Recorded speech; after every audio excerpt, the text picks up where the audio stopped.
Maybe it's the same. Maybe it's a little bit better. Who knows? Nobody knows. Okay. And the reason for why I did that with the international broadband, we got 6 routers on there, 6 modems in that bad boy. Kid Fury, thank you for the 10 gifted subs. 6 modems rather than the 4 that I had in the previous backpack. The previous backpack was fantastic, really worked well, and I still have it in my possession. I will continue to use it from time to time. Having said that, we're moving on to 6 modems. 6 modems instead. And with an additional option to put up to 13 if need be, including but not limited to maybe Starlink. Who knows? Especially when it comes to international travel, when we are going to be around areas that ISPs don't have a lot of reach to. We might even use some crazy stuff. Now,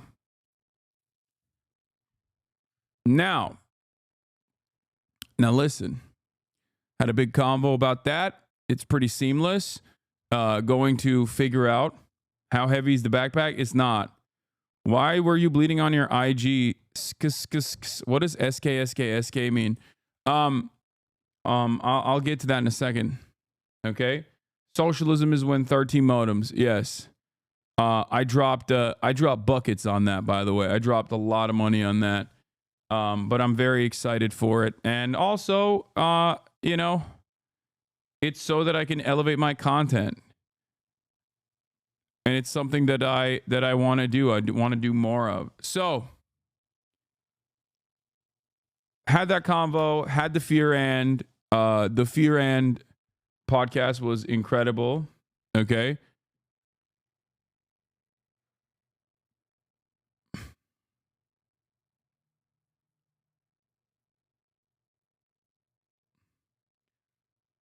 I gotta know, have you watched Fear and Beyond Journey's End? No. There was not a guest on the pod, and Will wasn't on either because he's not here, but we had a really banger episode. Elevate my content is the most LA sounding sentence on earth. Dude, this is my job, man. When are we gonna be normal about that?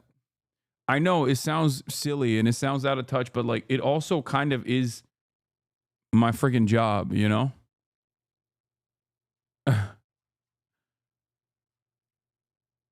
Anyway,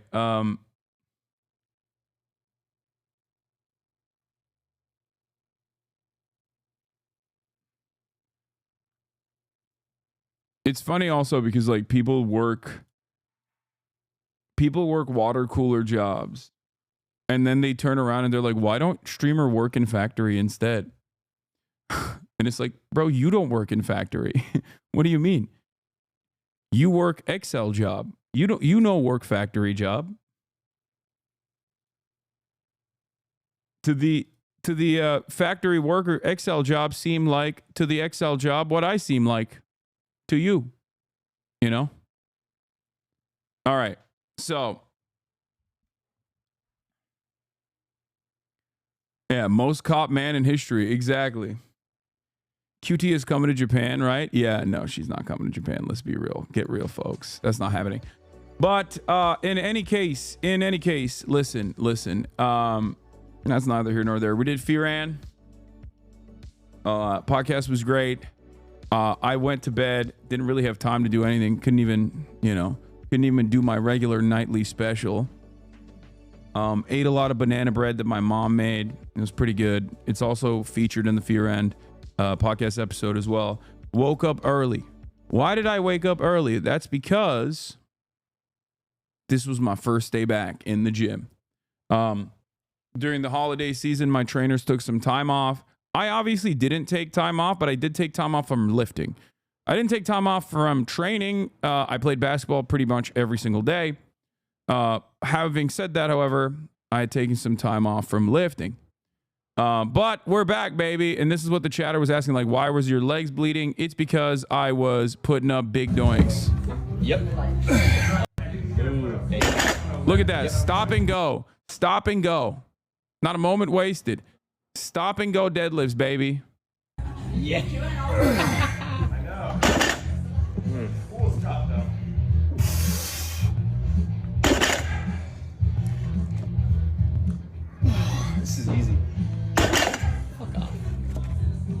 Honey, what's up? Fine, give me an extra rep or two. Yeah. Your shins are fragile. My shins are fragile.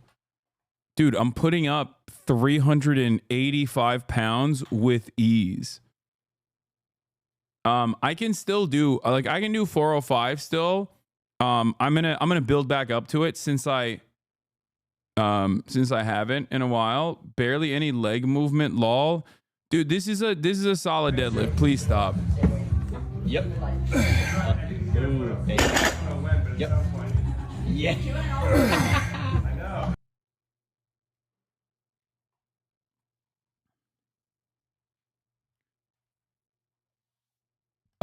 Wearing a hat to hide the balding head, receding hairline. Yeah, I know. My balding head and my receding hairline is devastating. I have to wear a hat to hide it. Anyway, isn't the mixed grip a killer for your back? No, mixed grip is not a killer for my back. I forgot that I am supposed to start doing I forgot I'm gonna do strap. I'm gonna start using straps. Cool stuff, though. But the reason why my shins bleed is because of the bar path. The bar path is supposed to go right against your shins, and with my leg positioning, and my bar path, normally I wear pants when I deadlift. Didn't realize we were deadlifting today. How much weight is that? It's not crazy. It's just 385.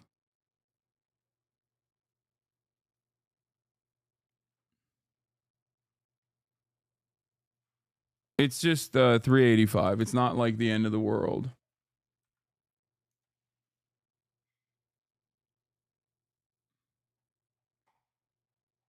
So,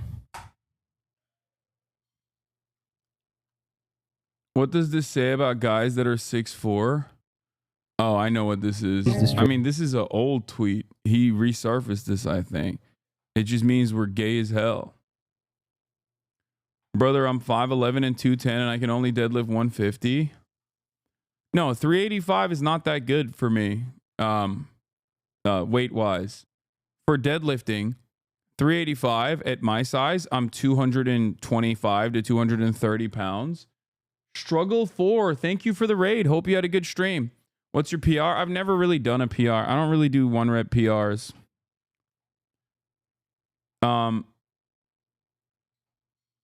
But how much do you deadlift correlate with height?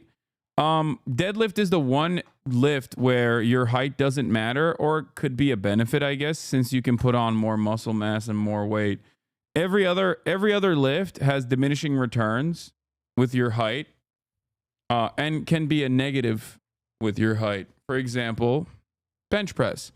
The shorter you are, the smaller the bar path is. With squatting, the shorter you are, the shorter the bar path is. The distance traveled is shorter. Just get straps when you go above 75%. Also, height is actually typically a negative because of bar path. Yeah. But I guess with deadlifts, it just doesn't, I don't know. It's supposed to be a negative as well. Maybe I am personally better at my deadlifts than anything else. And that's the reason why I don't mind it. Straps equals bad grip. I never use straps. I do use weight belts at my top set. It's not bar path, it's range of motion, fellas. Yes, you're right. Sorry. It's range of motion. Longer range of motion when you're taller. All right. You also have more mass to lift and pull-ups. That's true. So, where was I? We're setting up stuff for Japan ahead of time as well. We've hired a fixer on the ground, a friend of ours. Shane Gillis follows you on IG. No, I followed him back on IG. We found that out on the Fear End episode last night. Why are you just saying that just now?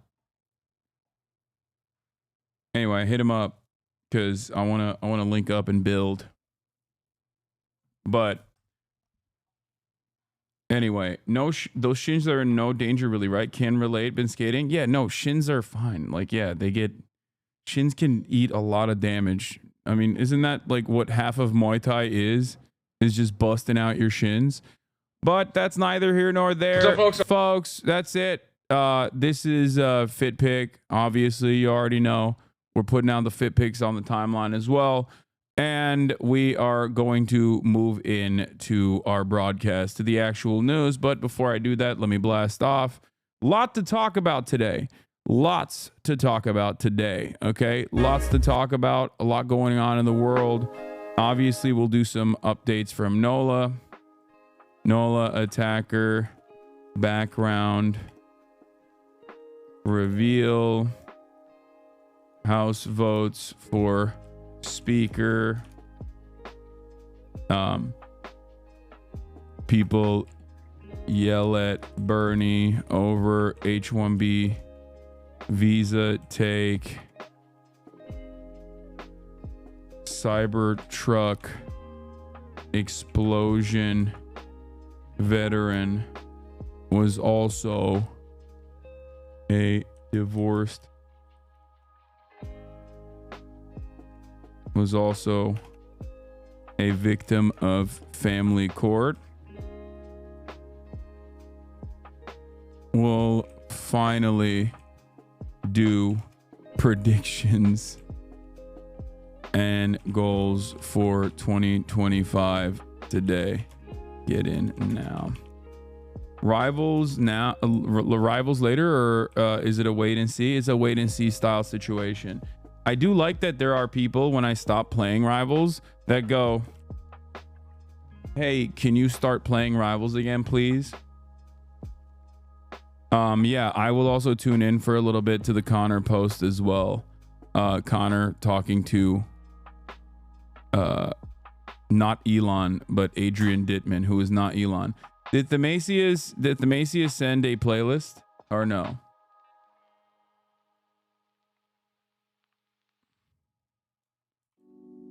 Oh, he did. Okay. Thank you, Themasius, for the playlist. Okay.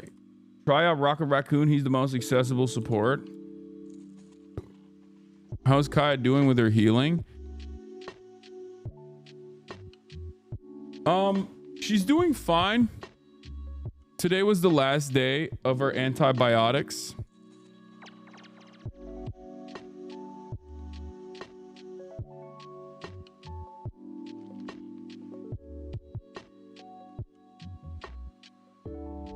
Today was the last day for Kaya's antibiotics, so I think like I'm probably gonna start letting her out a little bit more. I'm still a little fearful. Still a little worried. I hope I make you upset one day and you look at my chat logs and see how many times I said I love you. I love you, Hasan. Aw, chatter. There you go. You didn't have to make me upset for me to read your chat. I read all chats. I'll read all chats at all times. I never stop.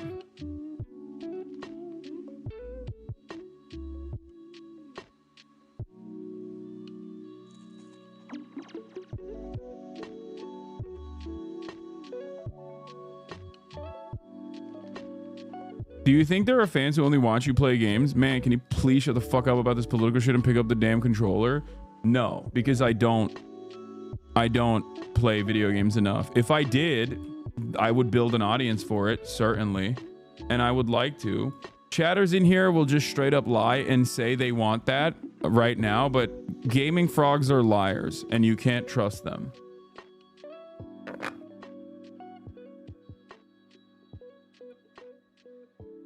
Gaming watchers are liars for the most part, or chatters are liars for the most part. They lie about being invested in gaming, and then they don't actually invest themselves in gaming. They don't ever watch. Gaming viewers comprise, I would say, like 10 to 20K, depending on which game I'm playing, of this community, of this audience. But they make up 100% of the complaints that I am simply not gaming and I'm avoiding gaming and all the stuff, right? Anyway, here, I wanted to show you guys this. This is one of these freaking weirdos. Pericles Periabasi, Democrat when they see a kid, conservative men when they see a trans woman. He's dunking on Kyle Kalinske here, right? Saying Democrats are pedophiles. And then here he is. Hey, Kendrick, before you call Drake a pedophile, why don't you do some basic research and look up the age of consent in Canada? This is probably a joke, but this guy happens to also look like a pedophile. Like, that's his whole shtick.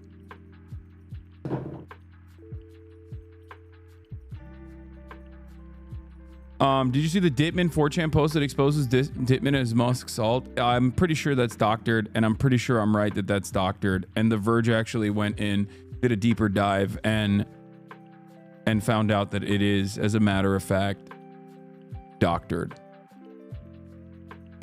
But let's get started. Breaking news: Michael Penis has won his re-election as House Speaker. And we will work with anyone of any party to get that done. We will work with anyone to secure our borders, and we will work with anyone to fix our broken immigration system in a comprehensive and bipartisan That's manner. right. Border control. We want it. I'm a Democrat, by the way. Same period of time, This ain't your father's Democratic Party. This is your grandfather's Democratic Party from the South, a Dixiecratic Party. That's right, ladies and gentlemen. We don't like Mexicans. Okay? That's right. This is not your father's Democratic Party. This is not your Democratic Party. This is your grandpappy's Democratic Party from the South, specifically a Dixiecratic Party.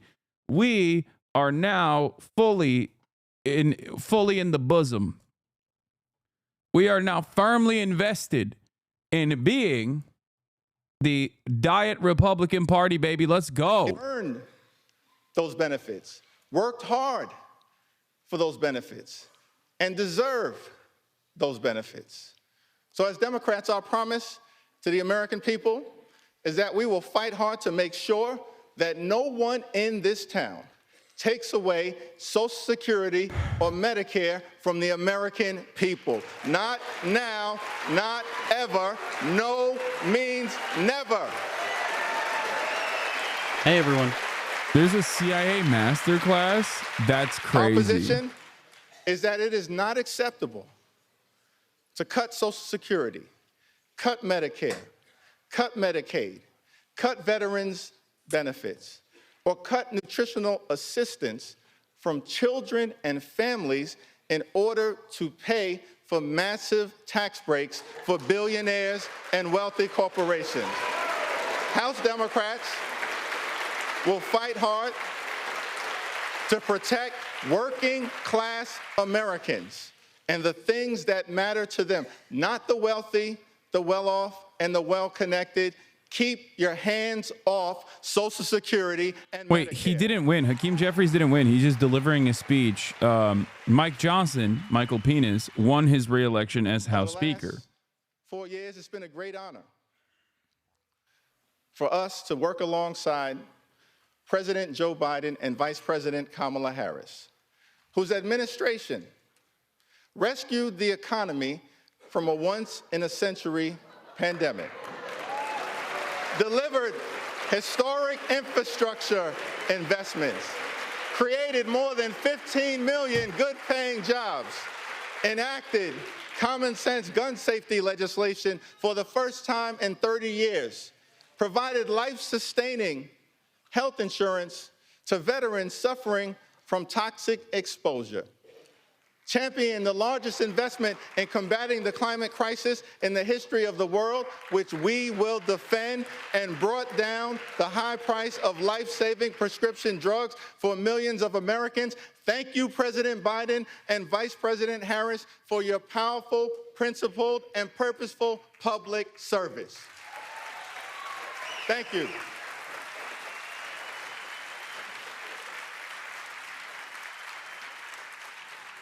Two months ago, the American people elected Donald Trump as the 47th President of the United States of America.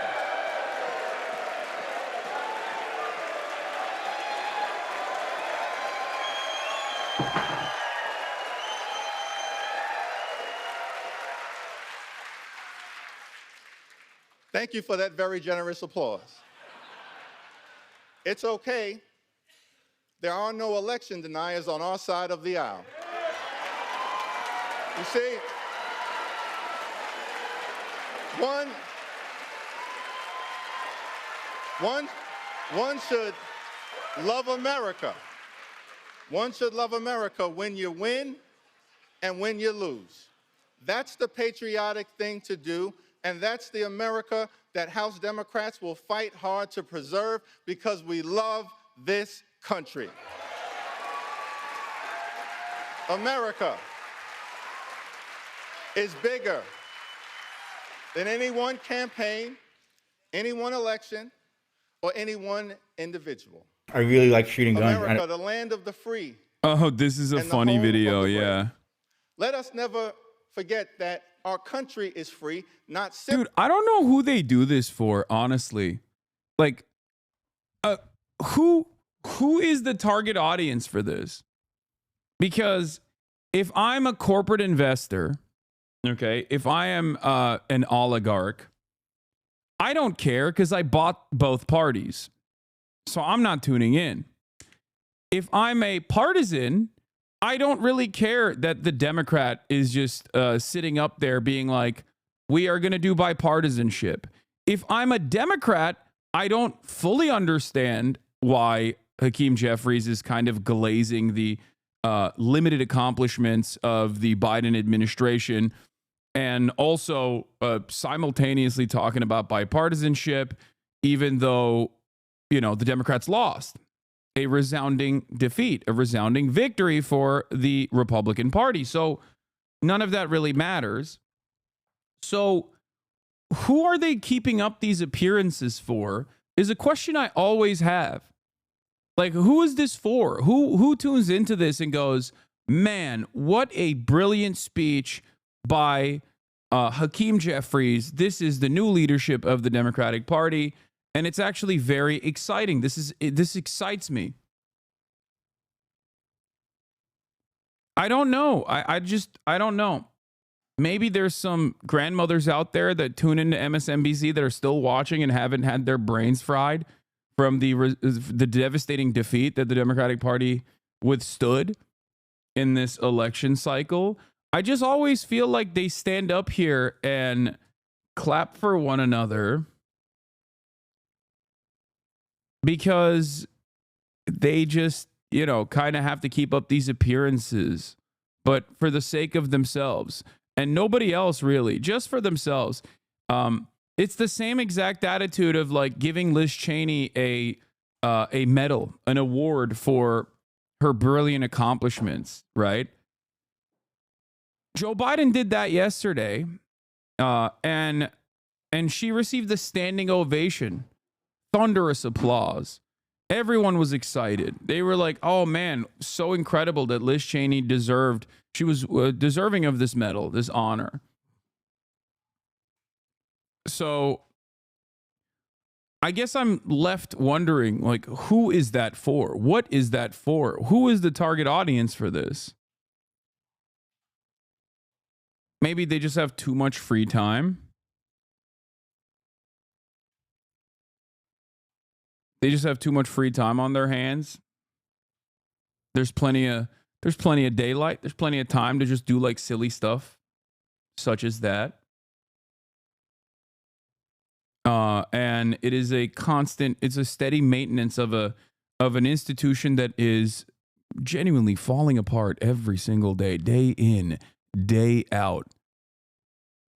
It's just it's crippled at every step of the way, and Republicans truly take advantage of that. They take advantage of that and seek to undermine it further for their own agendas, deregulation, tax cuts, things of that nature. You know?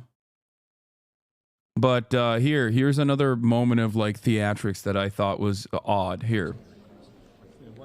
Stand right there. That is not your nature to just stand where you're told to stand. Give it a try.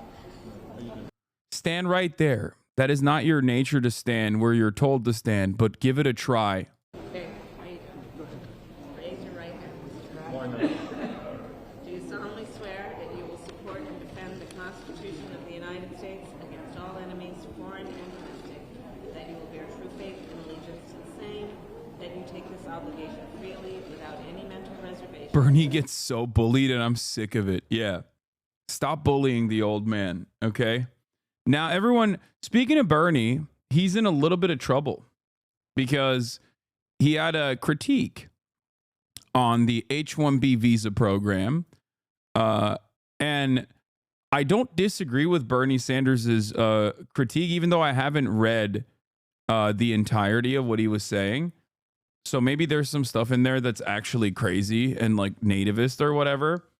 But the H-1B visa program absolutely is utilized in a way to create further expendable and more exploitable labor. I don't know why people consider that to be racist and unacceptable to openly say. I have been saying it nonstop. I haven't stopped saying that as well. So I don't know why people would get mad at Bernie Sanders also saying it, because that is the object of, I mean, that is the purpose of this program. Of course, once again, anything that the government does is going to be packaged in a way that makes sense. So the H-1B visa program is going to be packaged as though this is a way to offer citizenship to the best and brightest all around the globe. And there is certainly some truth to that as well, right? That is true. But that's just spin at the end of the day.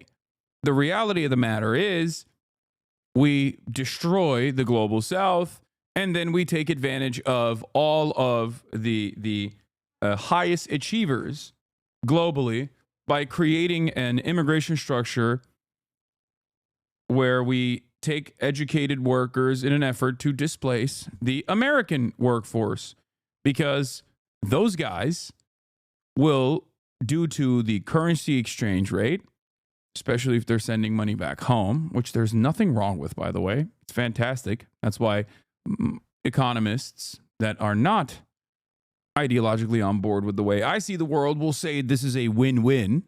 Okay, even though I also consider it to be a win-win. Due to the currency exchange rate, they are oftentimes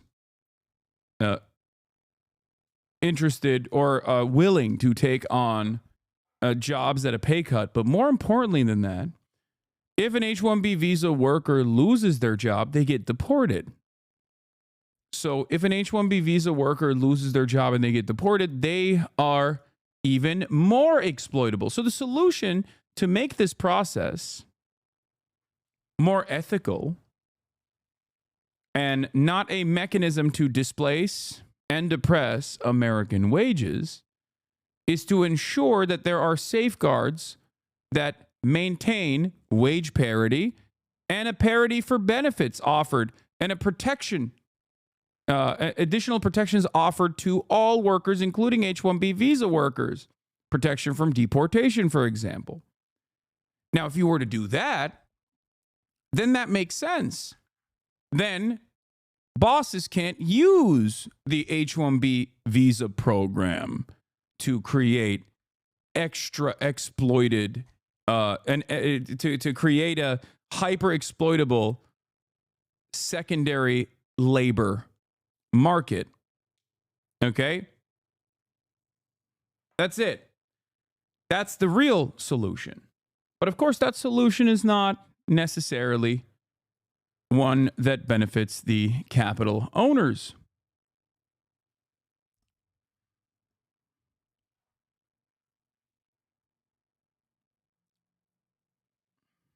So, Bernie Sanders is in a lot of hot water. Let's take a look at what he said. News: we need major reforms in the H-1B program. Okay, is it in here?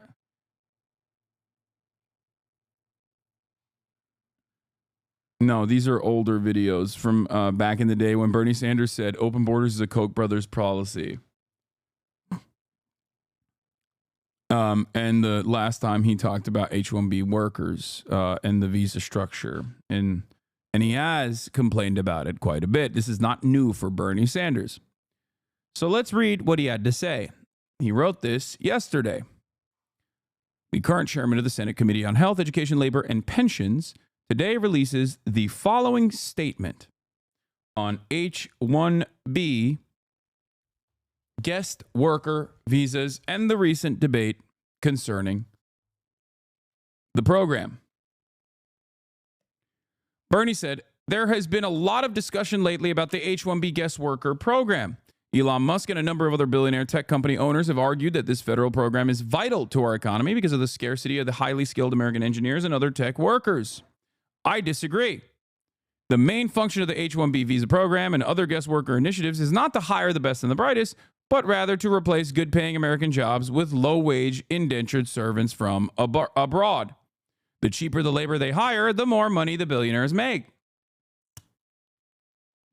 Where's the issue with this statement? This is 100% correct.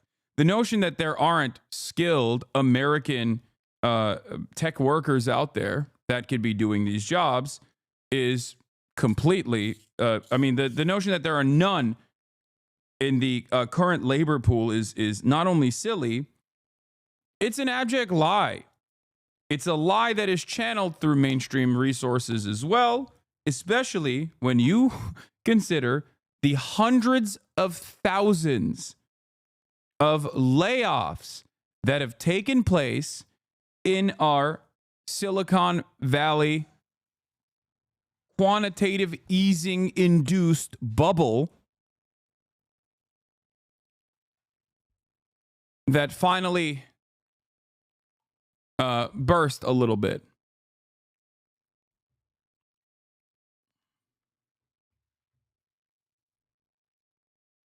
Okay?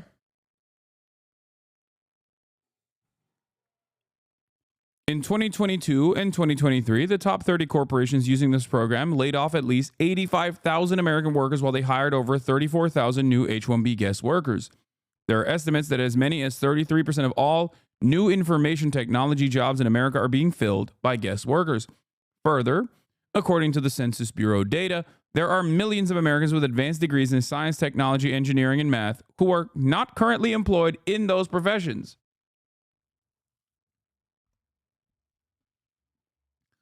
If there is really a shortage of skilled tech workers in America, why did Tesla lay off over 7,500 American workers this year, including many software developers and engineers at its factory in Austin, Texas, while being approved to employ thousands of H-1B guest workers?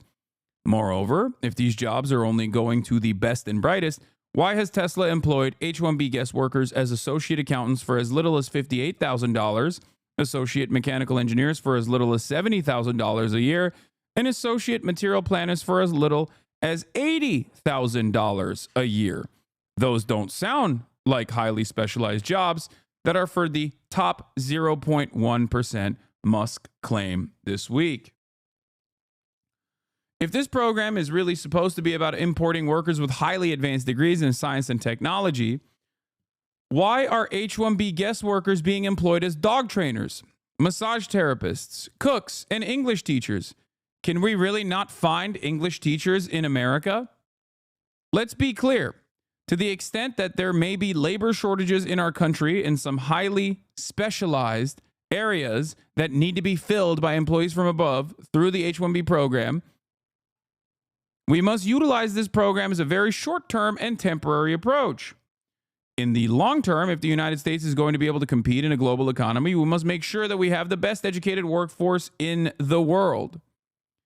And one way to help make that happen is to substantially increase the guest worker fees large corporations pay to fund scholarships, apprenticeships, and job training opportunities for American workers. This is something that I have advocated for from my first days as a U.S. Senator.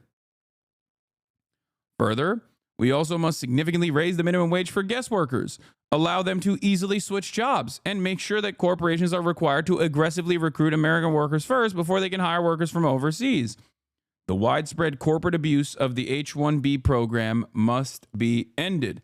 Bottom line, it should never be cheaper for a corporation to hire a guest worker from overseas than an American worker. Mr. Musk, Mr. Ramaswamy, and others have argued that we need a highly skilled and well-educated workforce. They are right, but the answer, however, is not to bring in cheap labor from abroad. The answer is to hire qualified American workers first and to make certain that we have an education system that produces the kind of workforce that our country needs for the jobs of the future. And that's not just engineering. We are in desperate need of more doctors, nurses, dentists, teachers, electricians, plumbers, and a host of other professions. 30 years ago, the economic elite and political establishment in both major parties told us not to worry about the loss of blue-collar manufacturing jobs that would come as a result of disastrous, unfettered trade agreements like NAFTA and permanent normal trade relations with China. They promised that those lost jobs would be more than offset by the many good-paying white-collar information technology jobs that would be created in the United States. Well, that turned out to be a big lie. Not only have corporations exported millions of blue-collar manufacturing jobs to China, Mexico, and other low-wage countries, they are now importing hundreds of thousands of low-paid guest workers from abroad to fill the white-collar technology jobs that are available. At a time of massive income and wealth inequality, when the richest 3 people in America now own more wealth than the bottom half of our country, and when the CEOs of major corporations make almost 300 times more than their average workers, we need fundamental changes in our economic policies. We need an economy that works for all, not just the few. And one important way forward in that direction is to bring about major reforms in the H-1B program. Now, of course, what's interesting about this process is that because the H-1B worker structure benefits capital owners, both the Democratic Party and the Republicans will end up defending it. They will defend it because, not because they are, nice, or because they want immigration into the country, or because they love, the idea that America is a land of prosperity for the migrants that are coming in here, well-educated migrants that are coming in here to work these jobs. They only care because, once again, there is additional exploitation, which means that profits will go up because it means that you can depress wages further. Okay? So that is the real reason.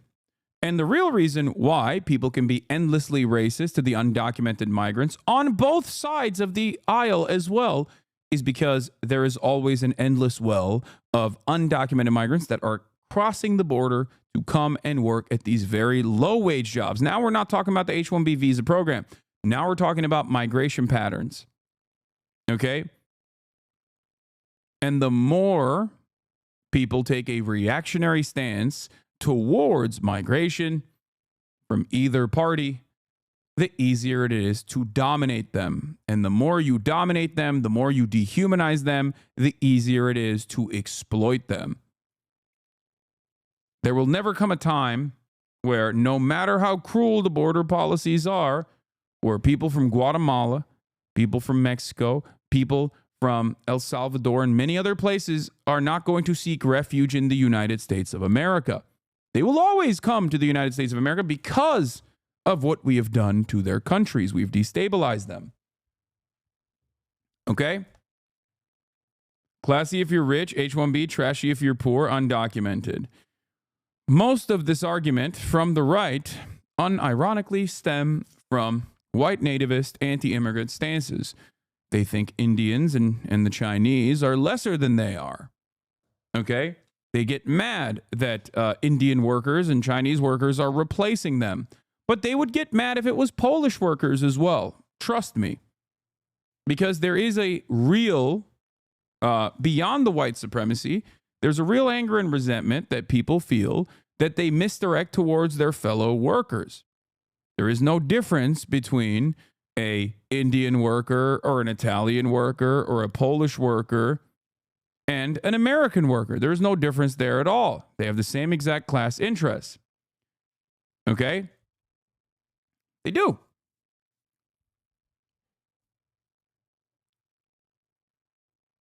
It is always the systems that are designed in a way to pit you against the Indian or Chinese H-1B visa workers. Just so you understand. Megaphonic says, my read of this is that two things to be true. Bernie's right in pointing out the inherent exploitations of the existing H-1B system and providing common sense reforms to fix them, while also being wrong to make a nativist adjacent argument about it. Americans should get jobs first instead of just welcoming immigrants as Americans. It feels incongruous for him to support easing immigration restrictions while making this argument. Yeah, the only part of this that that comes across as like a little, I mean, if you're hypersensitive, and don't believe that Bernie Sanders cares about like migrants or whatever, then you can read this part as like, oh, well, or where is it? Where is it? If you're hypersensitive about it, I think like there's a couple parts where he just like basically talks about like these have to be American workers first. How is Americans should get the jobs first a little nativist, bro? But I don't think it is. I don't think it is at all. Because if you understand the H-1B visa guest worker program to be created specifically to displace the American labor pool with an easier to exploit labor force that you ship from overseas, then yeah, of course you're going to say, no, you got to make sure that you hire Americans first in the United States of America. Because if you don't do that, then you arrive at another point that Bernie Sanders makes very clearly here. You arrive at NAFTA. You arrive at permanent normal trade relations with China. He's absolutely right about that. We talk about how American manufacturing was gutted and destroyed. We talk about the ghost cities in middle America, where places that relied on one corporation basically dominating the town and being its lifeline, only to leave that town and leave it desolate as a consequence. And they leave that town because they shipped the manufacturing jobs overseas. And at the time, the way that this was packaged by liberals and Republicans, who are also liberal alike, was to, one, on the Republican side, this is great for our profits. This is great for our profits. This is going to do free trade. This is incredible. This is an incredible opportunity. And for the liberals, the argument was, well, we're helping these countries. Now, of course, in most circumstances, American dominance continues, and therefore, those countries are not able to take in the foreign capital and use it to their advantage. China is the one exception to the rule, and we have never forgiven them for it. If China also operated in the exact same ways as Mexico, because Mexico is so close to the United States of America, so deeply entrenched in American politics and American intervention, Mexico was not able to, due to corruption and the implementation of a narco state, was not able to distribute its funds, its foreign capital, in the same way to engage in even development and urbanization in the way that China did. China, due to being seen as a counter to the potential Soviet regime with the Sino-Soviet split and a multitude of different factors, was able to take in that foreign capital and evenly distribute it amongst its population through central planning. And like I said, if your attitude was that China will never be able to reach the, reach a competitive level and become a hegemon that will outcompete the United States of America in key sectors in a matter of 3 to 4 decades, then yeah, you're thinking, yeah, we can consistently keep dominating them and use China and the Chinese population as, slave labor overseas. The problem, however, is that due to central planning, due to a genuine interest in building the Chinese nation state, China was able to take that foreign capital and distribute it in a way that genuinely improved the lives of 1 billion Chinese people, taking 800 million Chinese people out of the throes of abject, extreme global poverty in a matter of decades. This is unconscionable, and it is completely unacceptable, and that is the reason why we are already in the throes of a second Cold War, this time against the red threat of China.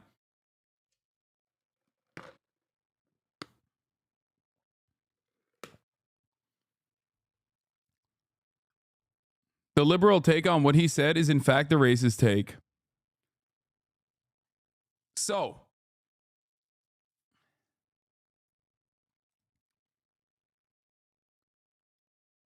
my attitude on this has always been that there is enough wealth to go around, whether it be through the H-1B visa program, whether it be the processing and documenting of the 10 million plus undocumented migrants that work in the agricultural sector, in the construction field, and create wage parity for them so that they are not used as an endlessly replaceable, hyper-exploited second labor pool, a permanent underclass that is used against the documented U.S. labor force.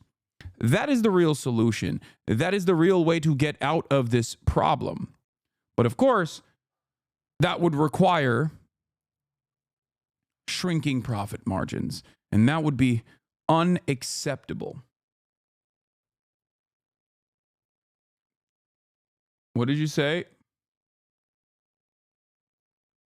If you really think anything Bernie said is racist, I genuinely don't think your opinions will win any elections anytime soon.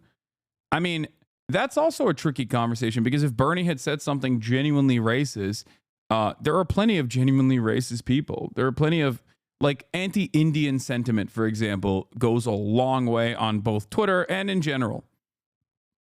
We must not find ourselves in the throes of right-wing reactionary politics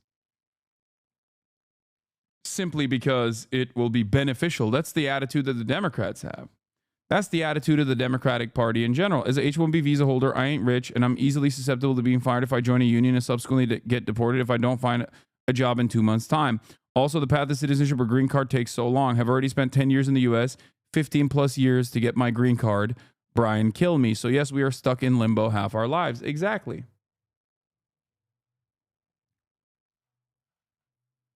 This is the reality of the H-1B visa guest worker program. This is what it is.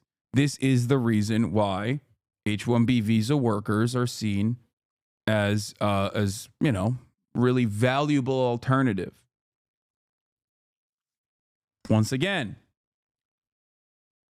do you think Bernie is nativist under the cover? No, I don't. I don't think Bernie is a nativist under the cover.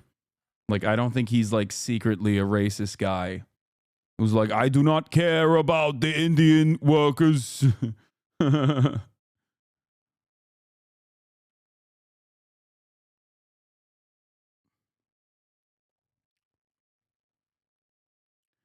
I am, obviously, as you guys know, pro-immigration, pro-immigrant, and also pro-workers' rights.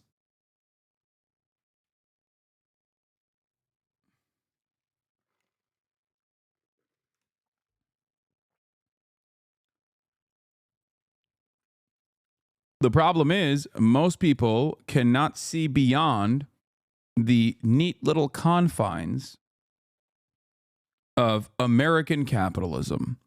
So if you cannot envision a world where capital dominates, you cannot understand my advocacy. And if you cannot see past the point of capitalism, if you treat capitalism as though it is the norm, as though there is no other alternative, or the alternatives are far worse and far more deadly, far more devastating, then yes, of course, you are going to constantly look for bandage solutions. And those bandage solutions are going to always be right-wing reactionary. If you cannot envision a world where the American criminal justice system is dramatically changed, right? Where we focus on rehabilitation rather than incarceration, where we try to solve the underlying material inequalities where crime manifests, then yeah, you're going to be like, crime is out of control. We have to do something about it. You're going to have the shaky Gurga, Uncle Jenk attitude on crime. You're going to say, there's crime everywhere. We got to deal with it. We got to deal with it. How do we deal with it? Well, through more apprehension, more detention, more draconian measures, please. I look to the past 200 plus years of American history and American attitudes towards crime and punishment, and I see an abject failure of that kind of attitude. America has some of the worst crime and punishment systems on the planet. One of the worst, one of the most inhumane structures for criminal punishment. Sure, we like to think highly of ourselves and say, well, at least we're not caning people like they do in Singapore or Malaysia, right? We don't have corporal punishment, but we still torture the overwhelming majority of criminals under the overwhelming majority of convicts, overwhelming majority of criminals under our criminal justice system. We punish them excessively. Okay? We don't hang people. We don't shoot them. We're not barbaric. We don't decapitate them. We don't behead them. That is barbaric. We simply find other alternative methods of execution. Well, it's still capital punishment at the end of the day, a practice that has been banned in many other comparable OECD nations.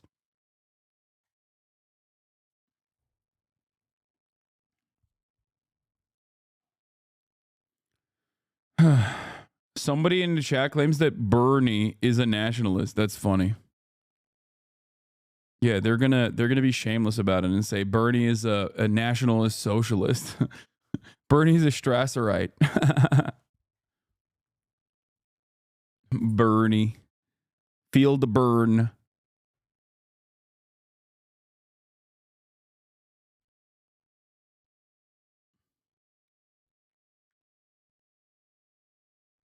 Not to mention that the U.S. is responsible for a lot of the third world violence, both directly and indirectly. Absolutely.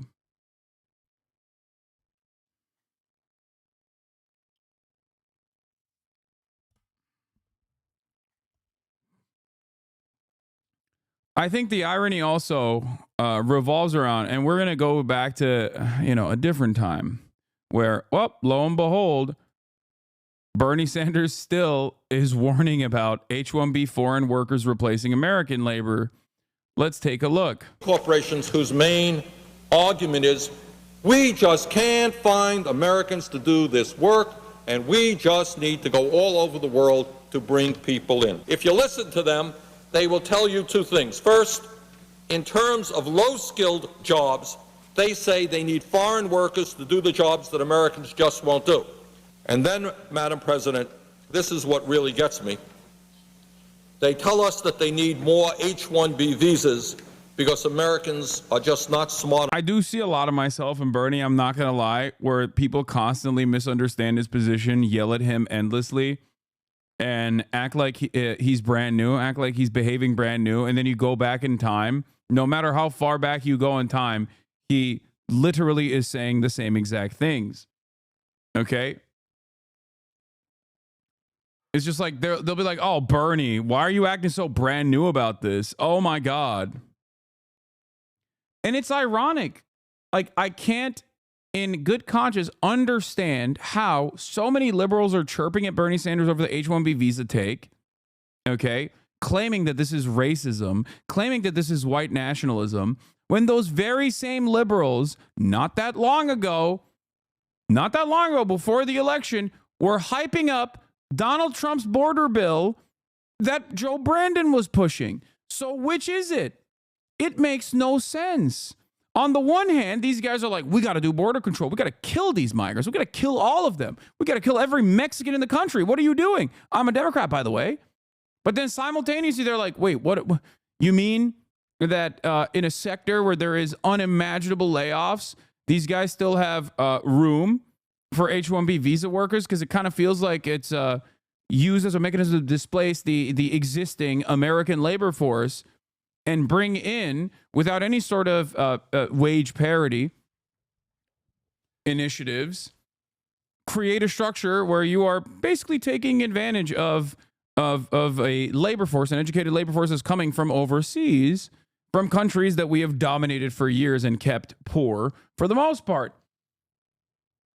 And it's odd. It's odd to take this approach where you're like, we have to start killing Guatemalan immigrants at the border, and then simultaneously say, Bernie is the real racist. Here's an example of this. Here's a prominent example of this from prominent liberal, not even prominent, but just like a liberal that loves complaining. Kentuckian Melanconiste says, liberals calling Bernie anti-immigrant for correctly pointing out that corporations love H-1Bs because it lets them exploit immigrant workers is real rich considering how ready and willing, yada, yada, yada. Armand Domaluski responds and says, we're calling Bernie out because he, A, explicitly lies about the program, saying it covers cashiers and dog walkers, and B, he parrots reactionary arguments about immigrants cutting American wages, which is a flat-out lie. Not that long ago, only a couple months prior, he says, Kamala Harris ended the Trump border crisis. The audacity, barbarism critic says, the audacity of these fucking libs have to pretend they weren't repeating right-wing border crisis bullshit and promoting Donald Trump's immigration bill not 2 months ago. I wonder what's worse for immigrants, reforming the H-1B program or shutting down the border. They truly expect none of us to have a longer memory than Dianne Feinstein.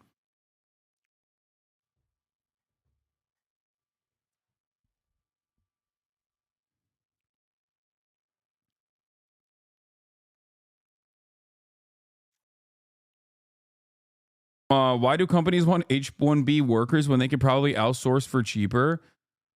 They are already doing that. In the field of IT, especially with IT, especially with outsourcing becoming more easily accessible, people oftentimes do outsource. But that's the H-1B. The H-1B visa program is outsourcing in and of itself. That's what it is.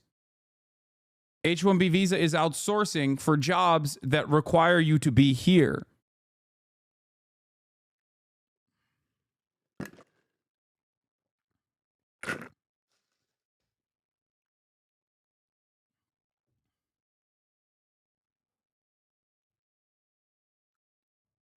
What is this? Boshkar also disagrees with Bernie.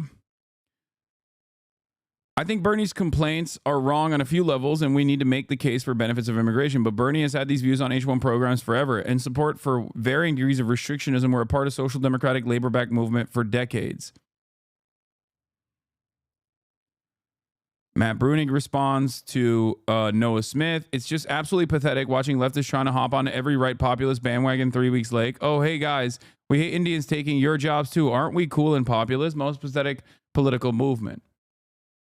I think this is a false interpretation, understandably, from Noah Smith, who is paid to be wrong. I don't think that leftists are saying that.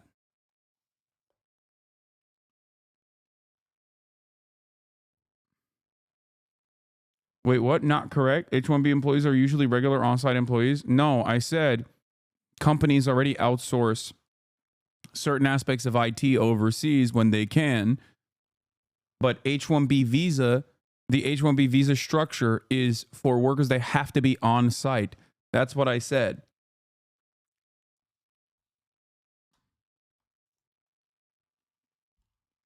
It's basically importing the outsourced labor into America because some labor you can't outsource.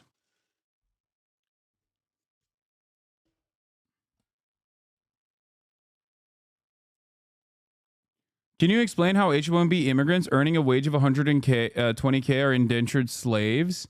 How is calling these people dog trainers not a Nazi dog whistle? Oh, easy answer. White workers of the world unite. This is yours and Bernie's take, by the way. Yes, you guys are nativists. Yeah, I'm obviously a white nationalist, white nativist guy.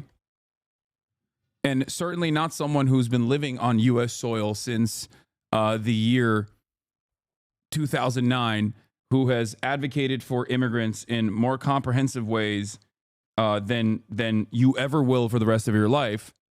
As you know, I am an anchor baby myself. But thank you. Thank you. All right.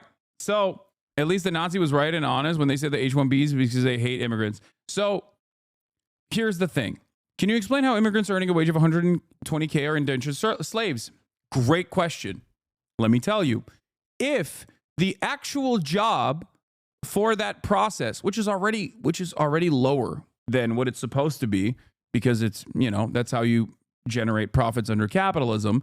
If the actual job previously, the wages for that same job previously was $200,000, and now you are able to make someone do more work for only $120,000, then yes, you have successfully lowered the price, lowered the wages for that same exact job, and you're even getting more output from that same worker.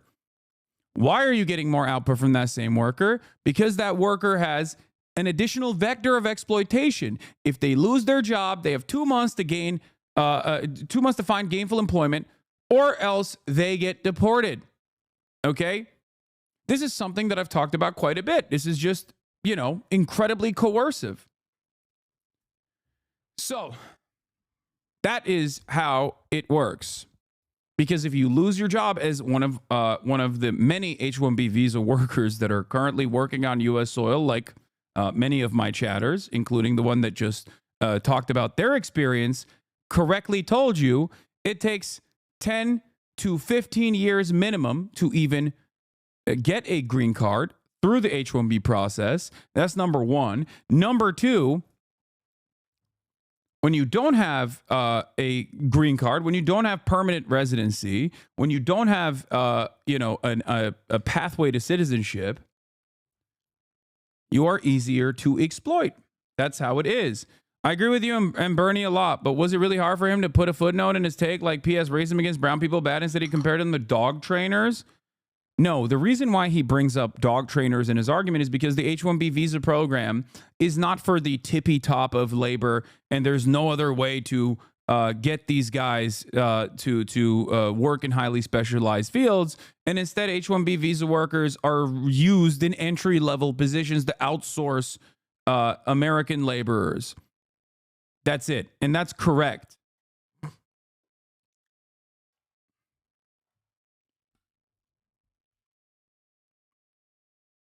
Okay? That's not correct, though. There are no H-1B visas for dog trainers.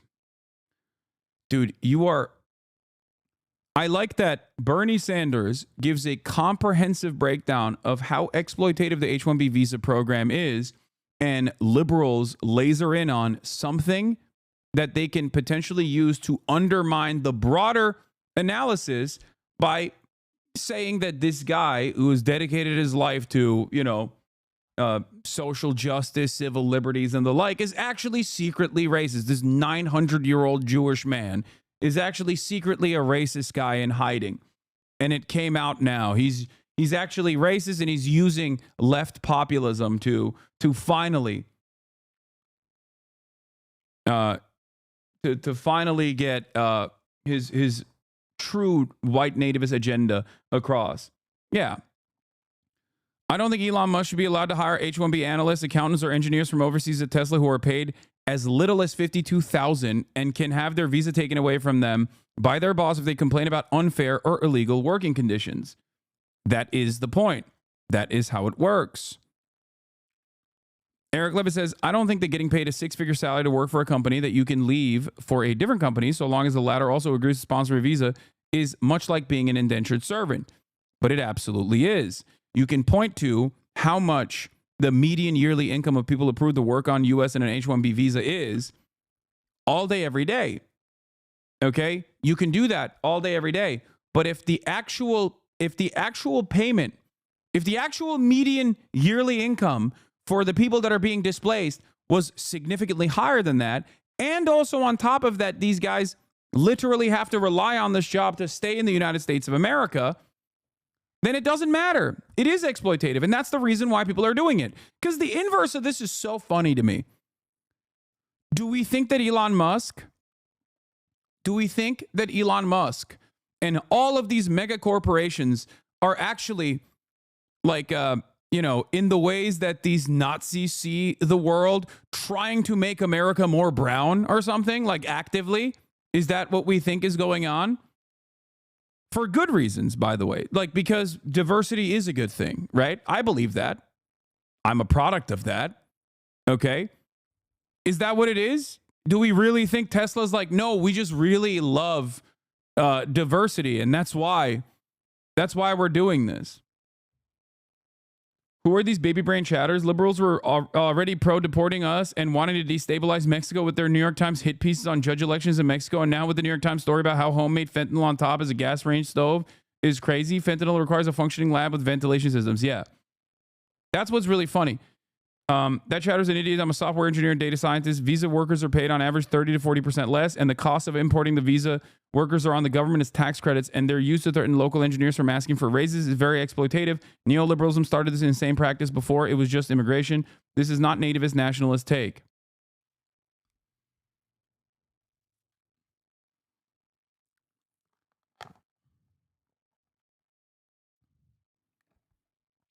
Test the nativist argument. Put all Scandinavians in the H-1B, but no farm hospitality worker place. How would those who think for a second H-1B is about anything but tech bro economics might think differently? This is exactly the same as pocket watching your house or car. What's the point at which it is unacceptable depression of wages? Yeah, I mean, it's just a way for liberals to maintain the current status. And some are duped into thinking that this is a way to do anti-racism. And there is a lot of racism involved in this conversation, which is something that I frequently cover as well. And it's always funny because some people will come in here and be like, why aren't you talking about the racism angle when I do? Or when they come in and say, why are you talking so much about the racism angle? This is about displacing American laborers, which I also talk about. It's both. It's both. Anyone who says American jobs for Americans is racist are proving that they think Americans are white only. Yeah, that's also another part of this conversation as well. So,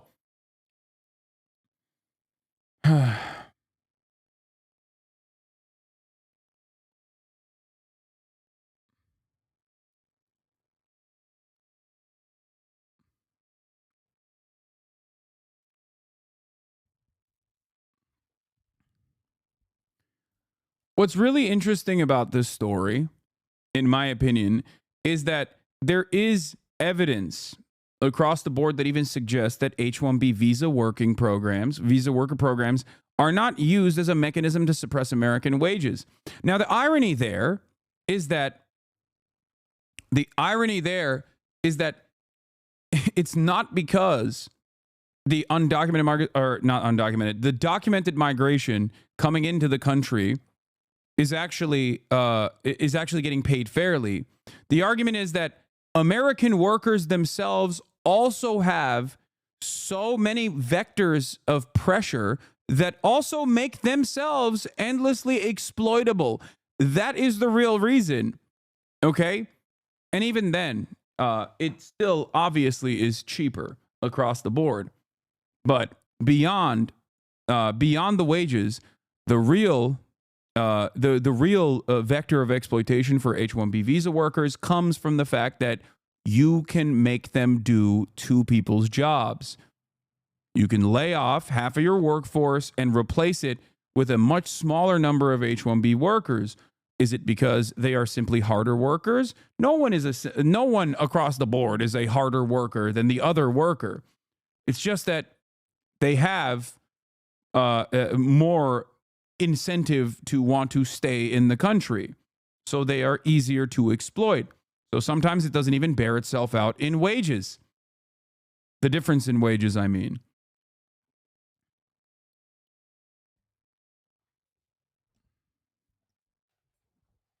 So say clearly to your chat that there's no depression of wages tethered to immigration because that's what they're claiming and it's nativist. No, there is. There is a depression of wages tethered to immigration. What are you talking about? How many times have I talked about undocumented migrants in this broadcast? Even outside of the H-1B program, what do you think an endless sea of undocumented migration does to American wages? It is specifically the point. The reason why these are not documented laborers, and even if they were documented laborers like the H-1B visa program, that would still end up creating some level of wage depression. It's just that even that's not enough for the American capital holders. They want it to be even more, which is why they have to stay undocumented. Therefore, if they ever complain, they can be deported. They have no legal recourse. They have no protection. That's the whole point. That is deliberate. That is the deliberate design of American migration. That is the reason why it is structured in the way that it is. And the same principle goes for legal immigration as well. Fewer immigrants mean more jobs. Wait, what? Not so, economists say. What is this? When the federal government banned the use of farm workers in Mexico, California's tomato growers did not enlist Americans to harvest the fragile crop. They replaced the lost workers with tomato picking machines.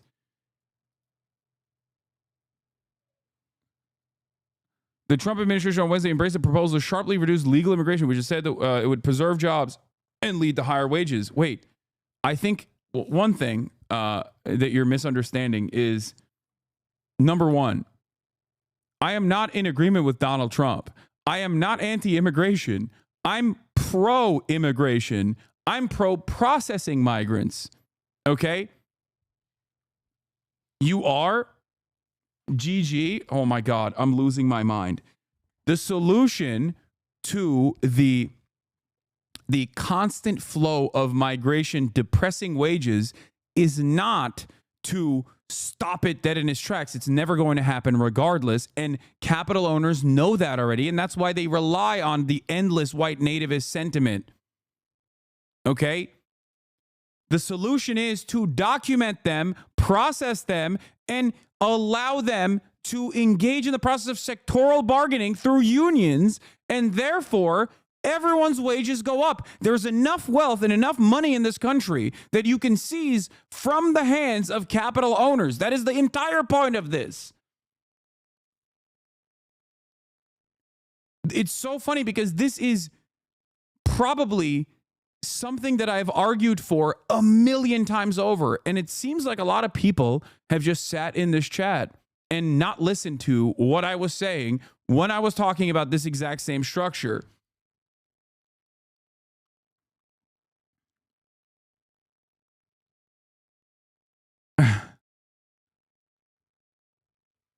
But economists say the tomato story and a host of related evidence show that there is no clear connection between less immigration and more jobs for Americans. Rather, the prevailing view among economists is that immigration increases economic growth, improving the lives of the immigrants and the lives of the people who are already here. This is the one area where I do agree with the economists. Okay? Immigration is a win-win. Except immigration, if done correctly, if done in an ethical manner, would be a win-win. Okay? You get migrant workers that come into the United States and immediately get a pay raise in comparison to the wages that they would have gotten in their home nations. That way they can send money back home. Okay. That's number one. And number two, it improves the material conditions in their host nations, and it improves the conditions in the United States of America if there is a necessity for, we don't have a finite labor pool, right? We don't have a lump of labor. That is a fallacy. But the way that the immigration structure is designed, where you do actually have a second-class migration and a permanent underclass in the form of undocumented laborers, you do create a lump of labor. Or rather, you do create a structure where you can basically depress the wages across the board because they can always be replaced. American laborers can always be replaced with undocumented laborers. Honestly, one of your most salient points you ever made, at least for me, is when you said you deal with undocumented immigration by improving the living standards of said country, or make immigration so brutal that it's pretty much a death sentence or a slavery sentence if we did not reform immigration. Yes, there's only two ways out of this.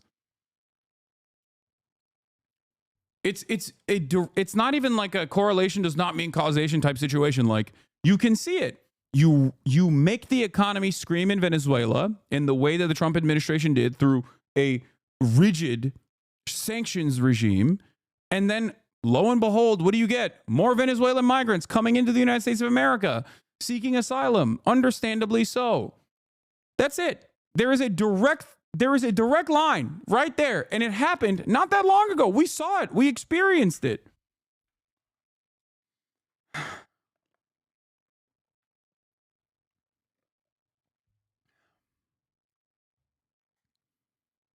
Chowder's making a basic mistake in former logic. Exploited immigrants do cause suppressed wages, but reporting them does not necessarily raise wages. It's not nativist or contradictory to recognize that. Yes. The only issue here is that the thing I advocate for ends up being infinitely better for every single American worker and all the migrant workers as well, and improves their living conditions, but it harms capital owners. It harms their profit margins. That's it. And that's the reason why it is completely unacceptable. So you can have a conversation about the racism of this subject all day, every day. You can talk about how racist it is. And there is certainly a lot of racism at play here. If you are selling this concept to a reactionary audience, you talk about how Indians are bad and they're not America. You can't create a nation with the children of immigrants, right? Like you can't maintain your country with the children of migrants or whatever people say, which is incredibly racist, right? American dominance also comes from American diversity. There is not a single person in this country, with the exception of Native Americans, that cannot trace their lineage directly back to someone that did not belong on this continent initially. It's so stupid to say this. It's so unimaginably hypocritical to say this, right?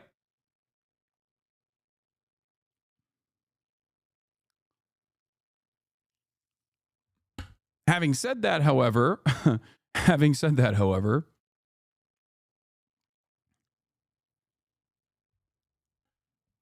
the way, this is why I always recommend Aviva Chomsky's book, specifically talking about the way that like people became undocumented, okay?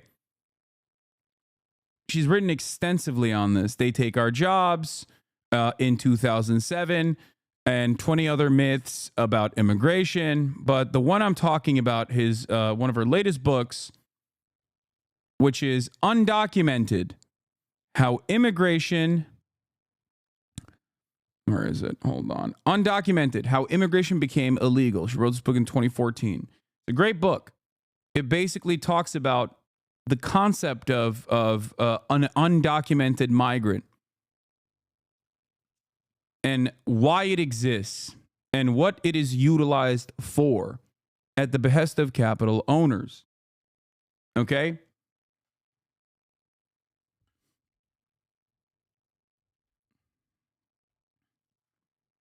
That's why when people say no human being is undocumented, what are you talking about? Yeah, it sounds like squishy lib shit, but it also is true. What do you mean undocumented? What's the difference? What is the difference between someone who is an undocumented laborer and a documented laborer? There's no difference in terms of their class interests. It's not like undocumented workers are monolithic. It's not like undocumented immigrants are monolithic. They're coming from all around the planet, from so many different places, different walks of life, different ethnicities, different backgrounds, different creeds. You think they all are monolithic in their understanding where they're coming in? No, the only difference between an undocumented worker and a documented one is paperwork. That's it.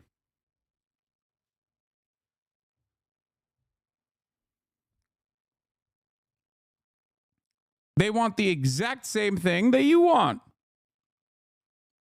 Shelter, food, fill their bellies, a better future for their children, a better life. That's it. There is no invasion occurring. You know what I mean? That's just racist nonsense.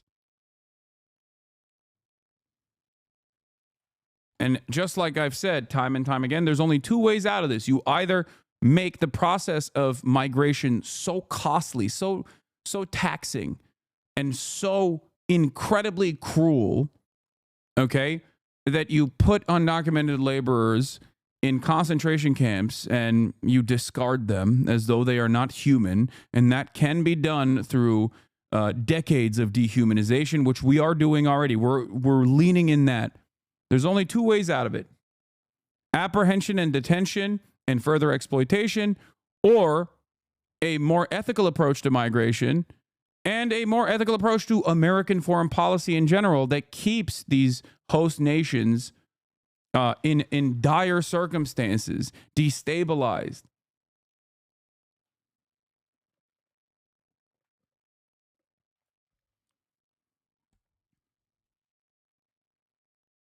Bernie is in practical terms advocating for a labor aristocracy with this recruit Americans first policy.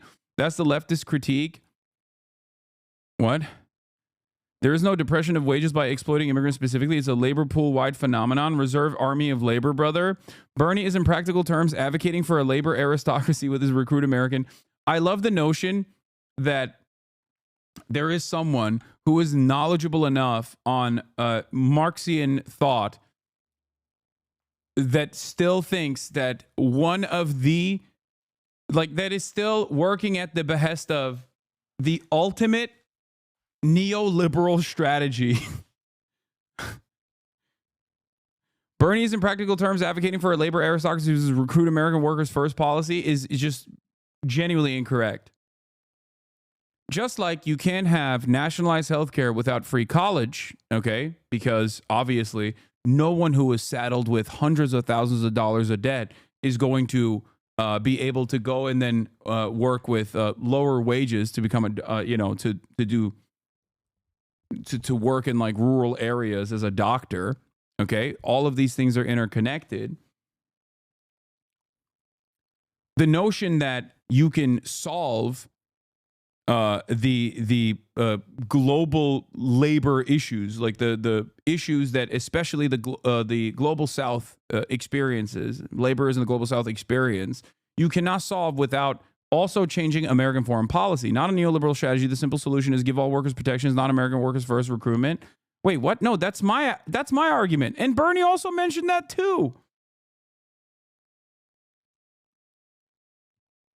I love the labor aristocracy argument, especially when talking about stuff like this, because it goes back to that funny take where it's like, I don't care about the American elite. I want permanent first world genocide on the American working class.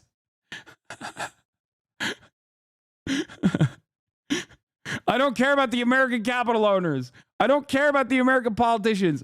I want the American workers to suffer. I want the American workers to suffer more.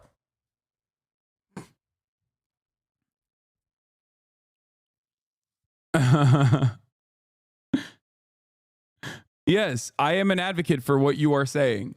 And so is Bernie. He also mentioned protections for the H-1B visa workers in an effort to make sure that it's only utilized in the way that people claim it's being utilized.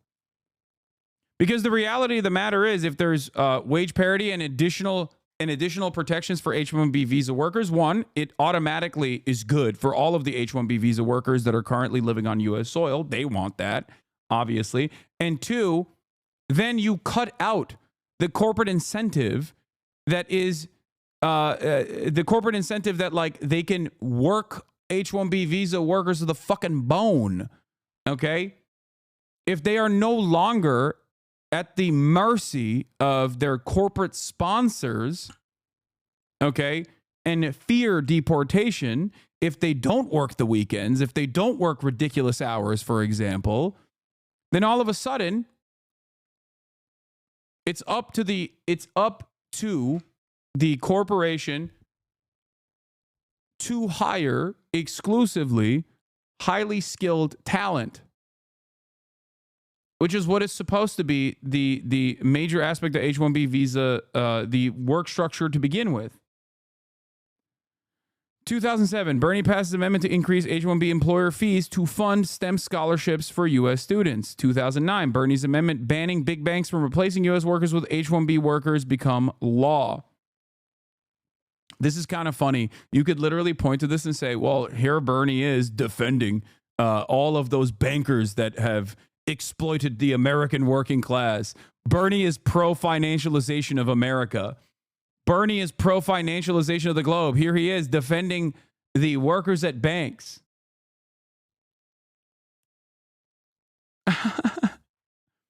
2016, Bernie slams Disney for replacing U.S. workers with H-1B workers in Anaheim. The H-1B convo. Libs got mad that Nazis are dumb enough to think Bernie was on their side on this. It's two types of idiot with no material analysis. Yeah, that's why I say everyone's a liberal at the end of the day.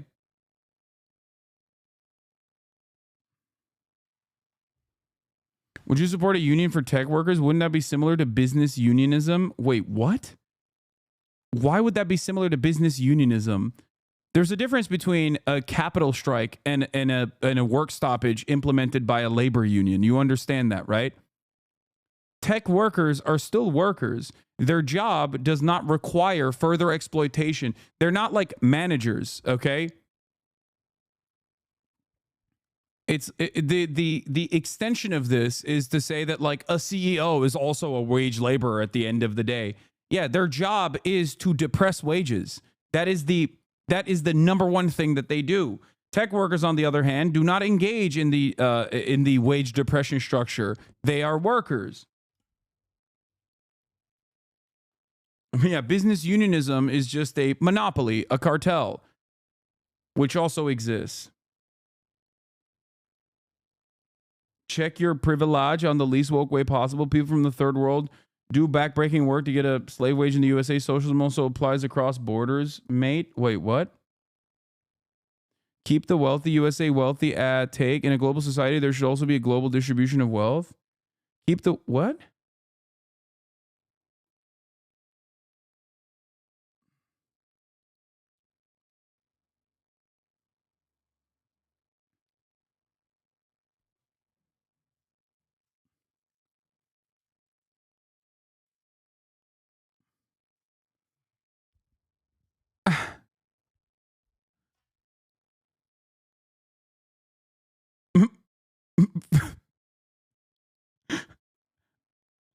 I'm confused about what is happening here because like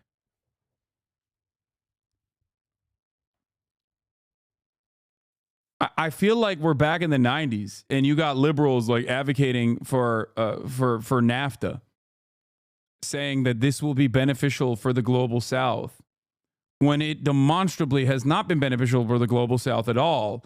And the only country where it was a benefit was one that had a centralized planning structure and was able to evade American scrutiny, partially because of, in my opinion, Orientalist thought, white supremacist opinions that like the Chinese are not smart enough to ever be competitive against the white Western liberal democracies.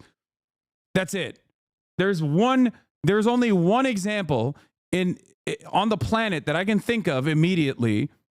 Okay, I'm sure there might be more, but there's one that I can think of, and that's China. That's the only country that has been able to utilize foreign capital that came by becoming a manufacturing hub for the globe that was able to improve the material conditions of its working class. And we have never. Nah, you just saying buzzwords, dog. What? He's right. What's your rebuttal? He's right. He's right to what? I'm just saying buzzwords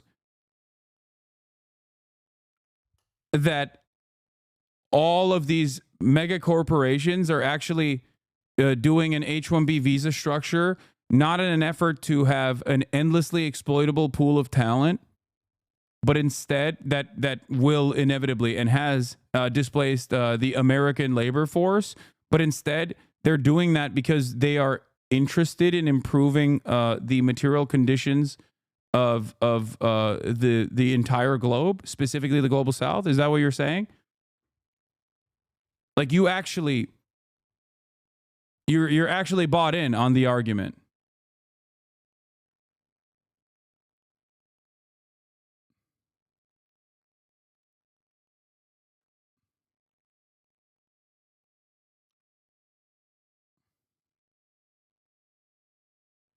What does this?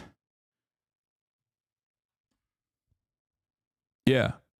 All of the mega corporations are just so woke, dude. They actually do have an underlying positive relationship. They are not working at the behest of capital and constant profit seeking. They actually have a secondary idealistic notion here. They want to improve. They want to improve the nation state of India. They want to improve China. That's the reason why they do H-1B visa structures. That is the real reason. The issue here is that he thinks it's the same as migrant worker who works in agriculture when it's significantly different to that. It doesn't matter because it is okay. In practice, in application, it is the same. Okay. If the price point designed by, if the median wage designed for that specific sector, that specific field, that specific job is higher, then it is the same. It's just we're working with profit margins, in certain instances with significantly lower wages, or much higher wages than the average American in some instances. I feel like Bernie's just categorically right as a South Asian American. The current H-1B system fucks the American skilled workforce, but more importantly, causes brain drain in India and other recipient states of H-1B. It's so messed up. The Indian populace subsidizes the education of a skilled worker, only for them to take their towns to the West for some extra bucks instead of helping the global South flourish.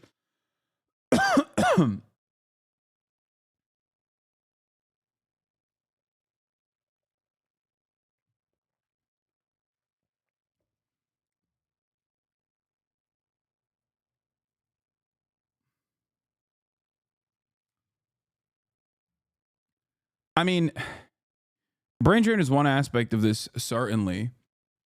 I think that, let's be real, H-1B only exists as a white collar... what? H-1B only exists because white collar companies can't easily get away with undocumented workers as the ag industry. Well, also, yeah, it's because white collar companies need specialized workers. H-1Bs is currently implemented increased worker exploitation and depressed wages. That should be the end of the argument. It doesn't matter if it's U.S. citizens or immigrants being exploited. It's still exploitation.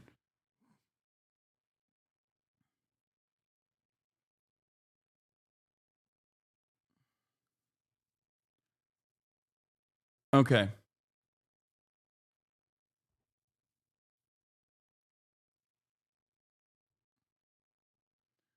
Engels and Lenin talked about how certain unions in England at the time were run like businesses, which meant that they would be more aligned with the bourgeoisie. You could argue that tech workers, many who make 4 to 5 times the average wages of the American worker. Yeah, you're right. Because as you know, the more money you make as a wage laborer, the less you are a wage laborer. That's also what Marx was saying. Dude, what are you talking about? What is this argument, dude? That's not how anything works. Okay, first of all, you're wrong. Tech workers do not make 5 times the average laborer in the United States of America. Okay, this is class politics. Income has nothing to do with that. It's ridiculous. Why do I talk so extensively about like players unions in the NBA, for example, or SAG-AFTRA and its protections that it offers to high-paid Hollywood celebrities?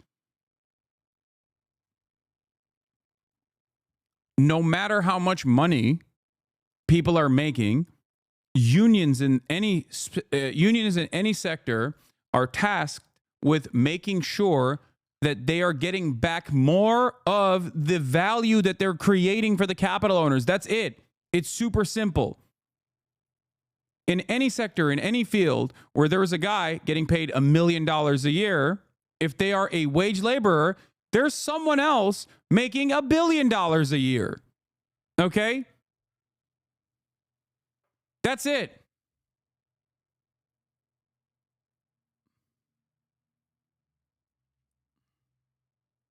That's it.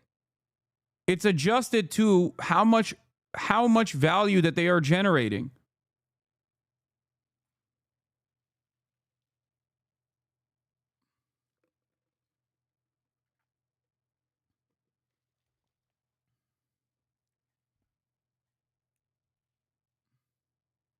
I've seen an incredible engineer with an H-1B get stuck in a position severely underpaid, had now years of experience than me. I was making 25K more. I was transparent about my pay, and they were able to go back and get more money. They get absolutely abused by our system, and it's by design.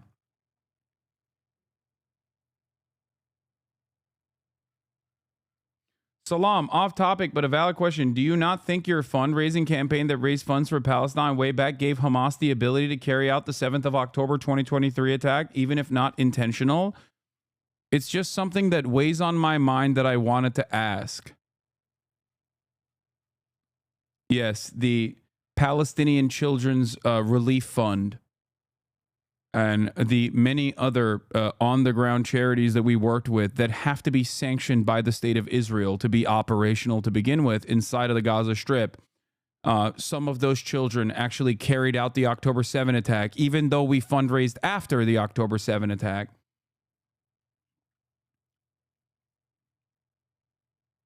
That's the funniest, just curious take. Yeah.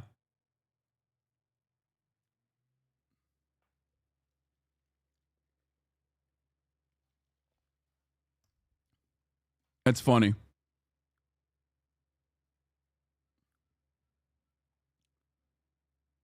No shot we arrived at Hasan at October 7. Yeah. Even though we fundraised after October 7, so that automatically disqualifies what you're saying. And even though if you knew anything about the philanthropic organizations, the aid organizations that work on the ground have to get previously sanctioned by Israel, like allowed to exist and operate in Gaza, because there's no way that you can get funds or resources into Gaza directly. In order for your question to be valid, I, one, would have to have a time machine where I could go back in time, and two, be able to somehow directly fund Hamas and evade Israeli authorities.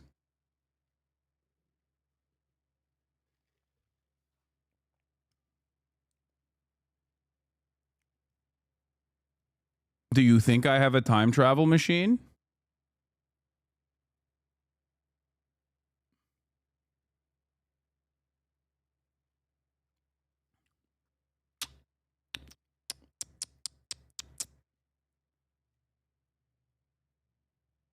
Anyway.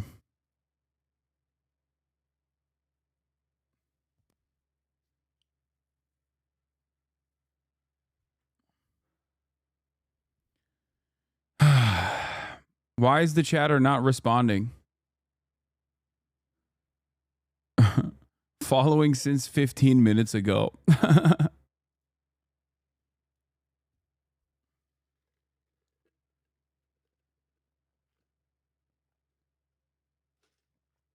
Anyway.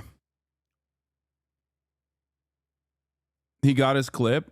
I don't think that there is a good clip there for him in my response.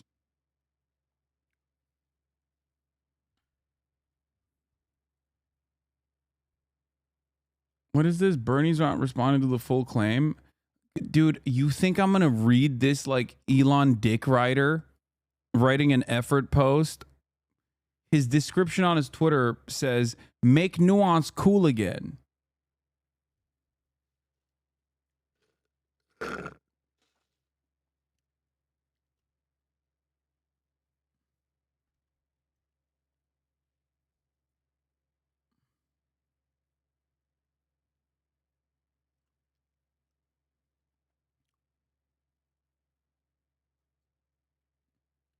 Elon retweeted him. Of course he did, because Elon loves his dick riders.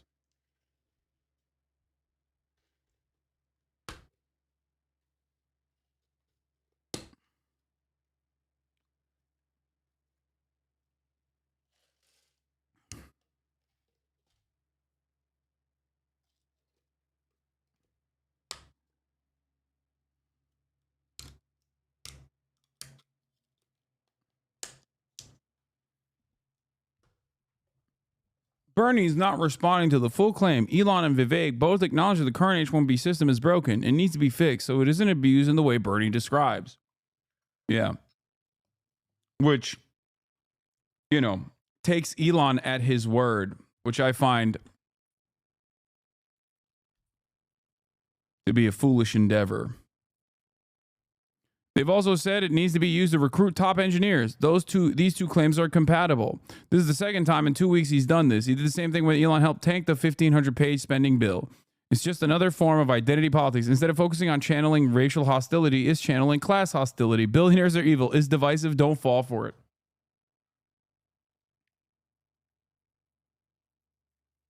He actually did the whole, why are you coming after billionaires?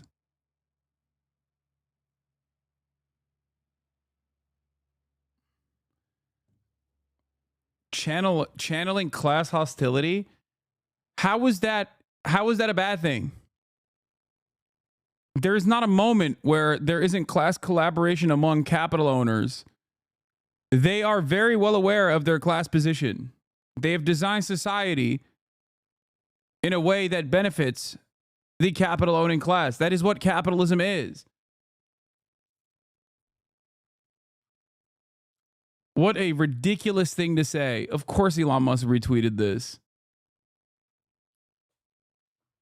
Oh my God.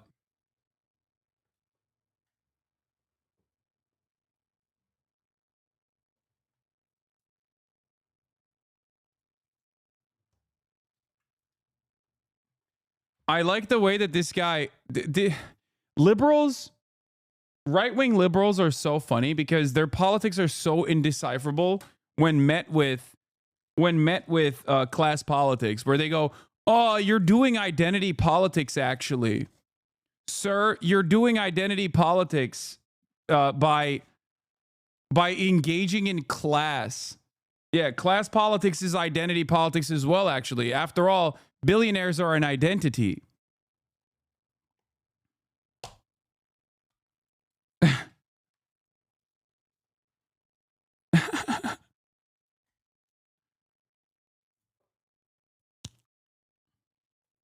Yeah. Many chatters in here are simply identifying as poor, working class.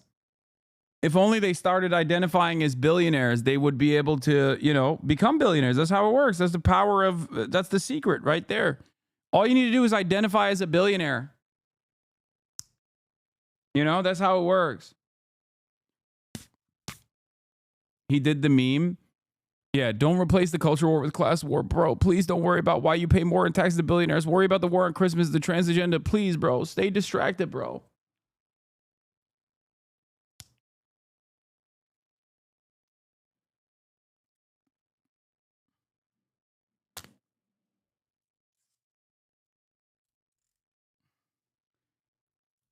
Broke mindset. Yeah. Person of C-suite. POC. Person of capital, please. The real POCs are not people of color. It's people of capital.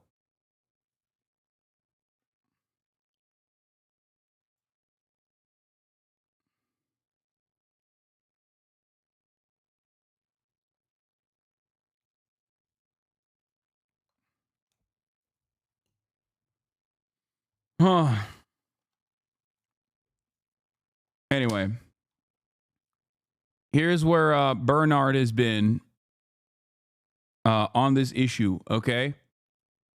We covered the irony of a lot of people who were 100% on board with the reactionary anti-immigrant sentiment expressed by the Democratic Party at a time when undocumented migrants are under attack, okay? And how much these very same liberals were advocating for that, only to turn around and be like, and Bernie is wrong when he says that the H-1B visa structure is created in a way to displace American laborers with migrant laborers that can be exploited even further than the American laborers, which are already hyper exploited. Not enough to be computer professionals, engineers, university professors. Just can't find anybody to be a university professor. Accountants, I guess Americans don't add very well. We can't do that work. Financial analysis. Nurses, I guess we just don't have the capability of producing nurses. Psychologists, Americans, I guess, can't do that. Lawyers.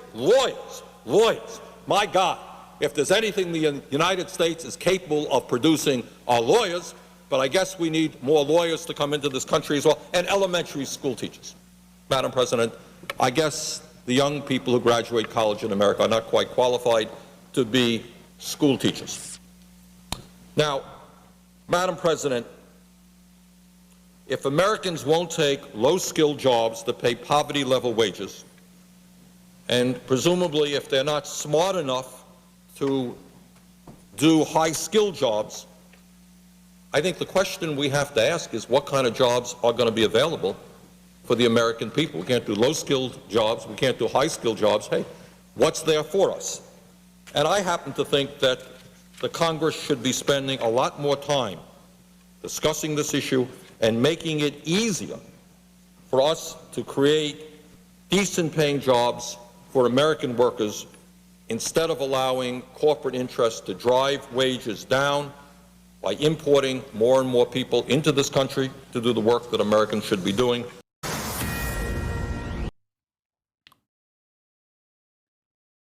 Whoa, Las Vegas guy had his manifesto released? Whoa. That's crazy. We'll take a look at that in a second. So, Matt Brunig has a response. The various guest worker programs have drawn left-wing concerns for a long time. It was a major focus of Jobs with Justice when I worked there in 2011. EPI had a big H-1B report in 2020. You should broaden your informational universe, he says, which is the kindest way to dunk on Noah Smith. Basic argument is that guest worker programs create a second-class tier of worker, which is bad for both the guest worker, exploited, vulnerable to abuse, and native workers, undermined by second-class worker tier. It's basically the same argument as abuse of independent contractor status. Of course, the challenge is that these issues could be resolved by reducing guest work and increasing actual immigration, which draws other sorts of opposition, or reducing guest work without increasing actual immigration, which also draws other sorts of opposition. Another possible solution I've thought about would be universal unionization, sectoral bargaining, the usual stuff.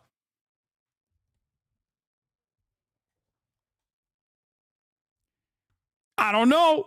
It seems like that could be a way to solve the problem. It just seems like it doesn't matter where you come from. It doesn't matter if you're from India, China, or from Oakland or Ohio, Springfield, Ohio. It doesn't matter. As long as you're a part of sectoral bargaining created by a union structure, you just get a basic level of wage and benefits, compensation and benefits that are given to you regardless.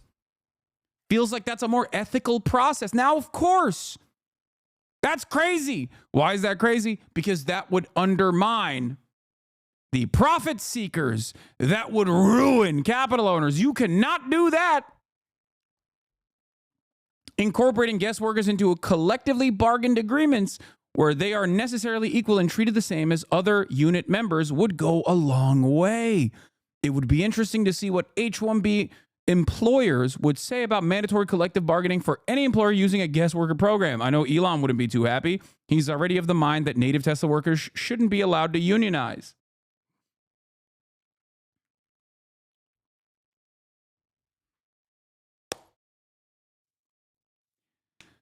Something that I've talked about quite a bit. Do you understand?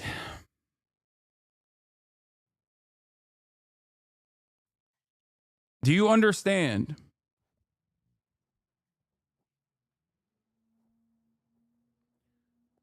Bernie's position should have been how the U.S. should protect H-1B workers, that they could be leveraged against other workers. His angle was stupid. No, he also brings that up as well in the argument. But if you are an American politician and you are watching certain sectors eviscerated, mass layoffs for tech workers that are highly skilled workers, American tech workers that are highly skilled, educated, and underemployed, then yeah, I think mentioning that first and foremost is apt. Especially because he did also mention protections for the H-1B visa workers as well.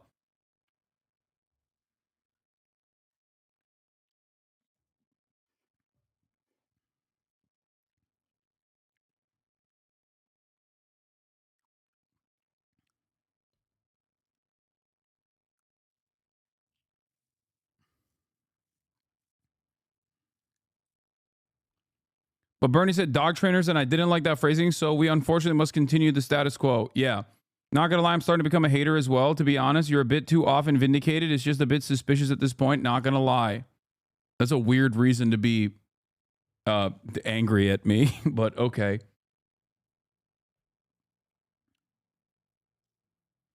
H-1B visa workers only want to come into America because we're destroyed their home domestic economies, and a lot of these job sectors are held them back, so they're decades behind. I mean, that's one part of it. There's a reason why you're not seeing a tremendous number of like Norwegian workers coming into the United States of America in the tech sector or something. You know what I mean? If your domestic conditions are apt, if your domestic conditions are fine, you are not going to seek out. By the way, yeah, I know that guy, that chatter was joking. That was an XUC point, law. Isn't it suspicious? He's always on the right side of issues.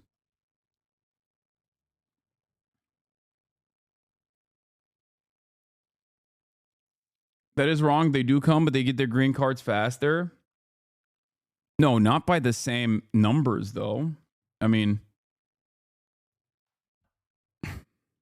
I would love a breakdown of where H-1B visa migrant workers are coming from overwhelmingly. I would suspect that it's overwhelmingly from countries that are poorer across the board.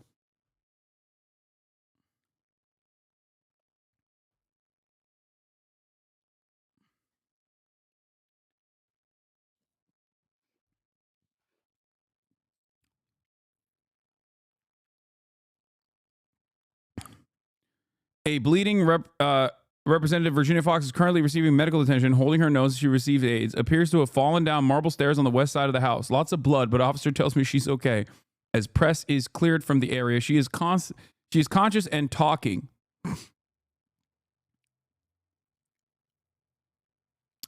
Virginia Fox is 81 years young. Someone said there were 25 people from Norway. Wait.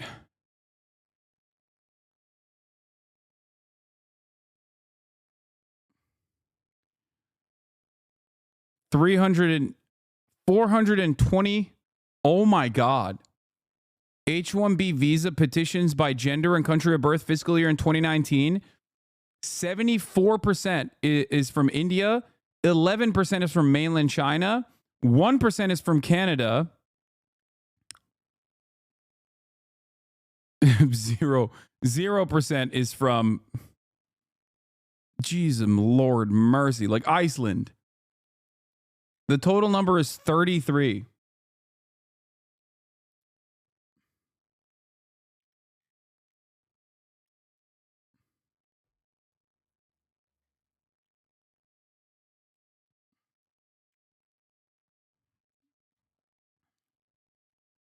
So small, it's just 0%.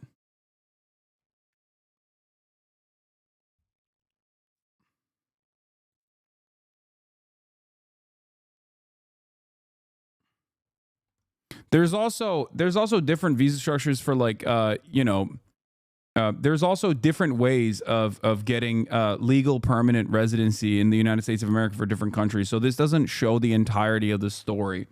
But if you're looking at H-1B in general, if you're from a country without many H-1B holders or petitions, the H-1B program actually works and you can get your green card faster.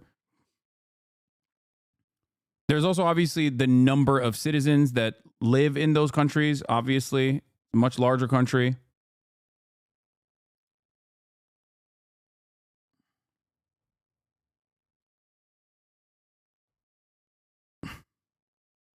Why Indians in particular? What knowledge do I lack here? Massive country, living conditions are not are not up to the same standards of the average citizen in the United States of America, and they all speak English. They learn English and speak English. Poor English-speaking country that the Western forces have dominated and kept destabilized and poor for a very long time. Hyper-capitalist.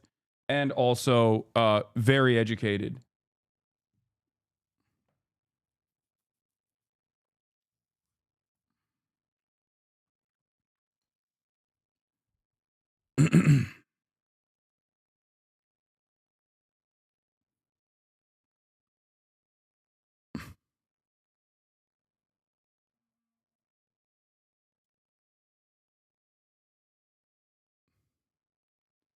Yeah. India is the largest English speaking country on the planet and also currency arbitrage.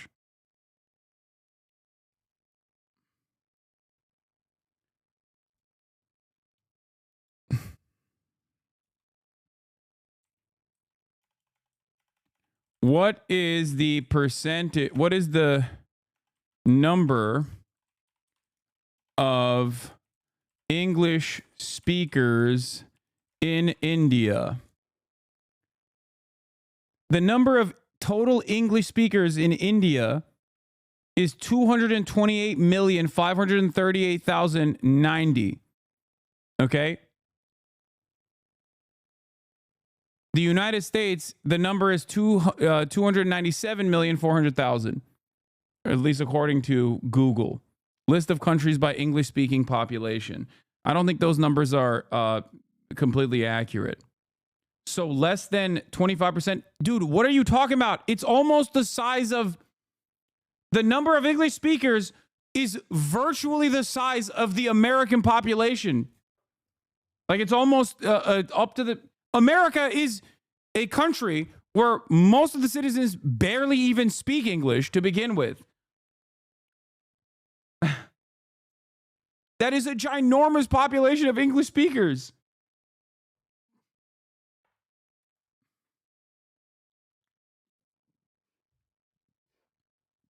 Bro, the population difference, though, you are not making the point you think you are. No, I am making the point I think I am. It doesn't matter what percentage of the population of India speaks English. What matters is how many English speakers exist in India. That's the point. That is the reason why.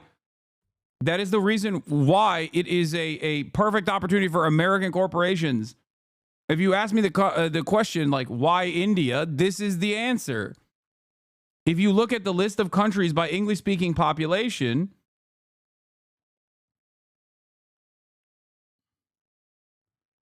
what is this eligible population? What does that mean? Total number of English speakers.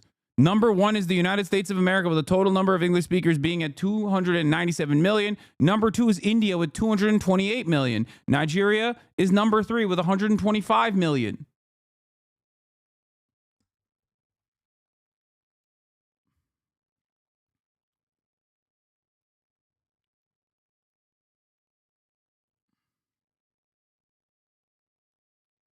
Why would the per capita matter in this situation?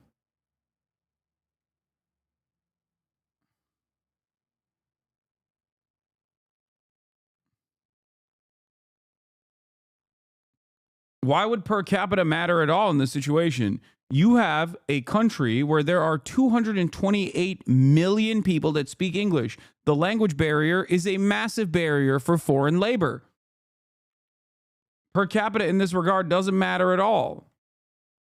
We are not making allocations for countries with what their percentage of English speakers are.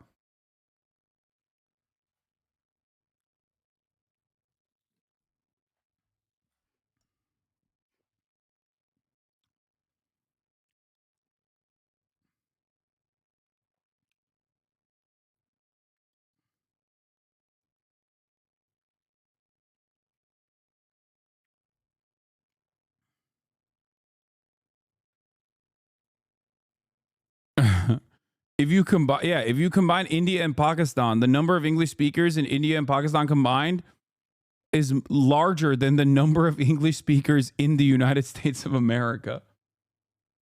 Are you for or against it? People fixated over the country? What do you mean, for or against what?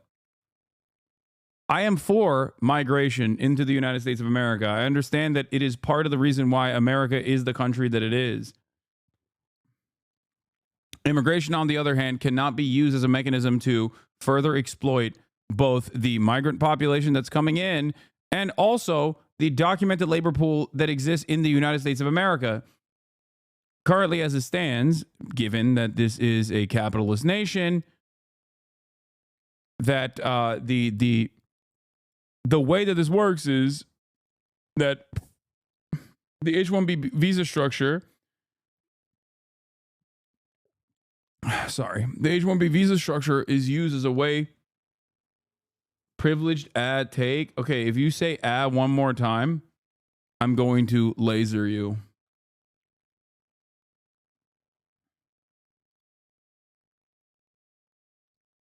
India's data is from the 2011 census. Today, almost all of India speaks, reads, and writes English. Also, hi, chat. I mean, I'm sure it's higher. I don't think it's all of India, but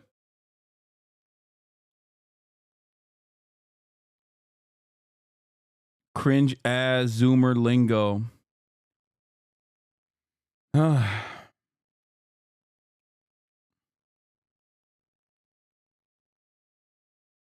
Inspo for less swearing. I have been swearing less so far, and I'm gonna continue swearing less, even though chatters do make it hard. Despite his rhetoric, Senator Bernie Sanders still voted to drastically increase H-1B visas in 2013. What is this? This administration was great. They're the ones that created the economic policies that the next one is going to take credit for. Like many of the House members who show up to ribbon cuttings for projects they voted against creating. The literal only people who say Biden was an effective president are paid to say it, like you, for example. Mike from PA still dunking on the Kamalacrats.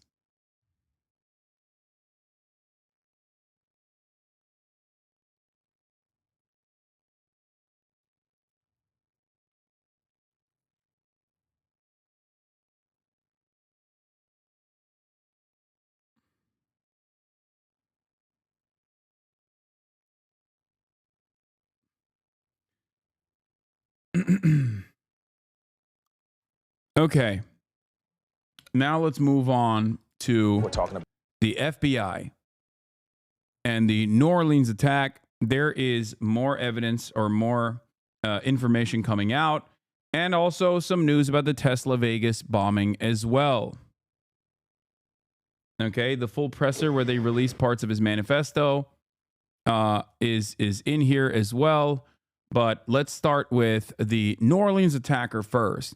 FBI says that he acted alone, most likely acted alone. New Orleans, the latest from there, the FBI now says the driver who killed 14 people and injured dozens more on. Do you think that if migrants got the same rights that American workers had, they would allow them in? We know that the American empire relies on global south and immigrants for low wages. How do we allow immigrants to come in while allowing them the same labor protections we have?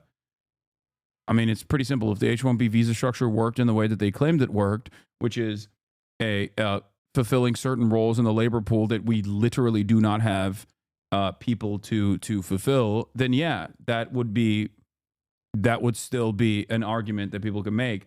It's also just incredibly nihilistic to assume that, like, I mean, there is truth to the white supremacist attitude where people are like, oh, we can't have healthcare, for example, because we constantly have migrants coming into the country and they can't use our healthcare. If we had healthcare, then then immigration would even increase. And it's like people will come in to steal our healthcare. People already lie and claim that the American welfare state is bountiful and that undocumented migrants take advantage of it all the time, even though the American welfare structure is not bountiful at all. We barely have any social safety nets.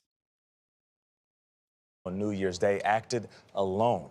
And it says there's new evidence that 42-year-old Army veteran Shamsuddin Jabbar was in. Do you think that H-1B workers should make a little less than American workers? No, I don't. I don't think that at all. Why would I think that? They're doing the same job. They should work the same hours and get paid the same. It's the same job. Why would I think that?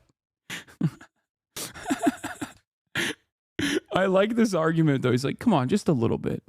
Just a little bit. Come on.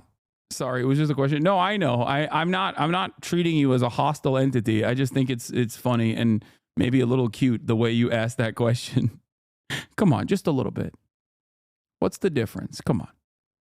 As a treat, as a treat.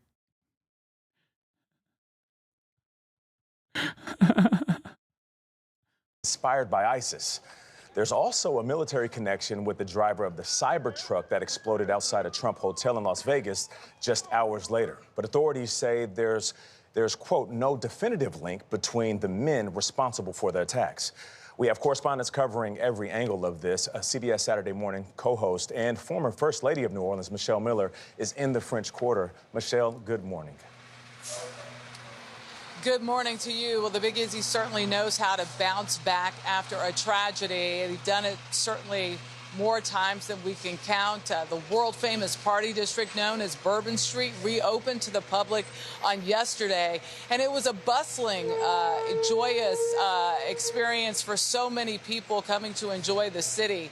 Everything it has to offer, although it was under a ton of security. Now, the barriers were up. They were meant to stop vehicles from getting onto Bourbon Street, something that officials say could have prevented the terrorists from getting onto the street in the first place. Hundreds of police officers roam this area, and just about a mile away from here, thousands of college football fans poured into the Superdome for the Sugar Bowl that was delayed by a day. Inside the dome, fans observed a moment of silence for the victims ahead of kickoff. We were there, and you could feel the real sense of community among those attending. An energetic jubilation helped heal in the wake of tragedy and a return to normalcy. Omar Villafranca has the latest on the investigation. He's right down below on Bourbon Street. Omar, good morning. Good morning. The FBI received more than 400 tips, but they still want to talk to people who knew the suspect. Now, the crime scene here on Bourbon Street has been cleared, but the investigation is far from over. The FBI now says the perpetrator of the ISIS-inspired attack on Bourbon Street likely acted alone, despite earlier reports he may have had help. This was an act of terrorism. It was premeditated and an evil act. According to federal investigators, Shamsuddin Jabbar rented the Ford F-150 Lightning used in the attack via the Turo app in Houston, Texas on December 30th. He then drove it to New Orleans on New Year's Eve. The FBI says, Did you just send me an EpochTimes.com article? New York judge orders Trump sentencing, indicates he won. What is happening in 2025? I think 2025 is the year that we just go insane. How about that? Let's do it. Let's just latch on to as many conspiracy theories as possible. Let's latch on to CIA-backed psychopathic cults that believe miscegenation is evil, and their media operations like Epoch Times that work to break the brains of your parents online. Let's do it. Let's go all in, baby. he posted 5 videos to social media in the hours before the murders, including one claiming that he had joined ISIS prior to the summer. Jabbar explains he originally planned to harm his family and friends, but was concerned the news headlines would not focus on the, quote, war between the believers and the disbelievers, end quote. The FBI released these new surveillance images showing improvised explosive devices in coolers that they say the killer planted in the French Quarter shortly before the attack. On Thursday, President Biden revealed Jabbar also had a remote detonator for the planted IEDs. Just after 3 a.m. New Year's Day, Jabbar, a U.S. Army veteran who law enforcement sources say was armed with an AR-15 style weapon and a handgun, began his rampage. I'm devastated, honestly. I'm shocked. Jabbar's younger brother, Abdur Rahim, who requested that we hide his face, says Shamsuddin had recently gone through an expensive divorce and their What's miscegenation? Is that misogyny? Miscegenation is race mixing. father had suffered a stroke in 2023. He noticed his brother becoming more outwardly religious, but said he saw nothing to suggest Jabbar was being radicalized. He's been a practicing Muslim since he was a kid and everything, and as someone who isn't conspiracy brain, this is getting more and more sus. Yeah.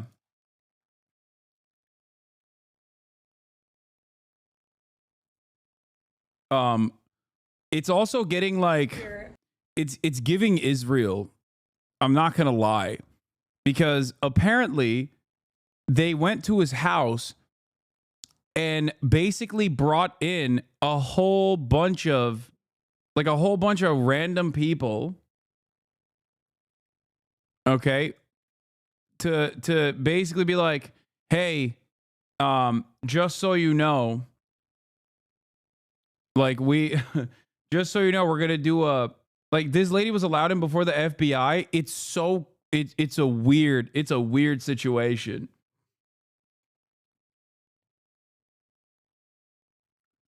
Now, any sort of mention of ISIS in 2025 is already bound to raise some alarm bells, especially considering that the Islamic State is nowhere near its point of prominence.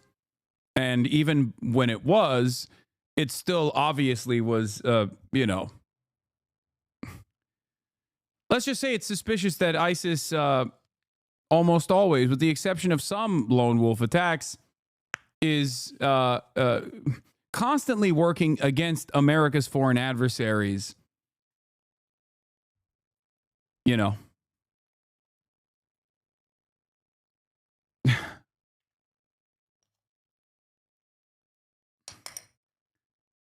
But having said that, since Donald Trump bravely destroyed ISIS,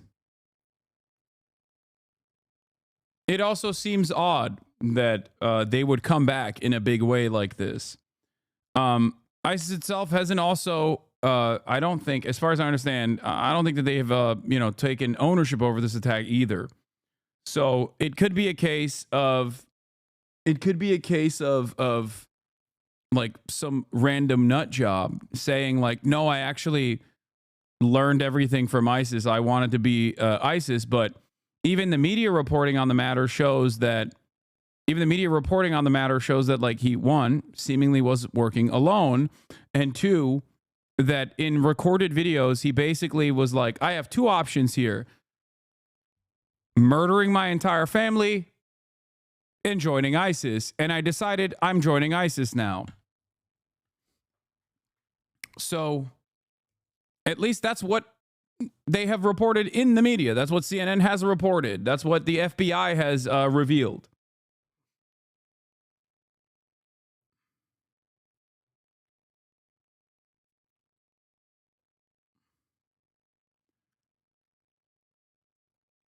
But nonetheless, regardless of some of the glaringly obvious red flags here, I am not of the mindset that this is entirely an op or something, like a psyop to reinstate Islamophobia in the United States of America.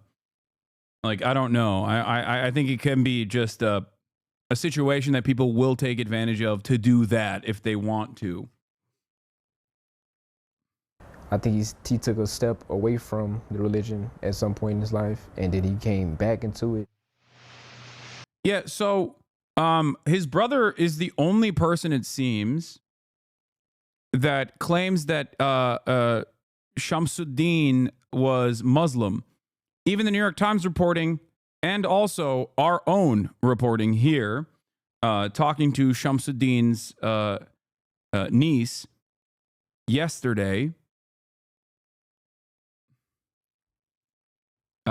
many people in his family, other members of his family, have said that he was not Muslim, that he was raised Christian. The New York Times actively reported that he was raised Christian and became and potentially converted to Islam a couple years ago.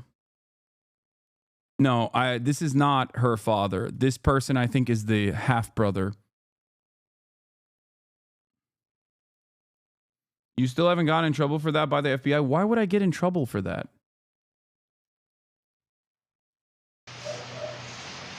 And let me give you some good news now. Both of the officers who were hurt while exchanging gunfire with the suspect, they are now out of the hospital. Here in the French Quarter, it's starting to look and sound like the old Bourbon Street, and Michelle, slowly, it's starting to feel like the old Bourbon Street. Welcome back. The half-brother of the New Orleans terror suspect says radicalization is what fueled his brother's actions. Brooke Taylor is joining us live from Houston. And Brooke, I understand you spoke to the half-brother. What was your takeaway from your conversation with him? I did, and he was completely shocked by all this. We spoke at his childhood home. Now, one of the things that the FBI said was that on the way to New Orleans, Jabbar posted on his Facebook page saying that he was inspired by ISIS, as we know, and that at first he was going to actually target his own family and friends. So that's what I wanted to ask, his own brother, how it felt hearing that. And he stood back and he said it was so chilling to hear that, just shocking and heartbreaking. I want to show you this picture here of the Jabbar family from the early years when the boys were just kids. His brother Abdur Jabbar is an adult now. He gave us these photos. He says they're 18 years apart and the family did not see any red flags. Shamsuddin Jabbar grew up in Beaumont, Texas, and went to Central High School. From 2007 to 2015, he joined the Army as a human resource specialist and information technology specialist. Then he had a quick real estate career and most recently working in IT again. Now, he says later in life, Jabbar seemed lost and on a, quote, path to self-discovery. He went through at least 2 divorces, had 3 kids, and according to court filings, was having massive money struggles. His brother says that he grew up Muslim, but he says Jabbar stepped away from his faith in the 20s. He said that decision to join the Army was just a way to get on the right path and really figure out his career. Now, he didn't want to show his face for his own safety reasons, but he spoke to us. He says his brother was trying to find a sense of purpose in his life, and as you mentioned, blames radicalization for this attack.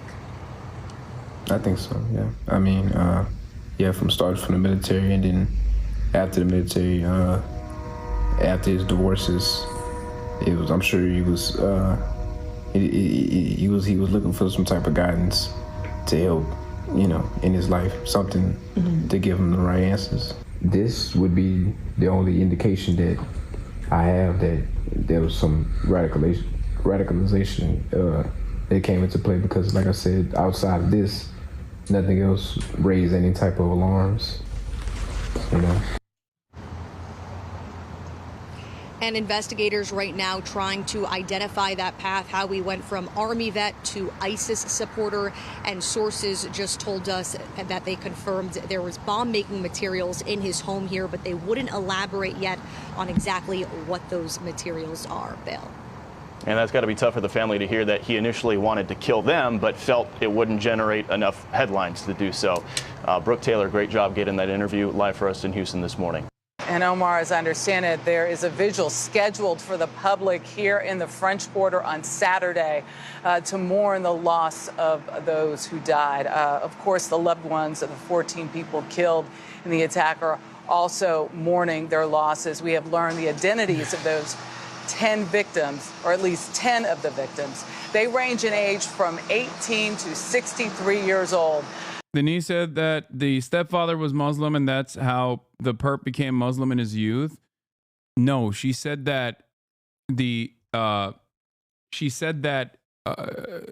was raised Christian by her mother and was estranged from his father, who I believe was Muslim. She said that the family was predominantly Christian, but because of their names, they regularly were targeted as though they were Muslim.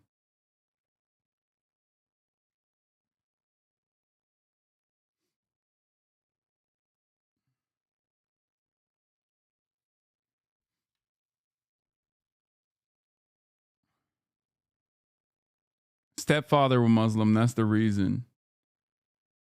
Is there any understanding of the motive yet?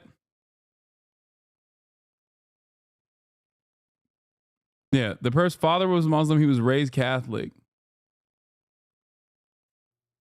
Those options make no sense for a man in a corner. Those two things have zero connection for a man who thinks he has nothing left. One is a complete loss of anything he has left with his own hands. The other is randomly joining a Fed operation which only connects with the racist logic he's Muslim.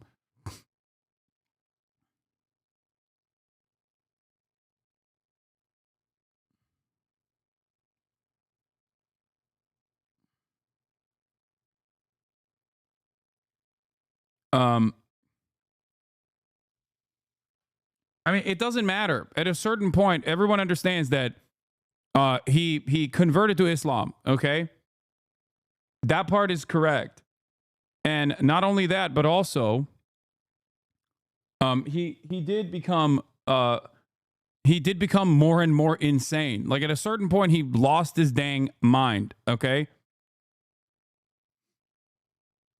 it's still interesting to track this journey and understand the point of radicalization and what took place, because part of the reason for why it's important to understand it is because there are people out there who are tying this back to like regular old Islamophobia, even though there is a surprisingly lower number of people doing that. I think most of the people that are doing that are pro-Israel people in general that have used this as an opportunity. Don't ever let a crisis go to waste, to basically reassert the position that like this guy is basically the same as all of the pro-Hamas Iranian-backed protest movements on college campuses and the like.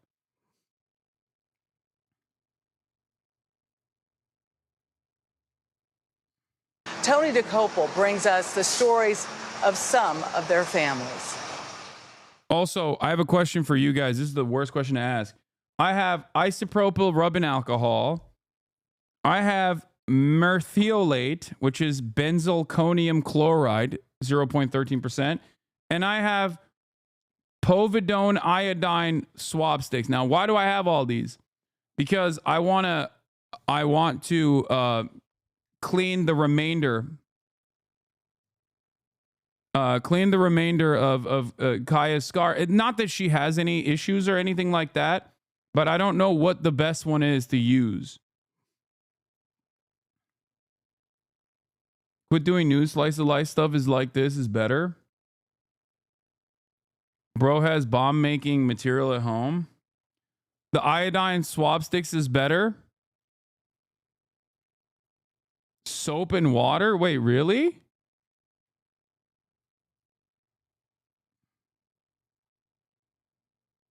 I'm a chemist. Benzalkonium will be the safest. Iodine will be the most effective. Usually has the least reactivity with skin and is commonly used in human surgery. I'm a doctor. I don't think there are there are no open wounds, but I just want to like fix. I just want to clean up, just make sure to clean up what is remaining of the area. So while this story continues, I'm going to do that in the background. She was a wonderful girl.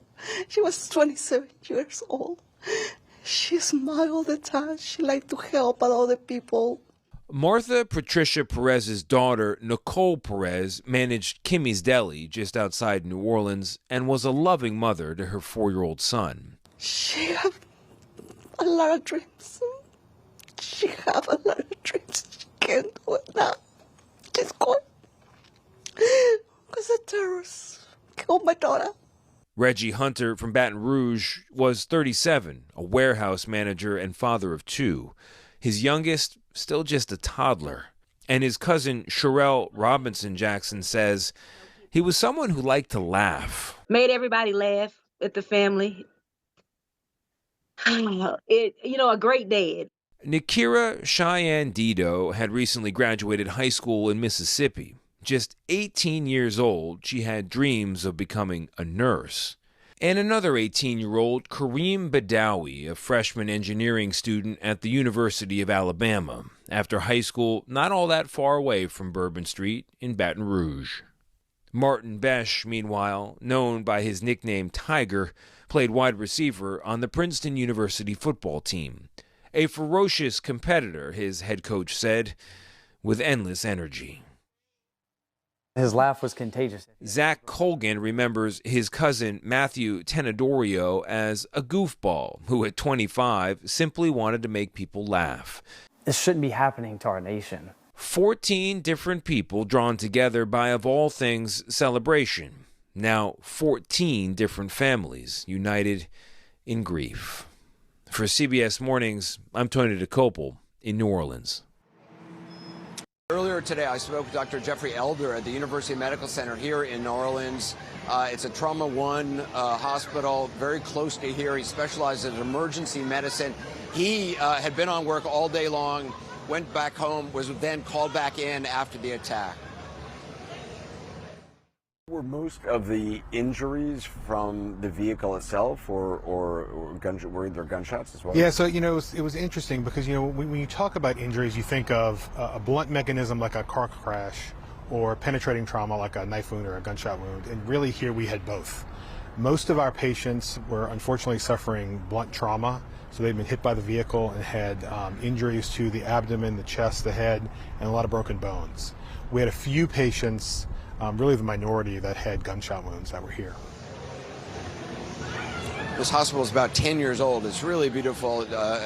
Dr. Elder was also saying that this was the largest number of sick critical trauma patients that they've ever seen in such a short period of time. I met earlier today at that hospital with Pittsburgh area native Jeremy Sensky. Jeremy uses a specialized wheelchair. He was in New Orleans on vacation. He uses the wheelchair because he was in a car accident in 1999. He's paralyzed. I spoke to him. He was on Bourbon Street. He was struck directly by the truck in his legs in the wheelchair. He survived miraculously. I spoke to him earlier. I think I got hit and my body was just thrown onto the ground, and I just, for like a second, I don't remember that moment, but as soon as I hit the ground, I think I came right back awake. The first thing I remember when I hit the ground were the gunshots, and as soon as I heard the gunshots, I was thinking in my head that I would hope I was clear from the gunshots, and I thought that's kind of why I was on the ground. In my head, I thought, well, maybe I'm on the ground because of the people are shooting, and I was on the ground to get away from it. So did you heard shots? Did you see anything around you? No, I didn't see anything. While I was hearing the shots, I was still like disoriented, and the whole time I was like pretty messed up. I really didn't know what was going on, and I was just glad that I didn't get shot. Like, I'm thinking the gunshots, I'm laying on the ground, I should be safe, and then my leg was messed up. I kept messing with my leg. I'm like trying to figure out what's wrong with my leg, and I saw this stuff around me, which was parts of my wheelchair. So I started scraping and trying to find my phone. I really couldn't tell what was what, so I tried to get my phone. I wanted to use the phone. I was going to call my wife and tell her I was alive. Your leg, you were you were bleeding. I think that I was bleeding, but it was my leg was just broke, like in a bunch of different pieces. There's a photograph taken from overhead where the truck is, and you're on the ground. Yeah, the truck was to my right. So did you heard shots? Did you see anything around you? No, I didn't see anything. And I was screaming, help, help, help, help. And finally a guy came over and said, listen, you're lucky to be alive. He said, many people aren't as lucky as you. I heard that somebody put a mark on your forehead indicating you were alive. Somebody came over and they put the number, a yellow X. And I asked, what does that mean? And they didn't tell me. But later on I found what it meant, because whenever they care, what they did is, after a while, I'm not sure how long it was, the time was like forever. I mean, I felt like I was there forever. I was laying on my back, and there was a guy named Patrick. He was one of the cops that was dressed up in like the army fatigue color. And eventually he just stayed with me. After I told me I couldn't walk and I was paralyzed, he stayed with me. And I asked him what had happened. He said, we don't know, we're still trying to figure it out. And I said, was it just a drunk driver or something? Did someone blow up something? Because I didn't know. I still hadn't put two and two together that the truck had done anything really. And even though I had seen the truck, I never even thought that that's what had happened, because I was so out of it. When did you learn that it was this person in a terror attack? Today. They were talking about it, something about someone shooting a cop or something. I heard someone got shot by a cop, but no one called it a terror attack. And I kept asking people, like the nurses and doctors that were with me that night, and no one said it was a terror attack. And today I found out that it was a terror attack. Does it make you angry? Me personally, I'm going to have a hard time probably coming back to Bourbon Street for a while. But I mean, I might. But I'm not.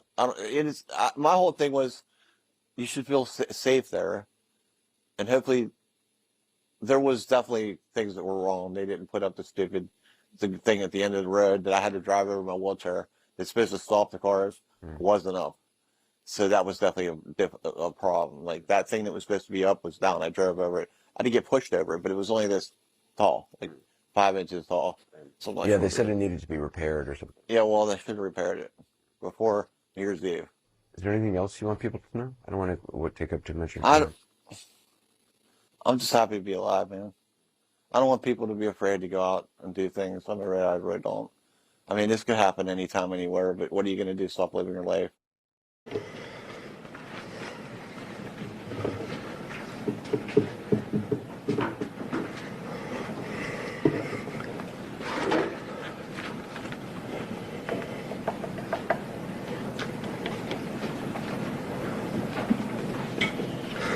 All right, good afternoon, everybody. My name is Kevin McMahill. I'm the sheriff for the Las Vegas Metropolitan Police Department. Over the last couple of days, since the bombing and death of the individual inside of the Tesla at Trump Towers, had a number of priorities that we've been trying to accomplish over those days. The first one of those priorities was to confirm that there's no further threat. I think we've completed that. The second was to positively identify the suspect. We've also done that today. I can confirm that that is Matthew Livelsberger. We also wanted to confirm that there were no other actors involved in this incident. I believe we've done that, and you'll hear much more about that as we move forward today. We've also today, I'm going to be able to share with you some of what we believe to be his plans and motives as to why he conducted this attack. Now, before we go on, I want to just address a couple of things before we get too far along here. I want you to know that we're very well aware of a podcast that is going around today and the contents of the letter in that podcast. And I just want you to understand that since we've been conducting these press conferences, I have only given you information that we have verified and deemed to be factually accurate. We've been aware of that document for a while now, and we still have not completely gone all the way through that and verified that entirely. We are in one of the two telephones and one laptop, so one telephone and one laptop that we still have not been able to get into. There is one cell phone. What is this? Johnny Midwest, check the logs. I'm a ER nurse in Oakland. Soap and water is all you need. If you really want to go overboard, use iodine, but beware it stains the skin for a while. More extra credit, put a little bit of antibiotic ointment or Vaseline. I already did it. I did all of that. I did soap and water, and I did the rest of it. Damn, Kaya is so well trained. How long did that take?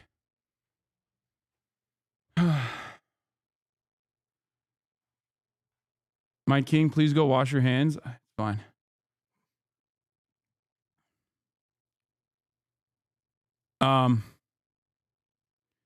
I don't know what podcast they're talking about, but I suspect that that's where the manifesto conversation started, maybe.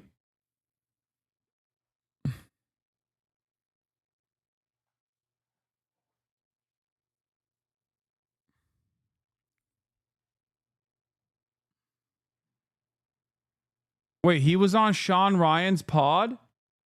Wait, what? This guy was on Sean Ryan's?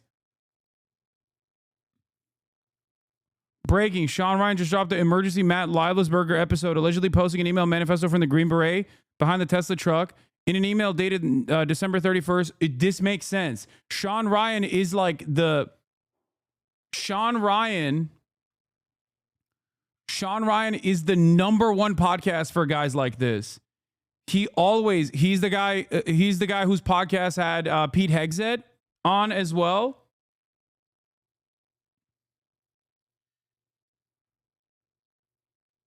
The real email manifesto sent. I urge everyone to dedicate at least 35 minutes to fully grasp the details that have unfolded over the past few days. This episode takes a deep dive into the manifesto. An email sent to Samosar by Matt Leibelsberger himself. Within this chilling document, Leibelsberger boldly declares, what I'm going to send you is going to change the course of humanity. Former Green Beret. Well, he wasn't a former Green Beret. I'm pretty sure he... Well, the manifesto is fake news. The source of it is a couple months old. Is at the center of the story just days before he drove a Tesla Cybertruck loaded with explosives to Trump International Hotel in Las Vegas. The Cybertruck incident has raised serious questions about Leibelsberger's motivations, his credibility, and the information he shared. In this episode, we unpack the manifesto's contents.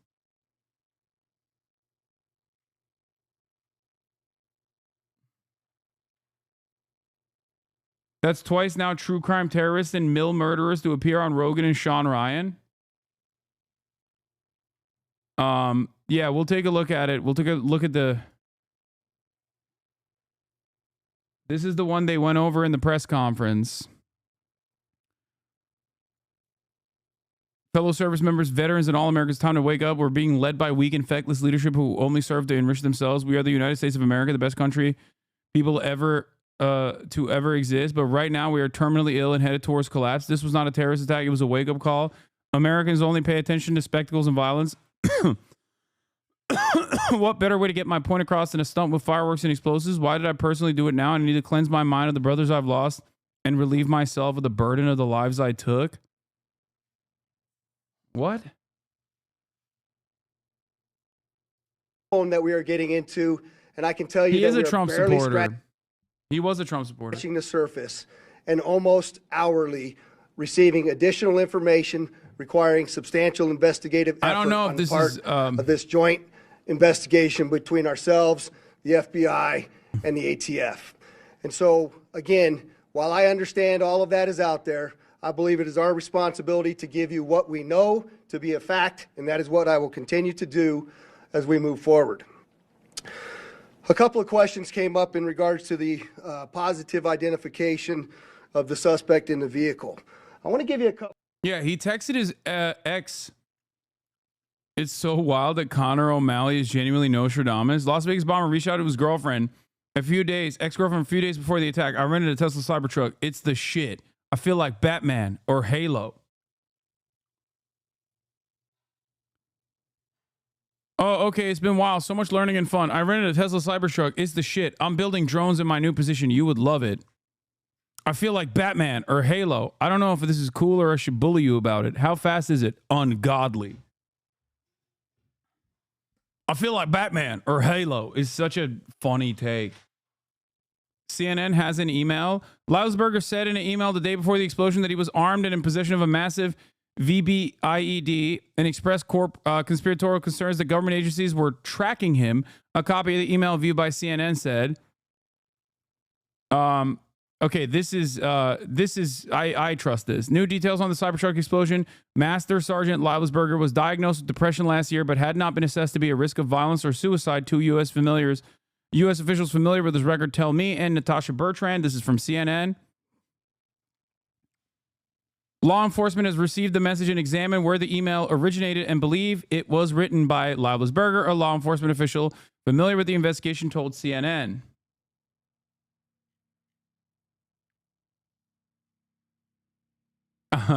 He tried to flex and she wanted to bully him. She caused it. Okay, yeah, it's a sarcasm.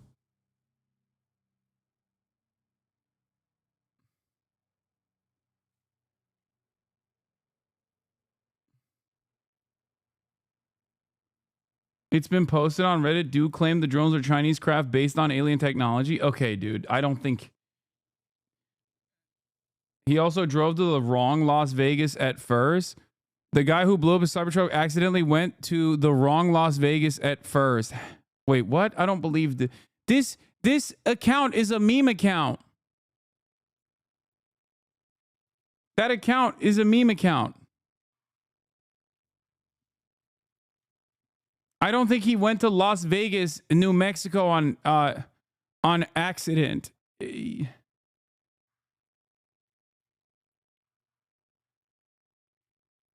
It's most likely that there are charging stations on the path.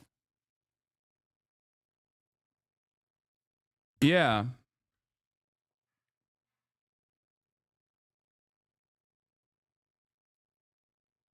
It is 100% reverse engineered alien tech. Aliens are not primitive enough to use propellers. It is not aliens. What?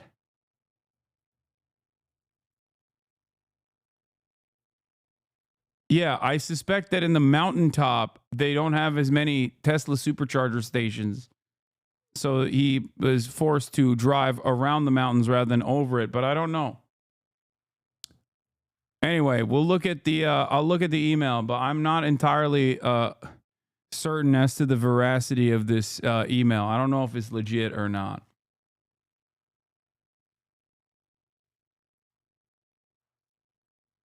Okay.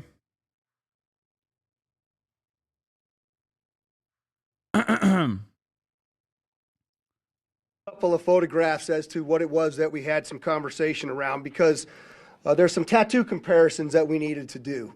And in those tattoo comparisons, in this particular photograph, you can see a tiger tattoo, and there's a secondary tattoo on the stomach that the wife had told us about. Jesus Christ. You can see that some of it is burnt, some of it is not burnt, and while the body was still in the vehicle, we were unable to identify those specific tattoos until we were able to remove some of it.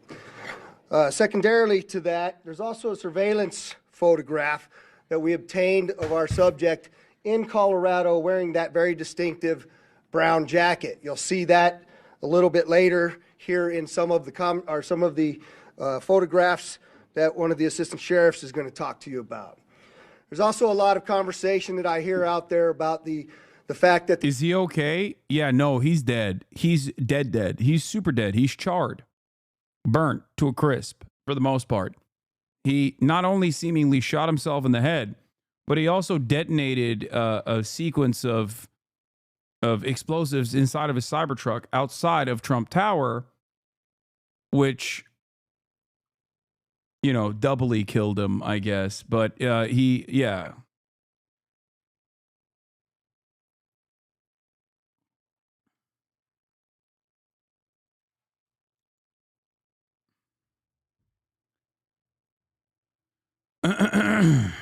The identifications, the credit cards, and the number of things that I provided to you previously did not show up as burnt in the explosion in the vehicle. And so I did think it was important for me to address a couple of those issues so you understand where we're at. That's a photo. What am I even looking at here? Like, I don't even know what this is.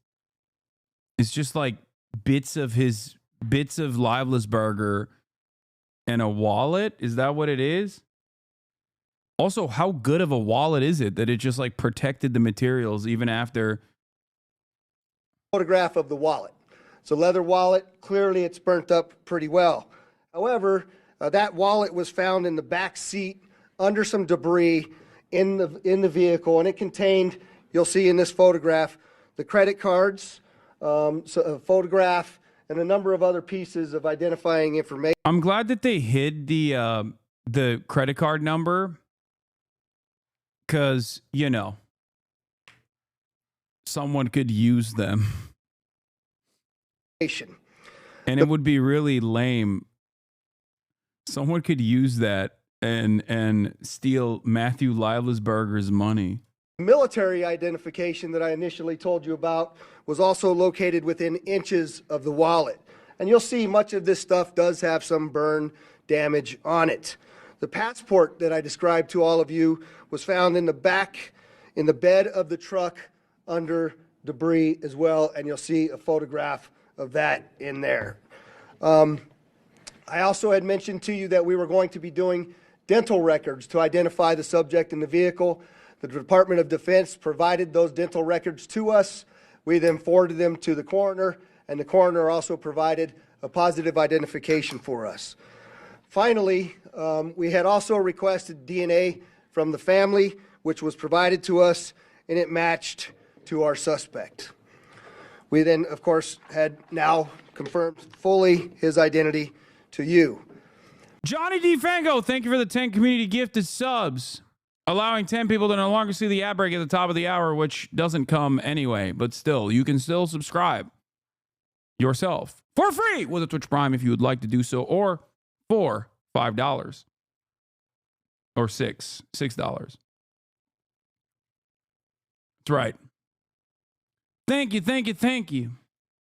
There has been, again, a tremendous amount of investigative effort that has Bob, been blast conducted my now. And I'm brains going to out. introduce to you Thank you for the 10 gifted. Assistant Sheriff Dory Corrin to go over some of the extensive investigation that has occurred. Dory? Good afternoon. I'm Assistant Sheriff Dory Corrin. I oversee our Homeland Security and Investigative Services Group, which includes our counterterrorism unit that's been working around the clock on this investigation. I just want to briefly share a few updates on some key areas to include the operational activity that led up to this incident, a little bit of information on the post-blast investigation as we know it today, and then finally some of the information that we're discovering most recently about motives and plans to give you some insight on why this individual committed the act that he committed. To begin, yes, he was inside the car and he allegedly shot himself, according to the investigators, before he blew up the car. Or like they still don't know how he lit it up. Okay. again, just with the operational activity, the sheriff yesterday talked about the route that the suspect took to get to Las Vegas. Why aren't they calling him a terrorist? The answer is because he's a Trump-supporting white guy. And he also didn't kill a healthcare CEO. I hope that clears up the confusion.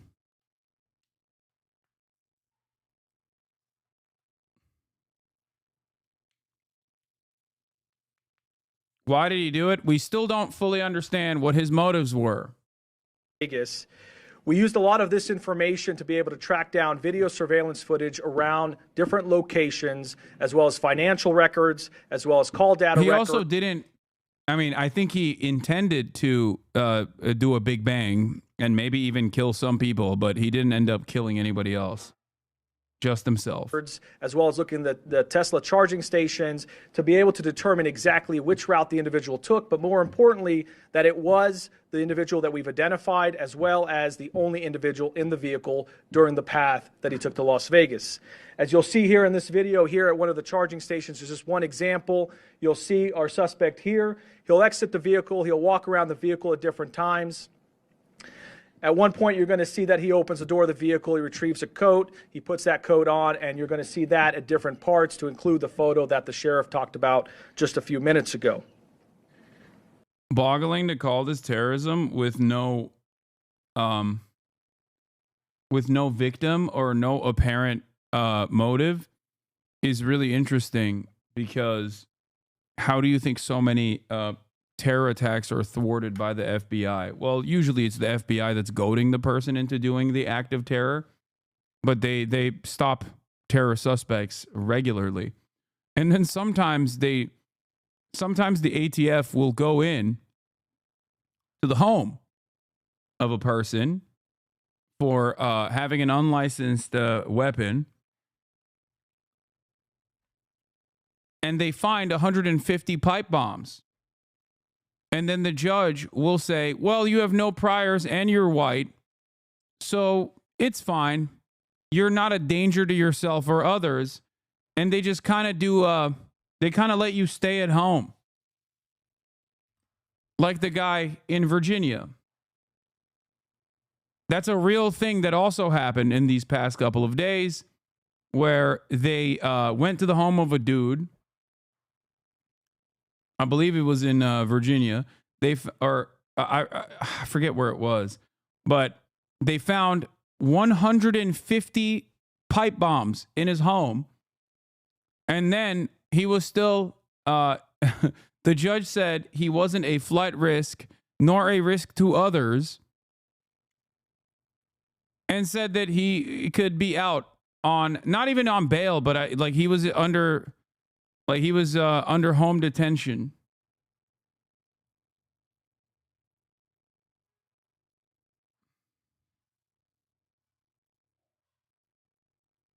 Some of the pipe bombs that were built were preloaded into an apparent wearable vest.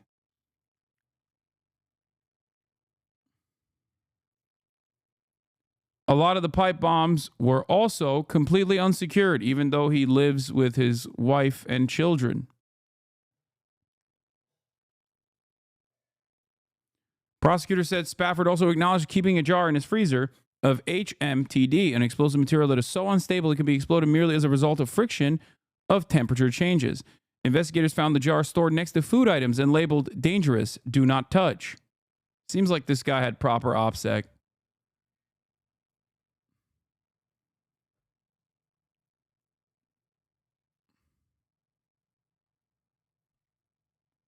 Even after losing his own fingers as a result of his homemade explosive materials, he made his apparent remarkable decision to keep an extraordinarily dangerous explosive material in the home's freezer next to food items that could be accessed by the entire family, prosecutor said, arguing the man poses an extreme danger to the community and should remain in custody.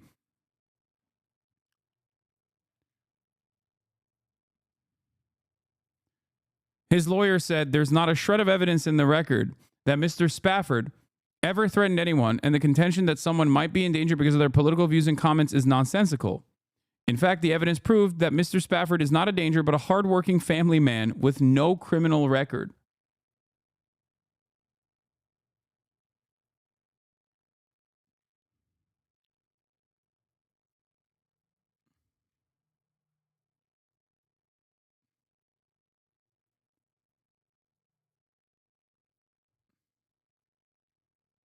Except he was a danger to himself. He blew off 3 of his fingers on one hand.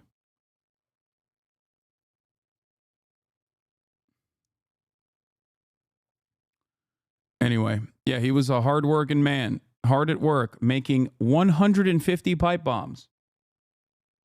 He is not in a detention facility right now, for the record.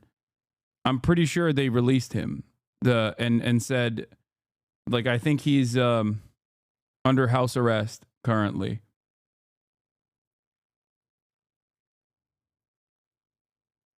Your Honor, God forbid men have hobbies. Is this the nanny state akin to the Chinese Communist Party? Or are we a nation of freedom and democracy?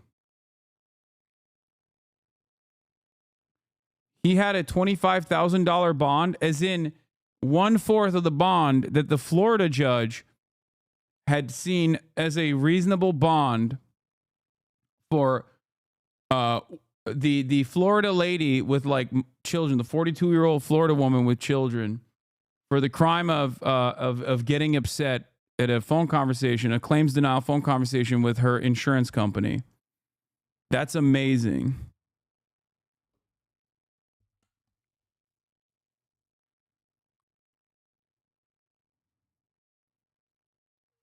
Anyway.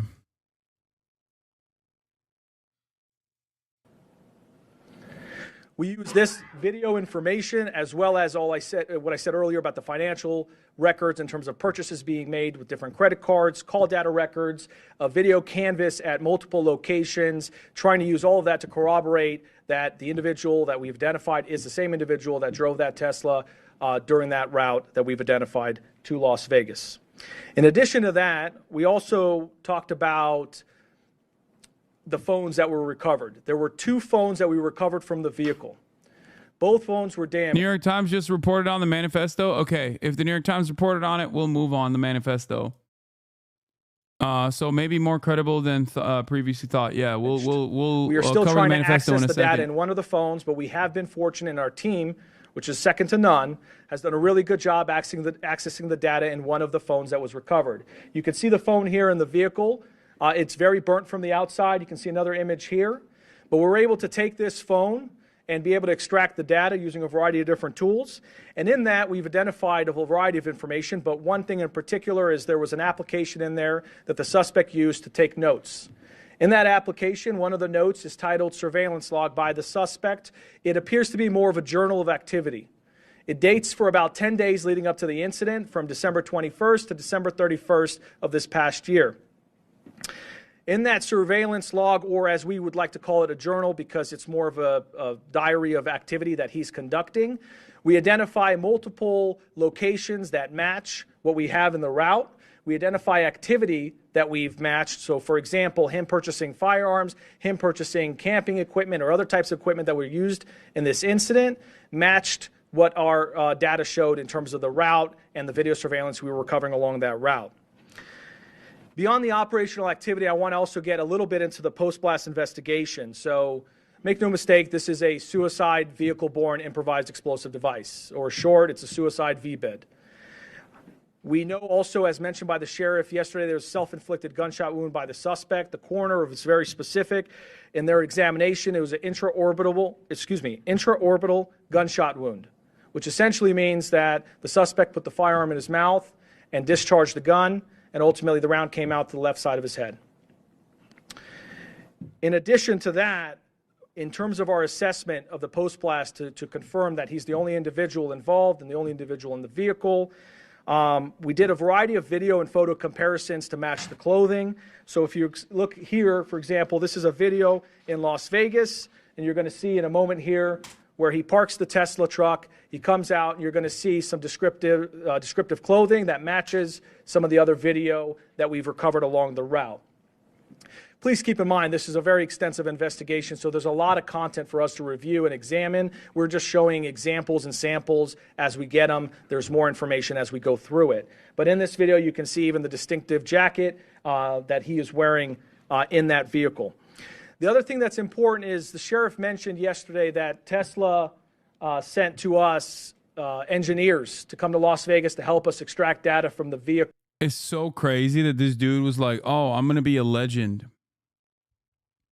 I'm going to get America to wake up by blowing myself up. And all that remains is a vague manifesto as far as we've seen. And also a text message he sent to his ex-girlfriend that he feels like Batman or Halo.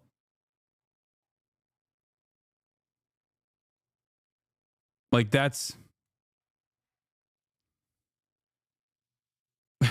I feel like Batman or Halo. The email about the drones is not the manifesto that was reported by the New York Times. What email about the drones? I'm not talking about the drones.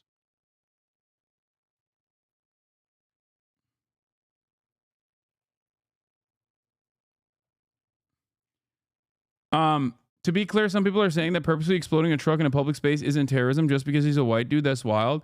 Yeah, imagine if he was Muslim and did that. Now, even if he didn't kill anyone, I assume that many people would be like, "Oh no, that's terrorism. It's just failed. It just like didn't happen.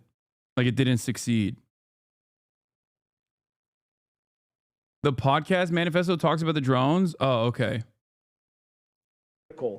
Thanks to their support, we were able to extract an SDMI chip from the Tesla vehicle, and Tesla was able to confirm to us using the data from the vehicle that the vehicle was not. But it's not just that he's, a white guy, okay? Because as we know, you can be a white guy, but if you are successful and your victim is a high-profile CEO, for example, then that is definitely terrorism. We know that.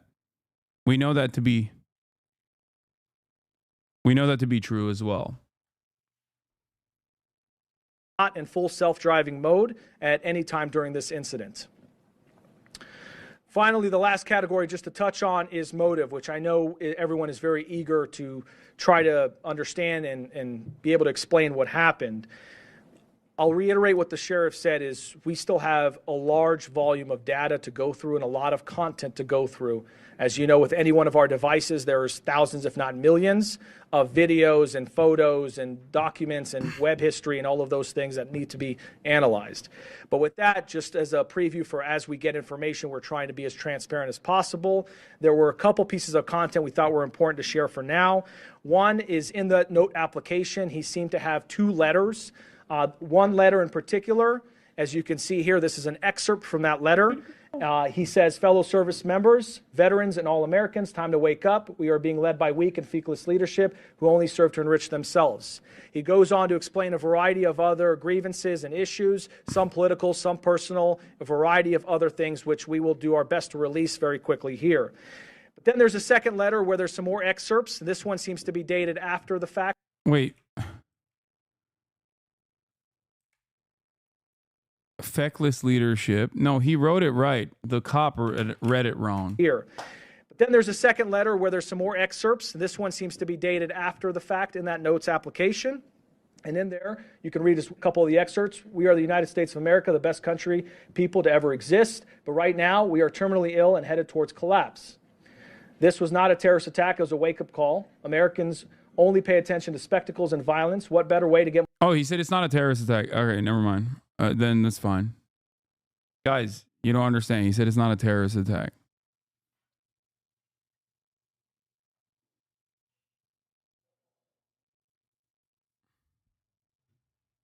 Get my point across than a stunt with fireworks and explosives. Why did I personally do it now? I need to cleanse my mind of the brothers I've lost and relieve myself of the burden of the lives I took. I'd like to just also expand on that and understand that these are just excerpts. In there, he does offer additional information that is varying on the spectrum in terms of political grievances, issues about the conflicts elsewhere, not here, domestic issues, societal issues, a variety of other things, including personal challenges as well. We are intending to release those initial letters so people can understand the best they can what the person's thought process was at one point in time. However, please understand there is still a lot more content to go through, and that may change. There may be a lot more information that we recover that explains either more or shows a change in mindset at different times. Just before I turn it over to FBI Special Agent Spencer Evans, I just want to take a note and just mention what the sheriff said, which is our counterterrorism section and all of the people involved in this have been working around the clock 24/7, tirelessly, truly through the night. They are second to none, and we really appreciate everything they're doing. With that, turn it over to the FBI. Good afternoon. My name is Spencer Evans. I serve as the Special Agent in charge of the FBI's Las Vegas division. I'd like to express gratitude for everyone that's here today, and especially the partnerships that Sheriff Corrin just highlighted. It's been seamless collaboration between the FBI, ATF, Army, CID, Las Vegas Metropolitan Police Department. You know, if you walked into one of the command posts and someone's not wearing a uniform, you wouldn't be able to tell who works for which agency, and it's been outstanding collaboration. We do have significant updates that we're sharing with you from an investigative standpoint, but just want to reiterate, as Sheriff Corrin mentioned, there is still a lot of ongoing investigation. We have terabytes of data that we have to analyze. We have outstanding search warrants and subpoenas, interviews that are being conducted around the globe as we try to paint a comprehensive picture of exactly what happened. That being said, we do feel confident that we have a much better sense of how we arrived at the events of the 1st of January and additional information that we can provide. So I'd like to first begin by addressing something that continues to be widely speculated, whether or not there was any connection between what happened in New Orleans on New Year's Day and then the incident here in Las Vegas just a few hours later. Just to be clear, there is no evidence that these two events are connected. The only things that we have connecting them are incidental, what we believe to be coincidental similarities in that both vehicles were rented through the same service, that they were both subjects served in the military, that they both stayed at an Airbnb, things like that. We've identified no telephonic or email communication between the subjects, no information that suggests that they knew each other, that they ever served in the same unit, that they were ever assigned at the same place at the same time and had interaction, and no witness interviews have corroborated or provided any information that the two events are connected in any way. In similar fashion, we have not identified any connection between this subject and any other terrorist organization. During the FBI's international investigation to date, as I mentioned, we have interviewed family members, friends, the subject's associates, and military members that he's... Both victims of family court, both spent time at Fort Bragg. But once again, that could be, that most likely is just independently radicalizing components. He served with around the globe. Through these interviews, we've found that the subject held no animosity towards the president-elect. That's something that's also been reported. Investigative steps have discovered and... None of that is connecting evidence? No, I'm not saying it is. I'm not saying it's connecting evidence. Information from the Army indicates that he likely suffered from PTSD, and we are also aware that there were potential other family issues or personal grievances in his own life that may have been contributing factors. Again, we're looking into all of that. It's evident that the subject considered, planned, and thoughtfully prepared for this act alone. That's what we believe, and we have no information to the contrary at this point. The FBI has been able to confirm some of this through the utilization of video footage in public areas as he traveled from Denver to Las Vegas. We have video footage that shows that he is alone outside. Can we stop normalizing victims of family court? Both these dudes made it real clear why the courts didn't want them having custody and why their wives left them. I can't even joke about family court victims now. What are we doing here? Excuse me, you are not allowed to make fun of divorced dads any longer. Because I misunderstand the joke that you're making, and then I feel as though you are saying, that, that there is a real thorough line here. At this point, 50% of marriages end up with divorced dads. You don't see them, blowing themselves up, okay? It's a very commonplace thing.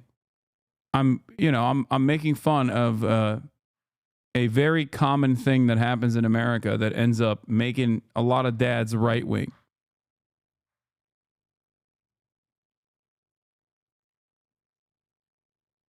Of the vehicle, and that corroborates again what Las Vegas Metropolitan Police Department footage has also shown. The FBI, as the sheriff indicated, facilitated obtaining DNA from a family member that was able to be conclusively matched to confirm the subject's identity. As Sheriff Corrin mentioned, although this incident is more public and more sensational than usual, it ultimately appears to be a tragic case of suicide involving a heavily decorated combat veteran who is struggling with PTSD and other issues.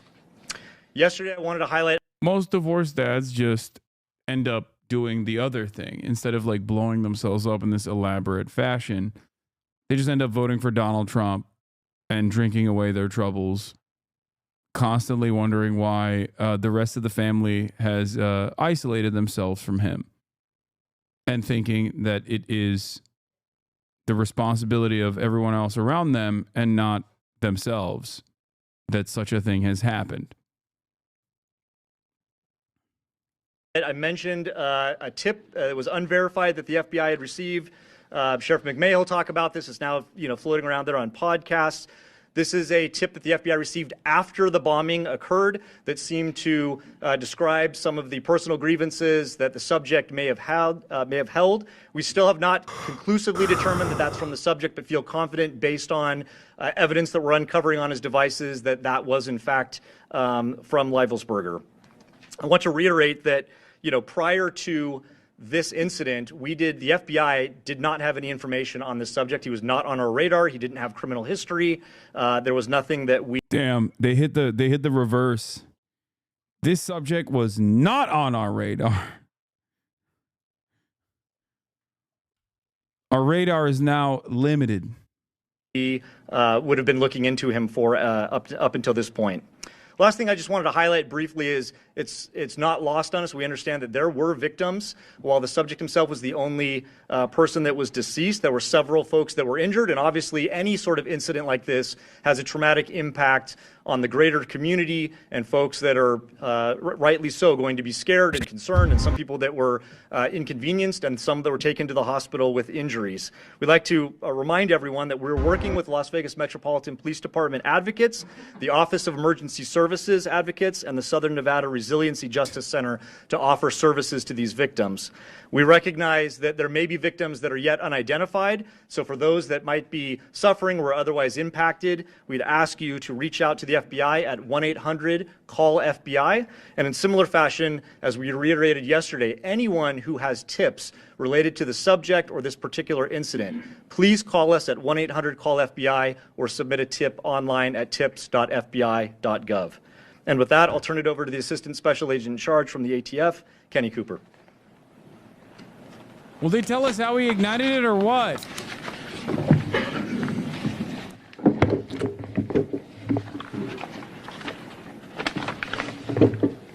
Not playing. Good afternoon, everybody. My name is Kenny Cooper. I'm an Assistant Special Agent with ATF San Francisco Field Division. I have some very quick resource updates. ATF has brought in some of our top experts from our national response team that will assist with the sifting through the debris of the Tesla. And that's an abundance of caution to make sure that we've got the initiation sequence identified as best we can from the evidence that survived the thermal event of this explosion, and to ensure that no other bad actors were involved in the initiation of that device. Also, my second... Chatter be like, I already told you how he did it, and then you look at it and it's just this theory. Update is to the firearms purchased by our subject on December 30th, 2024. Our ATF investigators were able to track down that lawful purchase at a gun store in Colorado. Our subject arrived in that gun store by himself on December 27th and initiated the ATF Form 4473 and actually paid for those 2 firearms that were recovered from the Tesla on the 27th, and was sole occupant of a vehicle arriving and departing that on that date. Subject was the victim of a kinetic implosion resulting in a thermal event. After a thorough ocular pat down of the I love cop speak. It's so good. And then on the 30th, we have video evidence of our subject entering that gun store as the sole occupant of the Tesla. He actually received and transferred those 2 firearms and took into his possession at that time, and departed as the sole occupant in the Tesla. Those are the 2 updates that I'm... He departed as the sole occupant inside of the Tesla Cybertruck in a tactical style implosive event. Here to provide to you at this time. Thank you.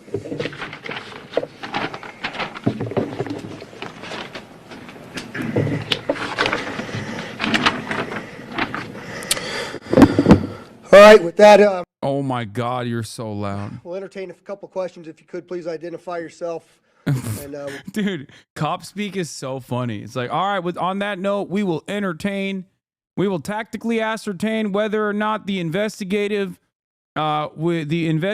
questions that you are allowing us to hear. Hands up. I'm sorry, I didn't mean that. He's got a gun. I'm sorry, I didn't mean that. I'm reverting back to tactical speak in this circumstance. I apologize. Identify yourself, sir.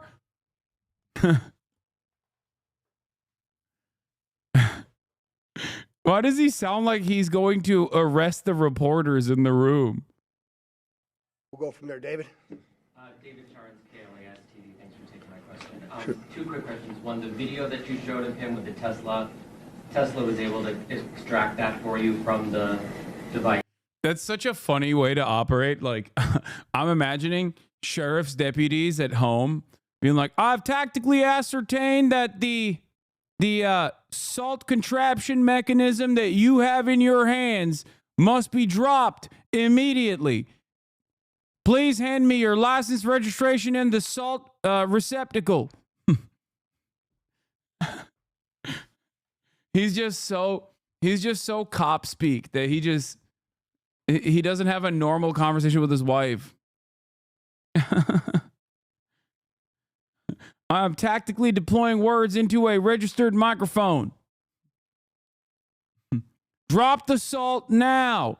Drop the salt now.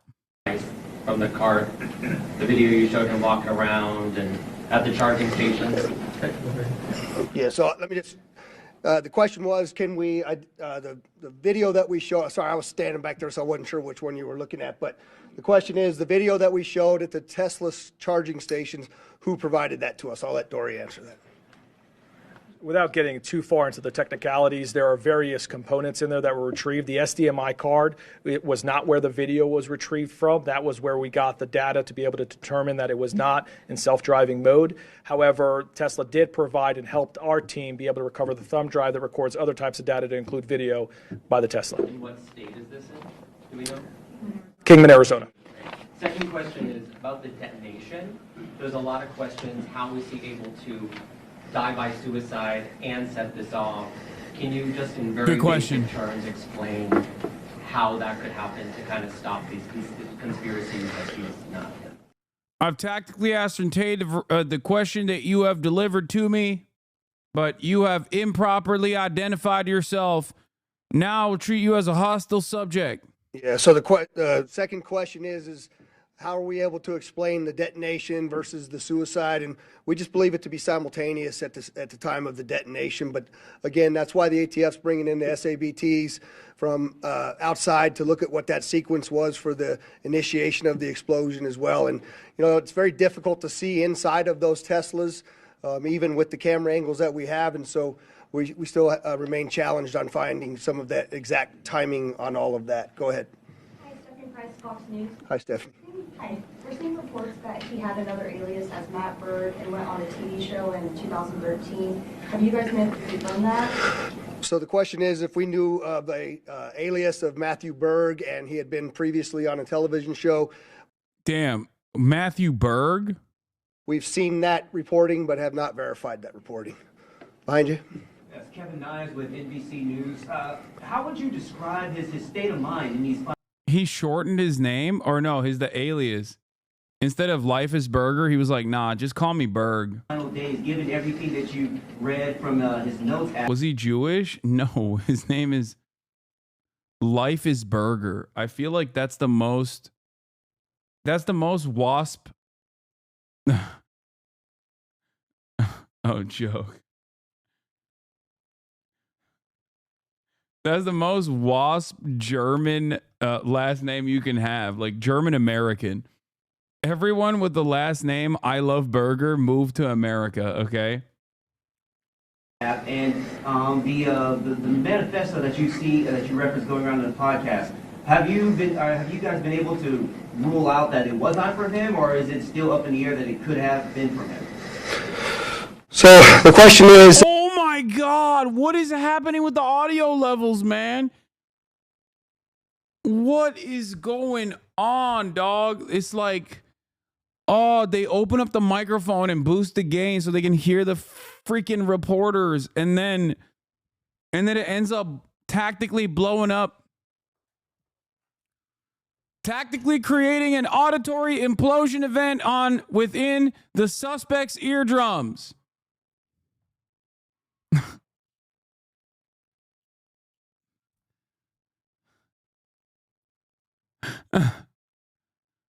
We have accidentally utilized an LRAD, a long-range acoustic device. You sound like the audiophile chatters. I mean, that's crazy how loud that got. How would I describe his state of mind in the manifesto that was described on the podcast? Have we been able to determine whether that was from him or not? And I'll answer the first part is I'm not comfortable giving you state of mind just yet. I certainly am leaning a particular way. But again, I'd like to be factual to you. I think when you read the documents that we're going to give you a link to at the end of this press conference, that you can go in and make some of your own assumptions about what that is. But I will tell you that part of my hesitation on that is I know that we have a lot more documents and number of things for us to uncover. And so I want to be able to provide to you only the factual information when I have it. And so I'm not going to opine on what I believe his state of mind was at that particular time, but certainly you can see some troubling aspects in his personal life as well. And I don't know if you want to address.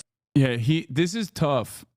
This is tough for a cop to opine on, okay? Because everything that he's talking about with respect to Matthew Livelsberger hits way too close to home, I suspect. Okay? You're basically asking a man to reveal his own personal journey in broad daylight in front of millions of Americans, all right? And you don't want that. It's hard. It's difficult to opine on such things. That's the second part, Spencer. Yeah, so in terms of the so-called manifesto that's circulating online, we have strong evidence to suggest that it was the subject that wrote it, but we haven't conclusively proven that yet. And that evidence relates to other evidence that we're finding that we're able to compare that lead us to believe it was in fact him who sent it. Oh, dang. Well, we have tactically ascertained the veracity of the manifesto, which the suspect, the perpetrator of the thermal implosion event, kinetically put pen to paper.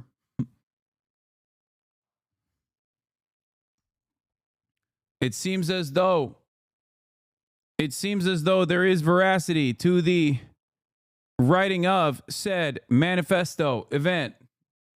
This is not the podcast email one.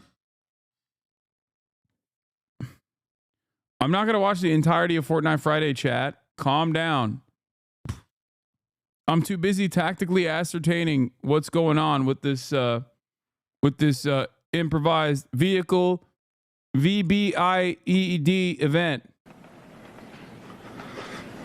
J1. Do you have an update? Is it J1? Yes, J1 Okay. from 13.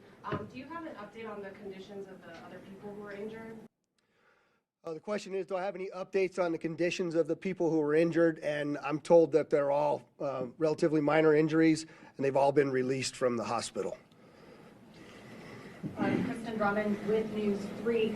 As you were showing us these excerpts, can you say why definitively he chose the Trump International Hotel and why he decided to come here to Las Vegas? Yeah, the question is, with the excerpts that... Yes, that's right, Chatter. I have tactically engaged in volume management to ensure that the auditory kinetic explosion event does not happen once again. I have now ceased.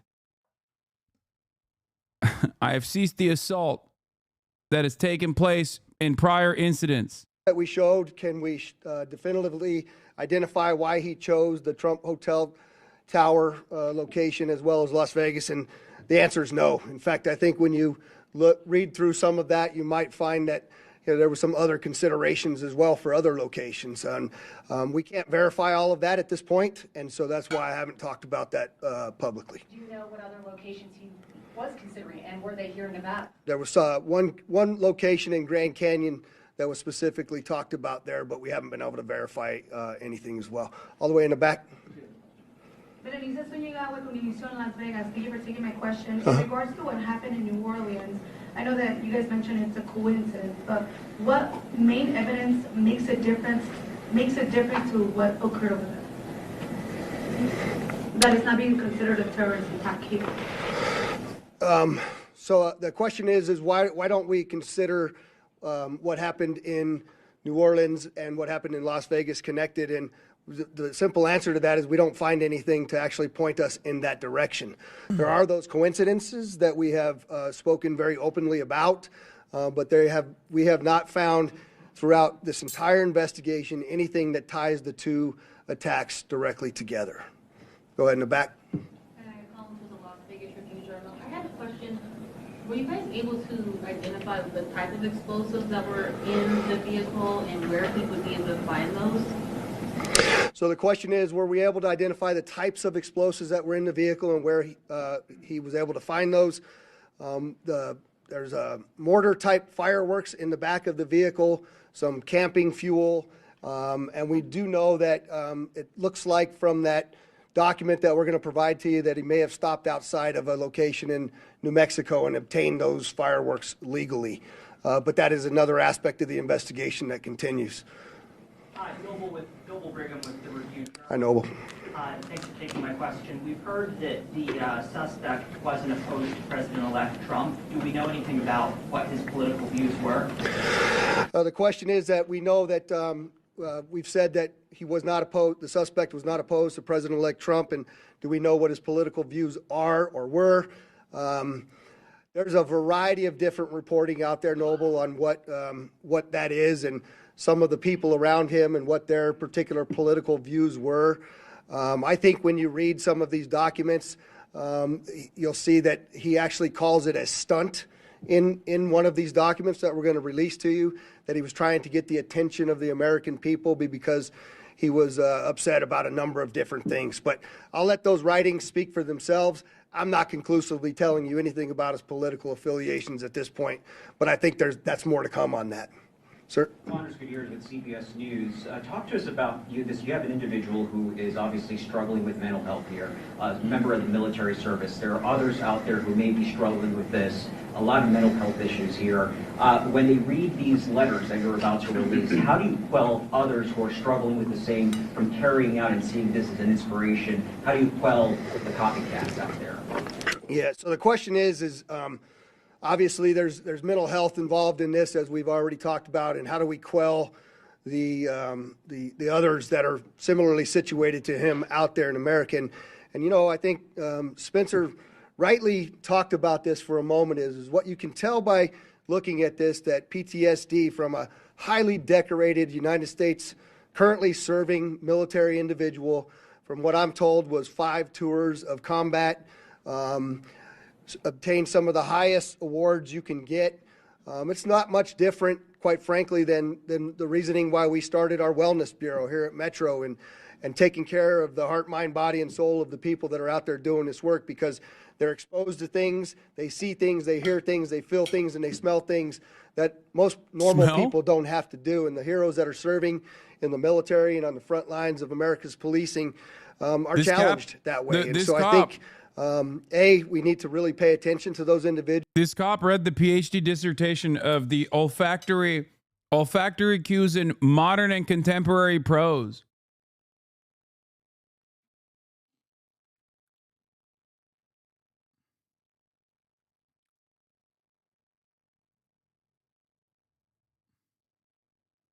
He read it. I'm inclined to believe that he read it. Olfactory ethics in modern and contemporary prose, dude. He read it. He knows. Talking about olfactory trauma.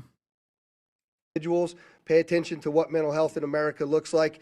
And I think this is just one more incident that brings that to the forefront of where it is that we are in talking about these types of things.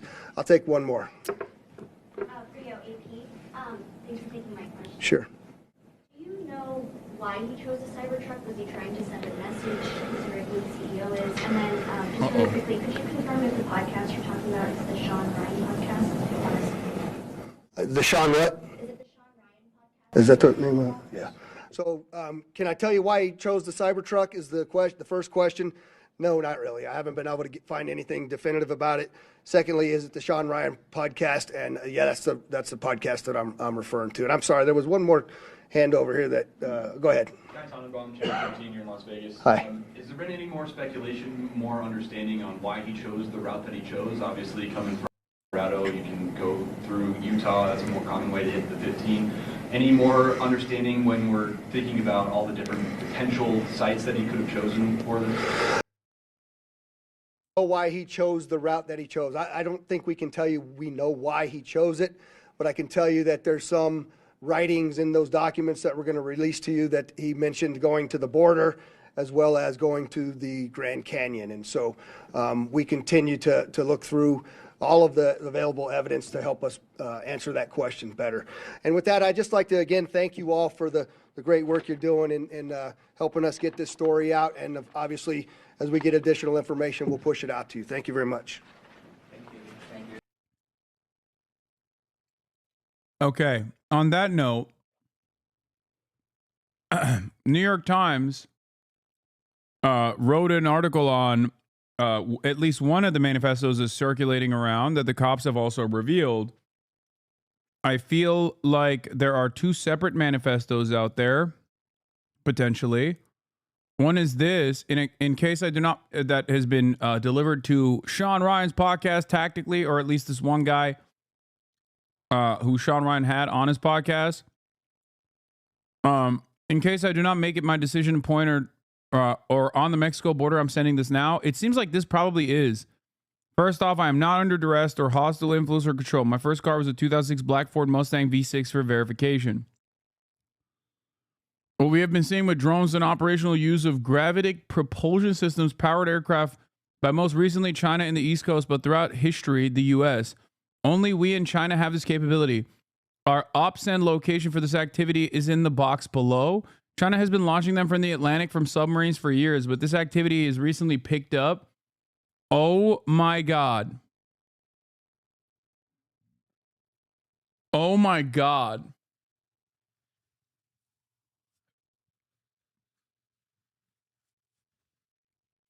Oh my God.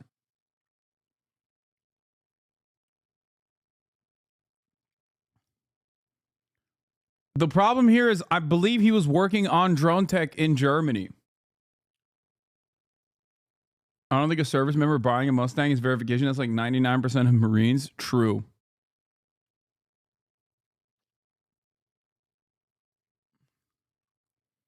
The so and what is because of the speed and stealth of these unmanned air AC.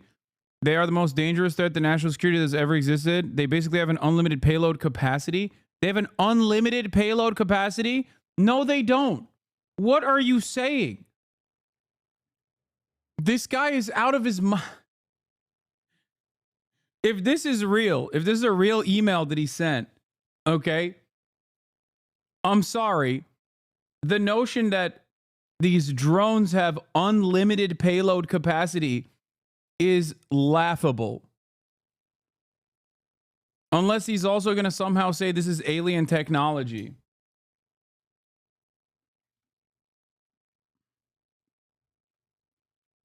All right, let's hear what he had to. Let's hear what this podcast looks like from Sean Ryan now.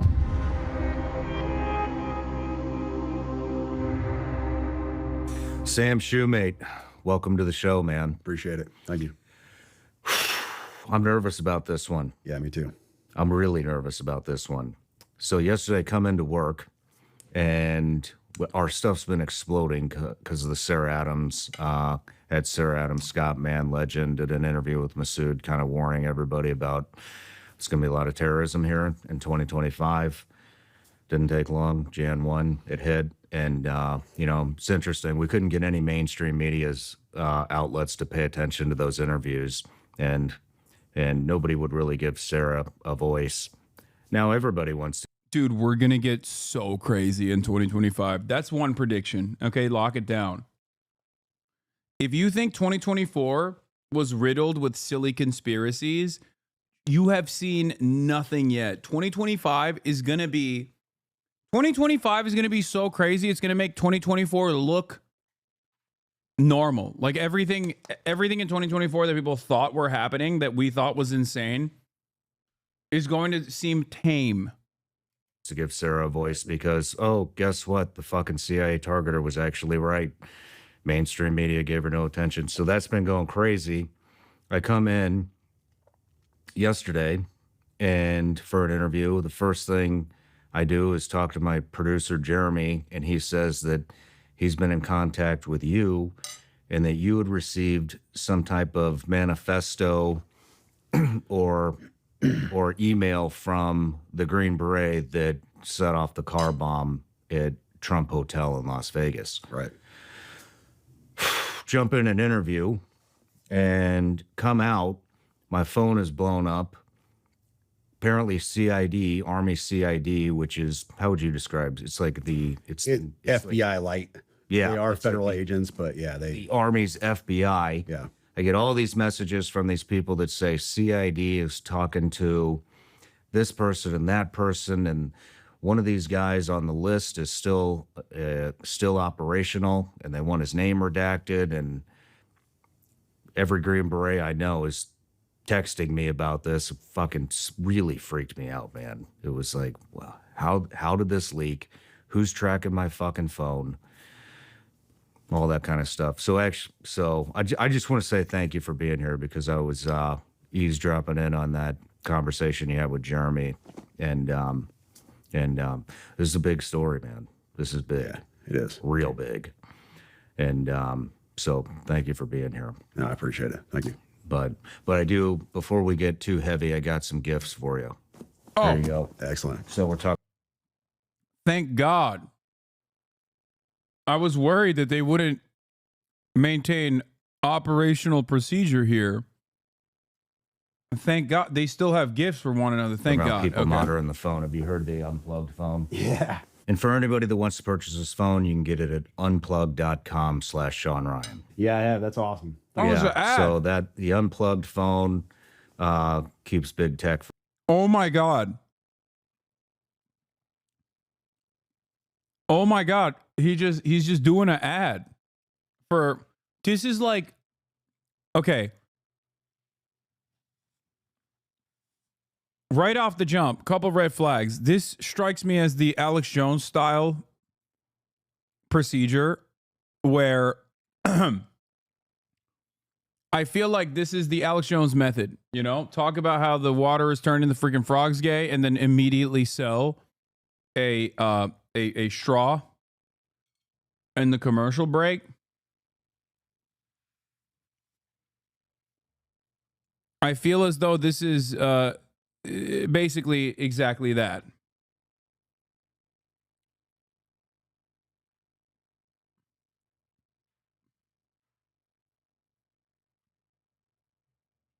He's doing that with more credibility than Alex Jones, though. For monitoring your texts and your calls, there's a secure messaging app in there. There's a secure email. So get that thing wired up, and absolutely, let's talk on that from now on. So, okay, and then everybody gets a bag of these. Been waiting for this. Nice. This is awesome. Thank you. You're welcome. You're welcome. Very cool. But all right, let's dive into it. This is going to be kind of tough. I didn't have, like I said, I was interviewing yesterday, so we're kind of winging it here. Yeah. But so before we jump in, I just want to say a couple things about today, and we're not necessarily validating what came in on that email. There's some pretty alarming stuff that came out in the email about the drones that we're seeing on the East Coast and some capabilities that China has, some capabilities that we have, some activity that went on in Afghanistan in 2019, which actually we do have news reports that is valid. A lot of this stuff actually really lines up, but we can't give it 100% credibility. Right. I think you would agree with that as an intelligence analyst. 100%. And then additionally, there are a few names, two, I believe, that we are redacting from this because they are still operational. And as much as I would love to release those names, we're not gonna do it so that those guys can remain undercover and not burn their entire operation of what they're into right now. And there was one more. The audience of this podcast is Tom Clancy novel readers. Okay. More thing. I want to give a little background on you. Retired from the Army in 2023 as a CW2 intelligence officer and understand the information war. In 2020, you were still on active duty. You started a social media account where you intended to share memes and GIFs. Despite your intentions, the account grew into what it is today. You've developed, what is the account's name? It's an Instagram account, goes by Terminal CWO. Terminal CWO. You've developed a robust network of service members across the Department of Defense who trust you with their reports of unethical and, in some cases, illegal behavior from their leaders. You expose the unethical and illegal behavior while protecting whistleblowers in order to hold military leaders accountable, which is why you received the email from the Green Beret. And because of your background, you come across wild information all the time. You're here today because of an email you received from Matthew Livelsberger a couple of days before the Cybertruck bombing at Trump International Hotel in Las Vegas. You'll also be able to discuss what you know about the terrorists who conducted the New Orleans attack. Did I miss anything? No, that sums it up. Yeah, I'll give a background on why that's significant, so your viewers understand how this came into my inbox. Perfect. One other thing that I just wanted to say to the audience is, even though we are redacting these names from the episode, you passed that, I believe you passed that email on to the FBI. Yes. We're also going to pass it on to our contacts at the FBI. It's very obvious that people know it. Like I said, the CID has been telling everybody. In fact, we talked to Jeremy, who's sitting over there, my producer, me, him, and my attorney, Tim Parlatore. We're up till about 10:30 last night talking to the... 10:30 is not even that late. What?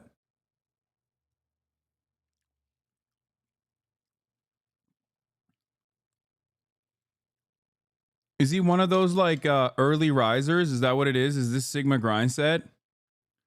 He's like, I've tactically decided to stay way past my nap time. That's right.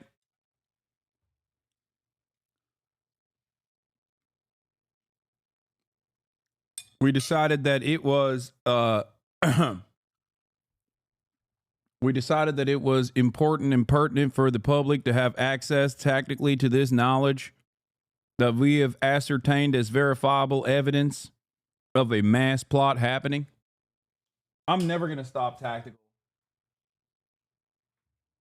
I'm never going to stop cop speak. I love it too much, and I need to get better at it because I feel like if I do tactical speak, maybe I can get out of a ticket or something. Chief of Staff? The Army Chief of Staff PA. The Army Chief of Staff's POA took a major interest in this as well. And, you know, one of the things that he said, I'll wait till later to bring that up, but I don't know. I don't trust any of these people. I mean, public affairs officers are there to... I'll keep my mouth. Yeah, create... PAO is there to protect the command. Yeah. 100%, nothing else. Yeah. They're not there to shed transparency on anything. They're there to protect the command. Let's recreate what the story is. But, and you know what's interesting? Fuck it, I'm just going to say it. You know what he said? He goes, on the call, he said, I didn't talk to him. I didn't want to talk to him. So had them talk to him. He said, between me and you guys, this guy's DNA didn't match his son, and made it sound like it's some big secret. Then at 9:34 p.m., I think it was 9:34 p.m., the New York Post had a headline that said that this guy's, so they're trying to make it sound like this guy did this because maybe he found out the son wasn't his, but there's a lot more to the story as you'll find out. So, yeah. So let's go to you, Sam. Tell me how you got the email. All right. So for context, I've run this account for the last 4.5 years. There have been people in and out writing articles and different stuff and just investigations, some big, some small, just trying to keep accountability in the military, but developed a robust network within the military, all branches, and people feed into this and send me messages and here and there. Nothing ever like this has ever come in. But I get a, well, it started off as comments. So when you have a big Instagram account, you're going to miss a lot of messages because people message, go to hidden messages and everything else. You miss a lot of stuff. Well, I kept seeing this comment on recent posts that I put in there, and it was from this burner account that said, hey, check your DMs, check your DMs, check your DMs. So I go in there and try to find it. There's no message from this guy, hadn't come through or whatever. And then he messages again once that message was opened up. Are you telling me an operator who spent most of his time overseas had a wife who had sex with another man? Oh my God. What a random and unique tale. What? That's crazy.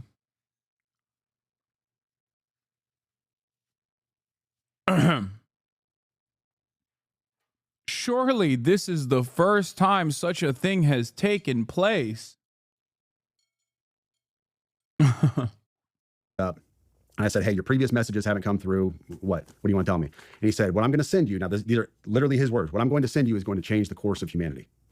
That was his phrase, change the course of humanity. Okay, a little bit dramatic. I get these messages all the time. People have this big story they want to tell. They want to expose their command, whatever. I take everything with a grain of salt until I have evidence and proof. So this guy is insistent. He tells me that he is a 18 Zulu who I've spoken to before, and he really needs to get this stuff to me. And then he talks about you. He says, I need you to get me in contact with Sean Ryan. I'm like, dude, I don't know Sean Ryan. I'm not that big. But he's insistent that I get him diverted to media sources, says go to Fox News, whatever else. And I said, all right, tell me what you got. So I give him my Proton email account, give him my signal number. And he reaches out immediately. And I'm going to read this initial message for you because this doesn't have names or anything else on it. But this was his message on Sunday. He reached out and said, like I said, this last Sunday, he said, sending with a VPN active on Wi-Fi only. Do not message me. I will send out updates via both signal and email, but trust me, you're going to want to be involved. Well, first of all, no, I didn't want to be involved. Anyways, and then, so I didn't message. I responded back to his original Instagram message, and I said, hey, I got your message on Proton Mail. And he said, cool, delete this. So I deleted it. That's how I ended up getting this message on Tuesday. So the message that this right here, this manifesto, if you want to call it that, came in on Tuesday. And when I started reading this, my initial take was, okay, this is off the deep end. It's bonkers. I can't validate or verify any of the stuff in this manifesto. Mm-hmm. And I told him that in a subsequent email. And I'll read that to you later, my response to him. And once again, my response to him elicited, hey, get me in contact with Sean Ryan, Fox News, and he even said Pete Hegseth. Get me in contact with Hegseth. And I'm like, dude, I don't have the incoming Secretary of Defense's phone number. Sorry, bro. That's the last time I talked to him. Sean's like, I do. So yesterday morning. What date was that? That was Tuesday. That was this Tuesday. So we're Friday now. That was 3 days ago. So the day before. 30th? Yeah, the day before the attack. I just missed the stuff out of hand. The 31st. It was on the 31st. Yes. In fact, I posted something on my... I told your producer about this as well. But this was a post I made on Twitter. I was just trying to be humorous, off the cuff. It was... I didn't mean anything about it. I was just being humorous for my audience. I said, my inbox was especially eventful today. Allegations of war crimes, government anti-gravity technology, and fears about being tracked and watched by the feds. It's always, the world is ending and I have this information that needs to get to the media, and never, how you doing, bro? I like that on its face, he made fun of this guy, understandably so, because it sounds like the ramblings of a madman. But post-mortem, now that it's a big story, and it lands him on the Sean Ryan podcast, he's going to sit there and act like everything he said was totally fucking verifiable.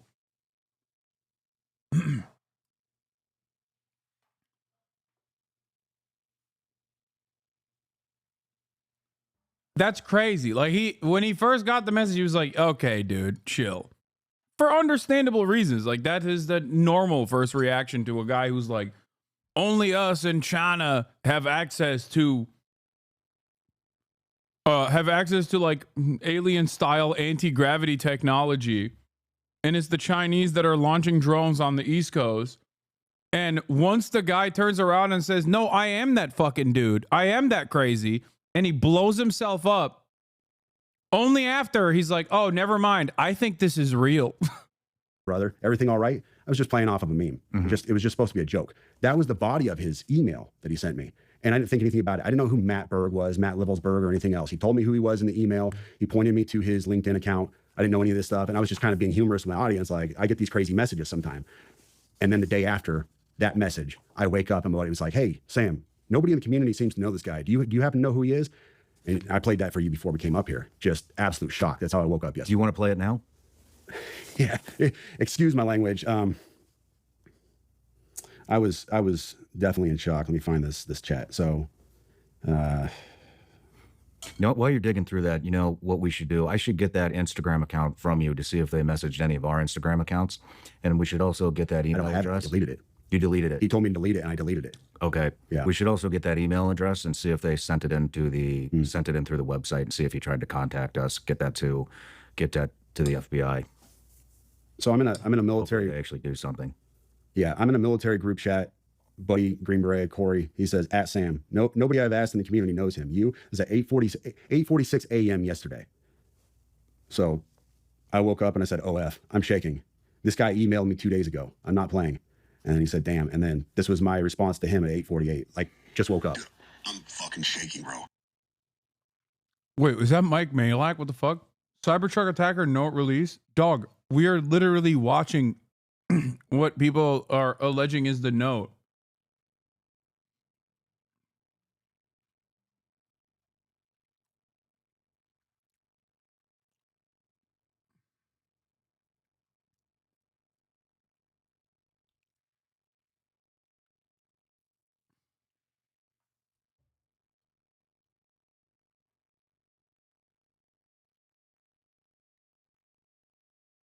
This is the manifesto. The note is something else. Wait, there's a note.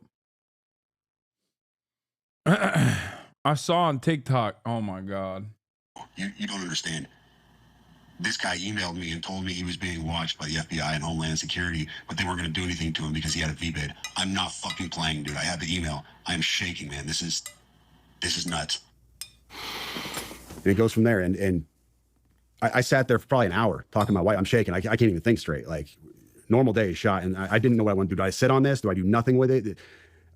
I've got to tell somebody. I've got to tell the FBI at least, because this is huge. This is all over the news. And then I was like, well, dude, this guy wanted to get in contact with Sean Ryan. So let me get this to Sean Ryan, see if I can get with him. And that is amazing.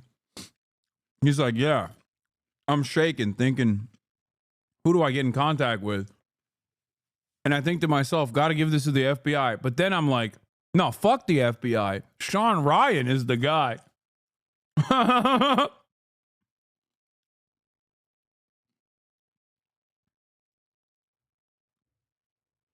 Under no circumstance do we think that the guy who exploded his Cybertruck could potentially be mentally not all there.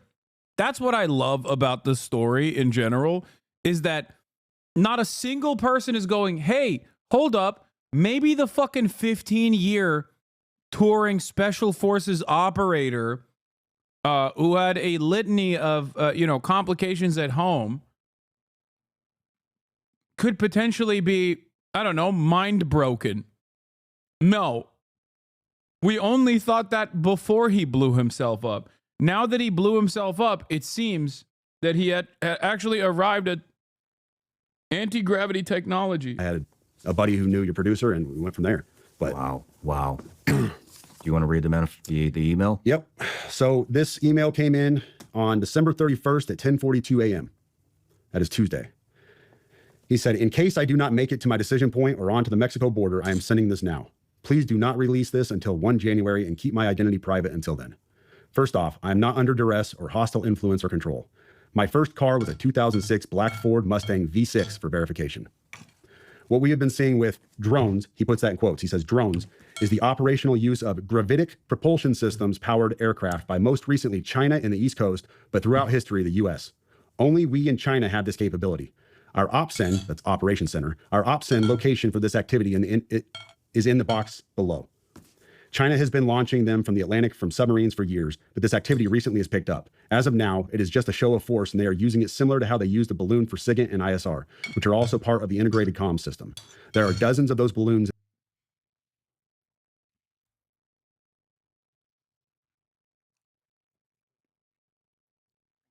Chinese weather balloon veers off course due to limited capabilities of navigation. And this guy is literally saying that the balloon was actually a show of force by China.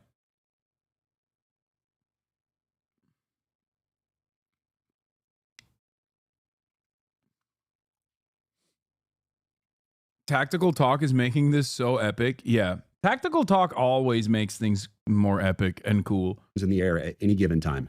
The so what is because of the speed and stealth of these unmanned aircraft. They are the most dangerous threat to national security that has ever existed. They basically have an unlimited payload capacity and can park it over the White House if they wanted. It's checkmate. U.S. government needs to give the history of this, how we are employing it and weaponizing it, how China is employing them and what the way forward is. China is poised to attack anywhere in the East Coast. I've been followed for over a week now from likely Homeland or FBI, and they are looking to move on me and are unlikely going to let me cross into Mexico, but won't because they know I am armed and I have a massive VBID. Let me pause right there for a second. So he says a massive VBID. When I was talking to the FBI yesterday, they didn't know what a VBID was. I had to explain what that acronym meant, literally. You fucking serious? Dead serious. I said it twice and he goes, you said that word. Are you serious? They didn't know what a vehicular borne improvised explosive device means? These goddamn lawyers, I hate the FBI. They're not the doorbusters like we are. Yee. Goddamn suits.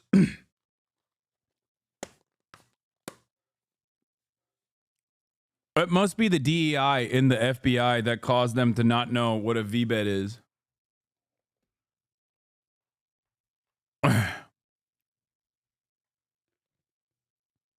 God damn it. I'm pissed off. These freaking suits, man. They're all lawyers, the lot of them. They don't know how to do real work, real operator work. Unlike my boy Matthew Liefesberger. VBID. Can you tell me what that is? For your audience, a VBID, for your audience who has not been in the GWOT for the last 20 years, a VBID is a vehicle-borne improvised explosive device. In layman's terms, a car bomb, what we saw at Trump Tower. So, backing up, he says, I am armed and have a massive VBID. I've been trying to maintain a very visible profile and have kept my phone, and they are definitely digitally tracking me. Here's where he gets into the other stuff. And this is where we had to redact the names. Well, your producer redacted the names. I have knowledge of this program and also war crimes that were covered up during airstrikes in Nimruz province, Afghanistan in 2019 by the admin, DOD, DEA, and CIA. I conducted targeting for these strikes of over 125 buildings. 65 were struck because of civcas, that's civilian casualties, that killed hundreds of civilians in a single day. U.S. FORA continued strikes after spotting civilians on initial ISR. It was supposed to take 6 minutes and scramble all aircraft in CENTCOM. The UN basically called these war crimes, but the administration made them disappear. I was part of that cover-up with U.S. FORA, an agent, redacted, of the DEA. So I don't know if my abduction attempt is related to either. I worked with, redacted, IO staff on this as well as the response to Bala Murgab. Redacted commander at the time, redacted, can validate this. You need to elevate this to the media so we avoid a world war because this is a mutually assured destruction situation. Then he says, for vetting, my LinkedIn is Matt Berg or Matthew Littlesberger, an active duty 18 Zulu out of 110, that's 1st Battalion 10th Special Forces Group. My profile is public. I have an active TSSCI with UAP, USAP access. What is USAP? Do you know what that is? I don't know what that is. But I checked his credentials on LinkedIn. So that was the first thing I did. I went to his LinkedIn page. First thing I noticed was all of his bona fides were in place. He has all the UAS training from USASOC and everything else. And so I said, okay, at least the guy knows what he's talking about with drones. That was a very rough dig into the guy. But my issue was I couldn't validate or verify any of this information. And I told him that. And how I responded to him was in a subsequent email. I said, this is obviously a very big deal, but I don't have anything to verify this information with. Talking about gravitic propulsion systems without evidence just makes me another UFO talking head. Like, I'm not going to go on my social media page and start talking about UFOs and anti-gravity systems and everything. I don't know what you're talking about. I can't. And he said, can I get on Fox News Contact on Signal as well as Sean's show? Hegseth would be good too. That was his last message to me. Wow. Yeah. You know, the thing is, what is a gravitic propulsion system? To be honest with you, it is a fancy term you're going to find in science fiction. You won't find it in any, as far as I know, you won't find this in any kind of official manual or, scientific research. This is all science fiction. So, but what struck me is his use, what strikes me now, not then, but what strikes me now is his use of a very specific term that nobody else call it. If you asked me, I would say an anti-gravity propulsion system. That's how I would describe it because I don't know this stuff. He said gravitic propulsion system. We looked that up last night too, and all we could find was same thing, science fiction type stuff. But, there are some things that line up. One is, like I'd mentioned, well, let's talk about the guy's story. Obviously, he had a VBID. Obviously, he was in the military and served. And the thing that he was talking about in 2019, we pulled a report. This is from October 9th, 2019. UN report find alleged drug facilities were not lawful target airstrikes caused significant civilian casualties. The United Nations Special Report, which examines the impact on civilians of the United States airstrikes on alleged drug processing facilities on 5 May 2019 in Afghanistan, determines the operation caused a large number of civilian casualties. The report also examines the legal framework applicable to this incident. In June 2019, the UN Assistance Mission in Afghanistan, together with representatives of the Afghanistan Independent Human Rights Commission, conducted a site visit to areas impacted by the strikes in Farah Province, Bakwa District, as part of its extensive fact-finding into the 5 May incident. The UN verified 39 civilian casualties, among them 14 children, 1 woman, from multiple airstrikes on more than 60 sites that the United States Afghanistan identified as drug production facilities in Bakwa District and in parts of neighboring Delaram District of Nimraz Province. They were eliminating the competition, dude. They were like, only we get to produce drugs in Afghanistan, you sons of bitches. What do you think you're doing? Moreover, the UN is working to verify credible reports of at least 37. Yeah. Also, the DA wasn't actually wasn't Afghanistan. I know. I'm not joking when I say only we, JSOC. When I say we, I mean JSOC. Only we get to produce opium in Afghanistan, not you. Suspiciously, none of it makes its way to the United States of America. We have our own version of the fentanyl crisis, obviously, which is really damaging. And weirdly enough, none of the opiates grown in Afghanistan before the Taliban takeover, okay, because from what I understand, they stopped the opium production, and it went down dramatically. But none of that made its way into the United States of America and only made its way into Europe. All the opium that came into the European marketplace, all the heroin that came into the European marketplace was actually Afghan-produced opium.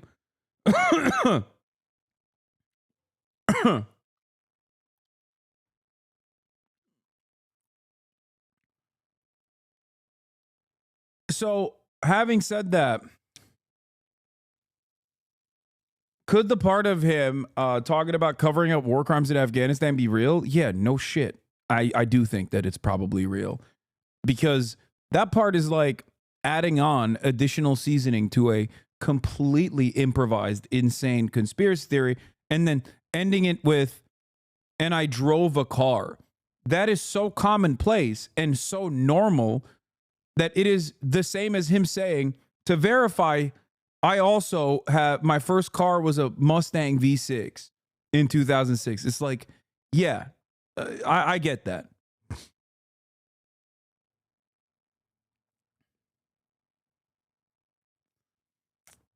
It's the sandwich technique. Place two different correct things and then, you know, slam the middle of the sandwich with insane nonsense. 7 additional civilian casualties, the majority of whom were women and children. Although airstrikes on the alleged drug processing facilities had taken place before, this was the first time that UNAMA had received reports of large number of civilian casualties resulting from such an operation. And it goes on. I'm not going to read all this. We'll link the article here. But so that 100% lines up. The other thing, you know, that really struck me is, like I had mentioned, after our phone call, jumped in an interview after the interview.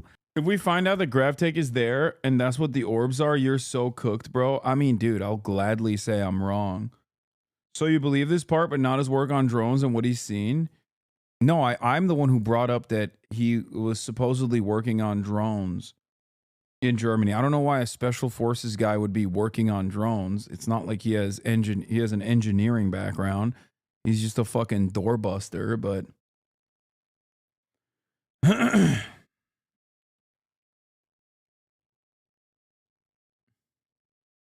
checked my phone, and I had several Green Berets, former Green Berets, one still active. Actually, I'm just going to say it was Tim Kennedy. This guy, wait, he just keeps revealing. He's like, I'm not going to say it. Fuck it. I'm going to say it. Tim Kennedy. Sent me a message late last night about 9 p.m. and said, hey, I should have brought my phone up here, but hey, basically that the use of... Didn't Tim Kennedy just recently get outed for just like also being a fabulist? It's so funny because like virtually all these guys that write books about like their exploits almost always come out to be lying.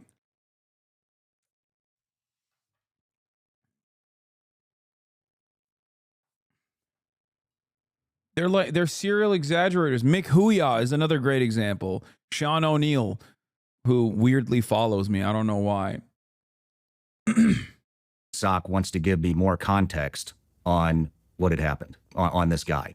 And so first I wasn't going to take the call because I don't trust the government anymore. I don't think anybody does. But I was on the phone with my producer, who was a naval surface warfare officer, and my attorney, Tim Parlatore. They said we should talk to him. So I called Tim, was really pissed off, reamed his ass about it, and then later apologized. But, you know, I think you had mentioned that you had received a message from somebody that says nobody's heard of this guy. Tim sent me a picture of him shooting with this guy. And I don't know if I should release that photo or not, but Tim... He's like, but I don't give a shit. Tim basically told me this. So I got the POA's number, the public affairs officer, sent it to Jeremy and Tim. He talked to them. And what they wanted us to know was that this guy was an upstanding soldier, an excellent operator, was moving on, was moving towards retirement and moving on to basically enhance the future of warfare. They wanted us to know that. Then the PA officer, sounds like almost jokingly said, which I don't know why you would joke about this, said that, oh, and between us, which why the fuck would a POA officer say between us? I mean, if they didn't want us to know that information, then they just wouldn't have told us that. But they wanted us to know, obviously, that the DNA with his supposed child was not a match. And so I think what they were trying to do is basically make this out to be, oh, this is why this happened. He got bad news that that's not his child. What's really interesting and funny about podcasts like Sean Ryan's and all these like ex-CIA guys, they're popping lately. They're all over the place, is that I just don't trust them at all. I feel like if there's a guy who's still a Fed, it's these guys. This way they get to capture the attention of a lot of the conspiratorial minded people, okay, and then just like steer them in whichever direction the federal government thinks is an appropriate vector for conspiratorial mindset. and not like dangerous things that are actually dangerous for the federal government. Like there's no way you can convince me that a guy who's like worked with the CIA as like a contractor is just now a former Fed who hates the government.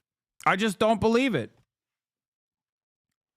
I don't trust anything that these guys say, which is funny because all of those like cynical conspiracy brained guys who traffic in a number of different rabid conspiracies will literally just only listen to these dudes and think these guys are the bravest truth tellers out there. And it's like, dude, if you're a conspiracy guy and you're skeptical of the government, why would you ever consider a Fed to be a truthful person? I will never understand that.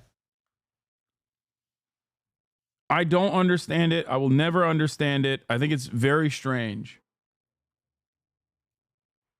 And so that's why he did it. But with all the other context, don't you think this show so far is just LARP?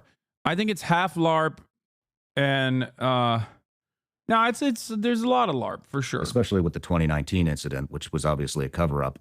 I think that has a major role in this. The other thing is, because we already have a track record of what happens when you are a real whistleblower. Okay, you don't have to look any further. One of them has been on my broadcast, Chelsea Manning, and the other is not allowed on U.S. soil, Edward Snowden. Okay, when you're an actual whistleblower, you face tremendous repercussions. You don't get to go on a freaking podcast. You get killed by Boeing, or you get killed by ChatGPT, allegedly. You know? You either die mysteriously and the coroner rules your death a suicide by gunshot, 8 shots to the back of your head. That's the way. That's your method of execution. I mean, not execution. Your method of suicide. Or you have to live your life in exile in Russia. Or you have to live in a consulate building in a non-extradition country for the rest of your life as they openly fantasize about executing you and only let you live basically, many, many years after they've ruined your life. Julian Assange. So, I don't know. I just feel like, if you're like a real whistleblower, opening the book on these government conspiracies, shining a light on these government conspiracies, you're not going to have one of the most popular podcasts out there. The only person I will say that, I trust, despite their background of being around federal, being around the CIA and being trained by the American military, is Brace Belden. As he did, go to Rojava. So, of course, in that time frame, I'm sure that there were members of the CIA and the, American government that trained him. But I still trust them.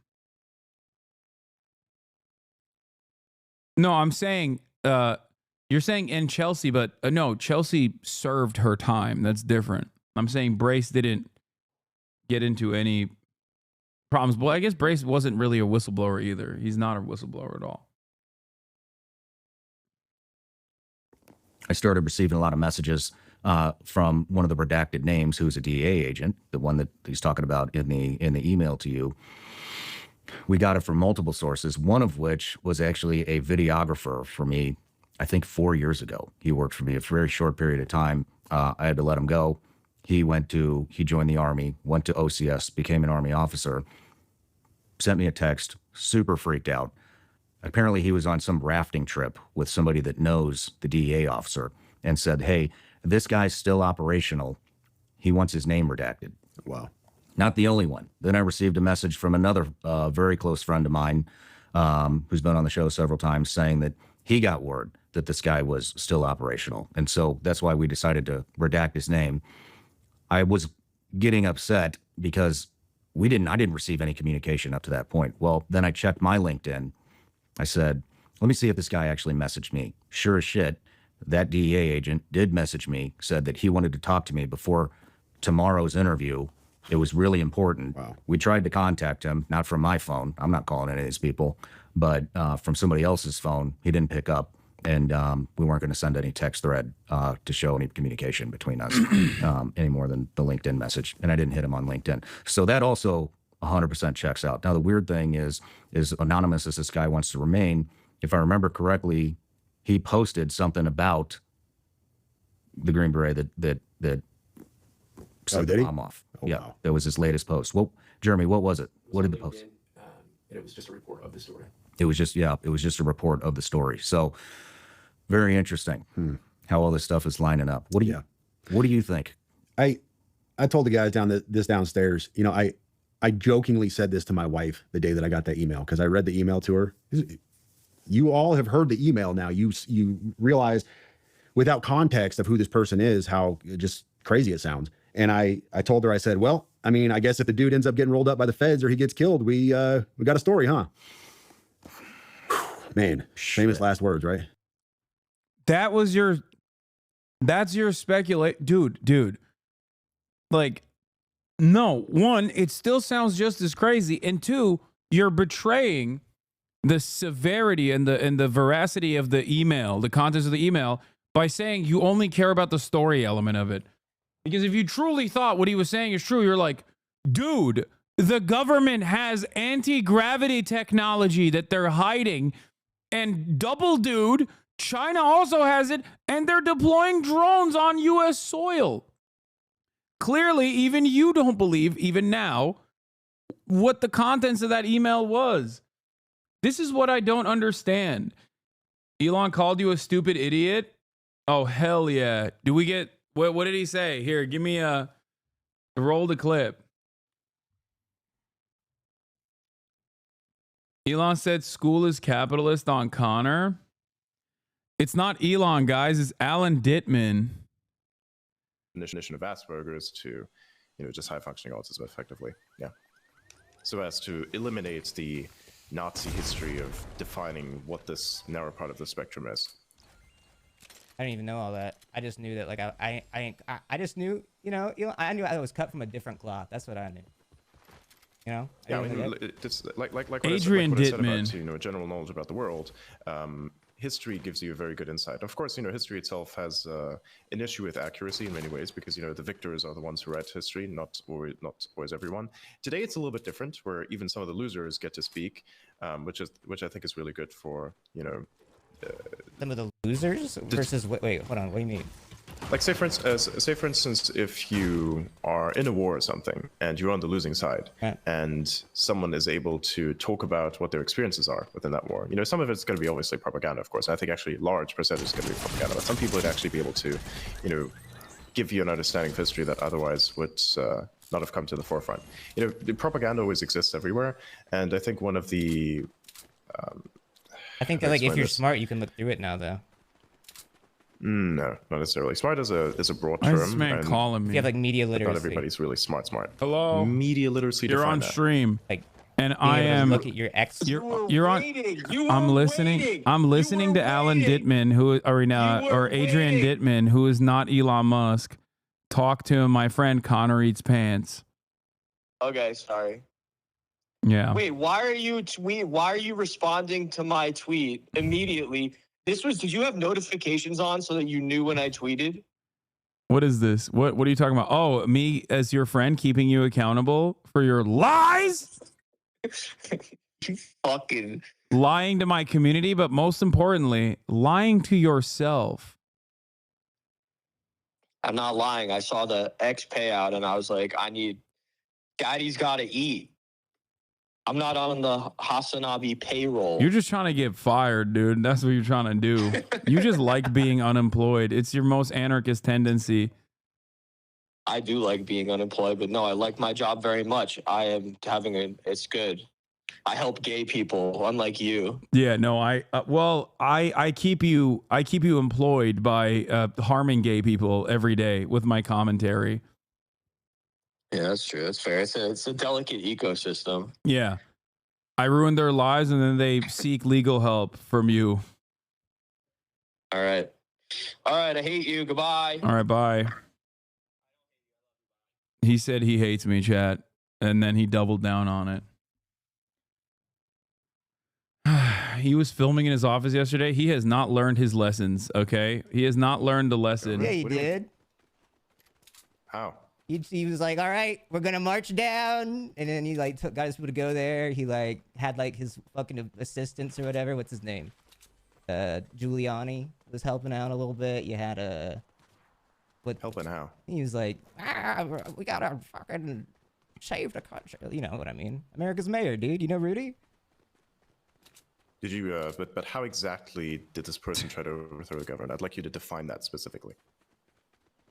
Bro, we were just talking about media literacy. If I have to explain that to you, I don't know what I even, like, okay. I will try to explain this to you because you sound genuine. So give me a second to collect my thoughts here. If he knew he lost the election, and he tried to overturn the result of the election, then that is, like, not good. I think there was just a protest, realistically, and got way out of hand because some people were egging people on. But, like, he, like, let the Capitol, protest happen with the intention of it hopefully overturning the election. No. Yeah, but like, he didn't call it off on purpose what because he happened? wanted people to, like, you know, do as much as they No, could. he did. No, he didn't. He called you an idiot?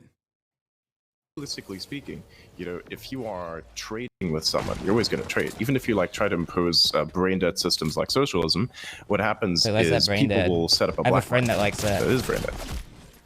Well, then he's a fucking idiot. He's a good guy, bro. He's a good guy, but probably has good intentions, but not enough knowledge in order to make those I think he intentions did more actually school than scalable. me. Well, He can't make his intentions scalable. Freaking nerd. yeah, who told him to break in, though? Did he tell him to break in? Did he specifically tell him to break in? I don't know. They're That's what fucking I'd like to pissed know. and stupid and uneducated, bro. That's how he gets voters. Like, that's what I'm saying. Like, he knows what he's doing. Nah, I disagree. I disagree with that. Nah, I don't think you do. So you think, okay, so hang on a second. Do you think that the majority of the country, therefore, because, you know, the majority did in fact vote for him, is stupid and angry? I don't think the majority is stupid. I think the majority is angry. Okay, but by your definition of how he gets voters, that's kind of what you're I implying don't there. think the way that you win an election is by necessarily getting the majority when we have the electoral college. I think you have to You like rile kinda up like do. your own base. No, you have to like rile up your own base of people. If you get like an angry subsection, angry enough, then that organizes that side of the political spectrum more than the other side. It's like if you have like a bunch of like rabid right-wing freaks that are going crazy, then it's going to be good for like even your moderate right-wingers because it'll get those people to also be motivated to vote organically. That is not true. No? That actually devalues the position. That's why they Maybe lost in 2020, in perception, my maybe opinion. perception on your end of the position, but again, like it's all subjective. Not really. Subjective, perhaps, for the perspective of the people that are in it, you know, but who is exactly a rabid right-wing person? You have to, like, explain that one to me. You ever seen Like, Don't we're Look kind of Up? jumping all over. I can't really, like, finish a lot of No, the Mabi, topics you're that right. I'm No, sorry, discussing with Mabi, I apologize. What have you seen? Don't Look Because I Up, jumped all like over that the place. movie. I heard It's- about it, never watched it because I Yeah. think it was a stupid concept. Wait, why is it stupid? It's supposed to be an allegory for climate change. I mean, not and exactly, not just climate change. anyone who tries to make like an allegory for climate change doesn't But understand. it's like, not just the climate actual... change. You can project different things onto it than just climate change. I don't think the movie's Perhaps, that great. perhaps. I just think it's kind of interesting that it like was right about a lot of shit. It just kind of like describes an effect, realistically. So it's a coincidence of being right, but. You ever only seen like because a it different describes Adam an McKay effect. movie? You ever seen like The Big Short? Oh yeah, it was pretty good. Yeah, so he made that. Yeah, Big Short was pretty nice because, you know, it was in regards to an actual historical event, you know. Right. And history. I is hate always- that I agree with Elon Musk that I think Adam McKay cooks way harder when it's actually a work of, it's like a fictional work on a especially if they were real afterwards, event. Are really good. Or comedies. He's good at It's on comedies history. too. I saw the Bob Dylan movie last night. I don't know how accurate it was. I don't know shit about Bob Dylan, but I like Timothy Chalamet. I didn't see that yet. I haven't watched any movies. I just kind of saw it as like Timothy Chalamet busy. acting weird and awkward for like 2 hours, and I loved it.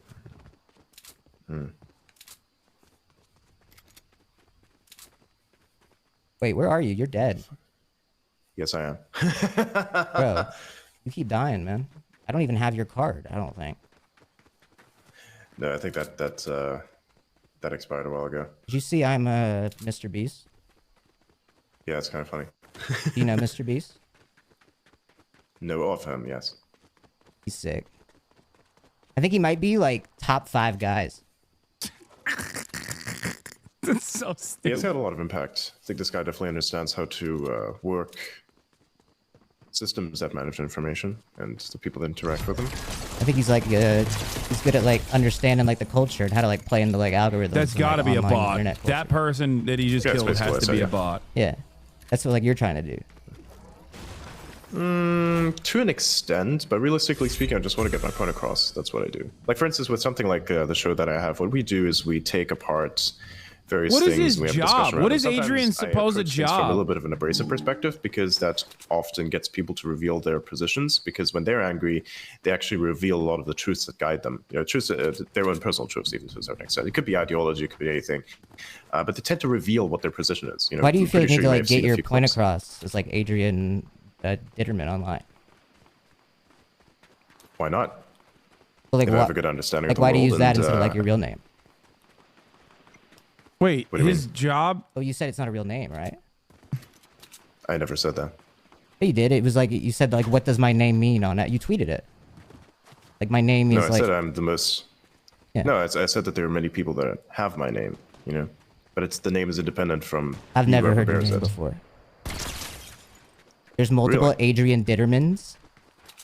Dittermans, Connor, there's yes. a There are moving. many, many. There's a moving. Look at, for shrubbery. instance, Academia. Oh my God. Snipers, Damn. bro.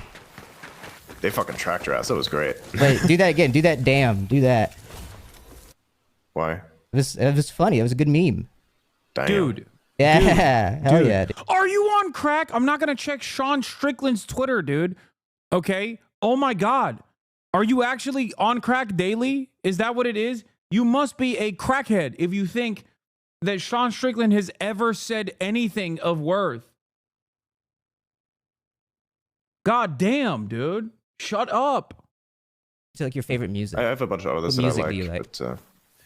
but music is a bit more complicated. I have many different preferences. I like classical, some modern, electronic, some stuff from the 60s, some stuff from the 20s, some early 2000s, but very few. There's not much in today's world. that's Okay, actually this being sounds made. like he's not in his 20s then. He sounds like he's in his 50s. I think it's a little bit too abstract for me personally. Yeah. I think she does great music for sure, but sometimes has a bit of a like it's difficult for me to connect with it personally. Yeah, I think that's cool though. It's good music. I think It's, cool that I it's don't art understand more it. so than anything, I think. But yeah. Like if you look at, say, for instance, a performance like that, it's more so about the art than it is about the music, in my opinion. But maybe what do I know? I'm just a person who's looking in from the outside. Fair enough. True. You are. Yeah. What'd you think about like that Cybertruck exploding? What do I think about it? I Yeah. think I would even say that it's a good thing that it was a Cybertruck that exploded. Well, it's not the Cybertruck itself that exploded. It's actually the bomb that was inside of the Cybertruck that exploded. But if it would have been a different car, then a lot of people would have died. Because the Cybertruck itself is a very, very tough car. And so it actually contains the explosion more than a normal car So would the guy have. just got A normal fucking car would have been obliterated in it. Dude, I don't know Yeah, what's effectively, yeah. worse. I don't know what's worse. If the richest man on the planet created an alt account to glaze himself, or there's a human being on the planet who is this much of a super fan that he can almost perfectly impersonate the richest man on the planet and tries to talk like him all the time and say things that he would say all the time. I genuinely don't know which of these, because it's one or the other. There is no secret third thing here. It's either Adrian Dittman is Elon Musk, the richest man on the planet, who has created yet another alter ego / fake account for himself where he can, interact with groypers and defend Elon Musk. Okay. Or which is also insane and could possibly be the case. Or this is the number one Elon dick rider on the planet who has basically perfectly mastered the way Elon speaks and the things that Elon says. Both of which are equally disastrous. Well, I mean, you ever heard the thing where it's like, don't trust anyone? not even yourself. So it's like that, you know. I do trust some people, you know, of course, but realistically speaking, no, I don't think it's AI, chat. You're crazy. AI is not this sophisticated. Do you like? What do you like? Like socially, do you like seek like validation from like others? Like, do you care what others like say about you? If I did, I wouldn't really be on the X platform because a lot of people insult me quite heavily. Even though I think that's fucking funny. No, but I think that like, you can be insulted and still care. No. Yeah, I do. No, 1,000%. I think basic bitch attacks are just basic bitch attacks, really. I mean, I don't know. I mean, like I'm also an ex-influencer. I'm an ex-influencer. Think about it this way. If somebody's attacking you on a personal level, which is actually kind of good. Like imagine, for instance, I make an argument, right? Yeah. And they argue how this argument has elements in it that are not good. Or that are incorrect, then we can have a discussion around that. But if somebody insults me or like tries to roast me, for instance, and it's actually a good roast that I even appreciate, and be like, yeah, that's actually kind of funny. Like for instance, when Grok Fun Mode first came, when Grok actually got released for the first time, there was a huge trend for everybody to like have themselves be roasted, and many people were highly offended by what the AI would say about them. And fuck, man, it did me in good as well. I think it was just fucking hilarious. It was saying a lot of bad things about Adrian Dittman. It was basically telling me to go touch grass effectively. I mean, I mainly saw it making fun of like Elon Musk. It was fucking funny. They made fun of everyone. Yeah. It makes fun of everyone. It's like you could ask, hey, roast whatever this guy's @handle is, and it'll take whatever information is available about you and roast you on it. Yeah, right. It's a really good system. It's a good thing. You think Grok's like a good system? Mm-hmm. Yep. I use it every day. It's pretty nice. You use it every day? Yeah. To like do what? It's almost like a search engine for X in a sense as well. Like it helps you peer through a lot of data. Like why would you use X and not something else, like peer through data? Because a lot of the best real-time data is all in X, and Chrome, for instance, and I don't think Google that, in general just censor stuff. How so? Well, like, I mean, they censor stuff, I guess, but like, you can like use multiple different ways to like find your information. Yeah, that's exactly what I don't want. I want one way that's most efficient, and thus far, X and Grok has been the ultimate combination of both. So, why is it called Grok? Do you not have you not read the book? There's a Grok wrote a book. That's AI in the book. There's an what? It's Hitchhiker's. I think it's Hitchhiker's Guide to the Galaxy. Oh, no, that's for like old people, bro. What? I haven't read that. What do you mean? You gotta be like 30 to read that. I haven't read that book. What's wrong with it? What's wrong with being old? What's wrong with old people in general? I mean, I understand if you have like beef with the boomers. They're old. That I get, but like they're old and they're not. They don't get. The world's changing too fast for old people to keep up. So I don't care what they think. That's gonna be you one day, though. Yeah, and one day people aren't gonna give a fuck what I think. But you're not old. You said you're in your 20s. Okay, that sounds exactly like Elon. What's wrong with being old? I'm just saying that like the world is changing so fast that a lot of times old people's perspectives are more outdated than they Okay, would have been, say, 50 okay, years so what's ago. our definition? Okay, so what's your definition of old, for instance, right? Because you just mentioned like in your 30s. Yeah, I was kind of joking. I don't know. I would say like. Okay, so what's your definition of old? I would say someone 50 plus right now is a pretty different understanding of the way society is functioning at, you know, a younger person's level than I think they'd have any actually a very good generation prior. understanding. Yeah. Yeah, I think they'd have actually a very good understanding of it. Not really any generation prior. I think I disagree with that as well. No, I disagree. I think that like the world has changed so rapidly, and you would agree with that. Oh, it's changed very rapidly, but So I think that like someone whose perspective and upbringing is from a different era is fundamentally disconnected from how things are right now. I disagree. Oh, okay. Disconnected in the sense that they're not contributing to the events, perhaps, but disconnected in terms of understanding, no.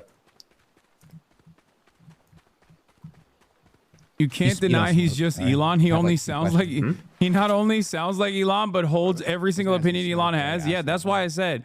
Yeah, no. Both options here are equally pathetic. I don't know which one is more pathetic. Yeah, me neither.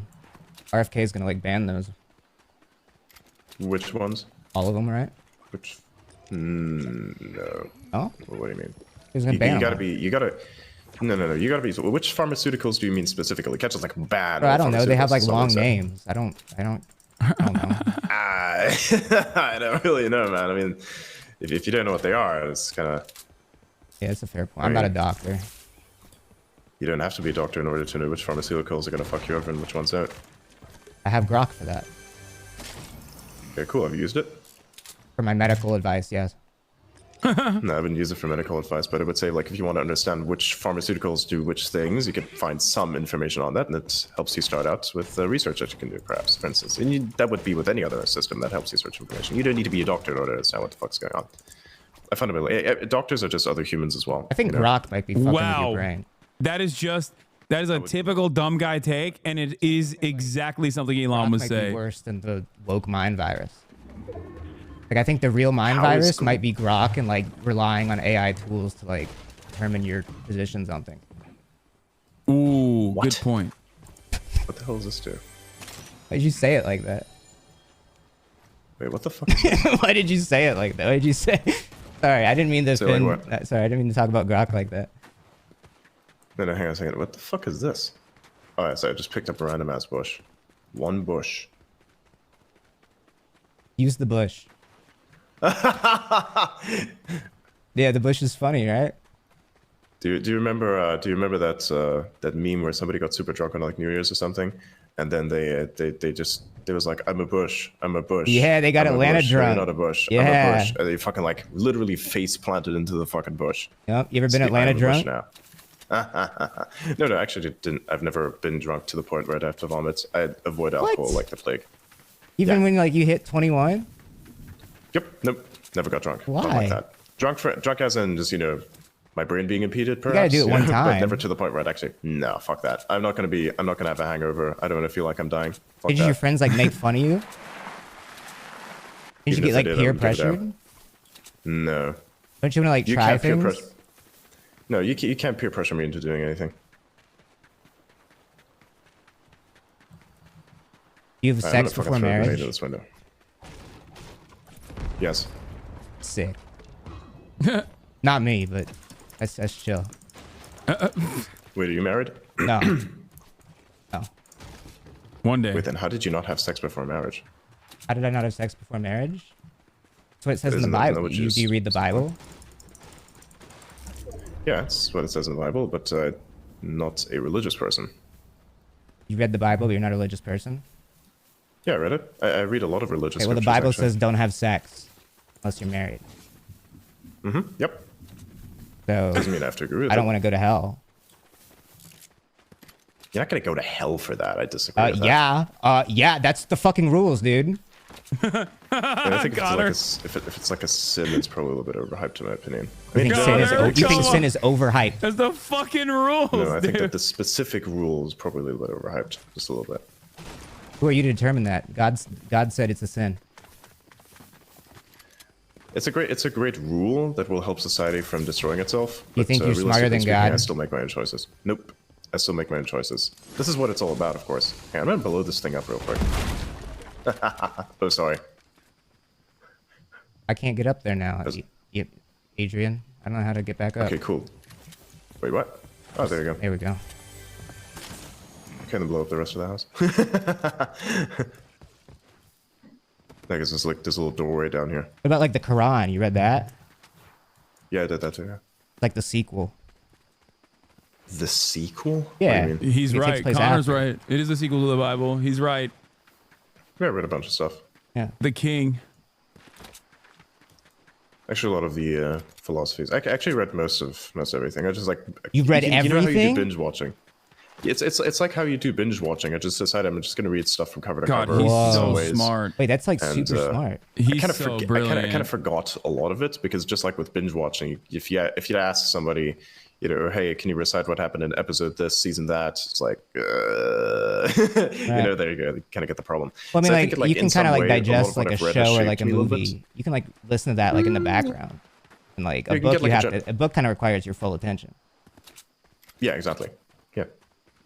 Like, how do you have That's time what- to do that that's- when you're on X all day?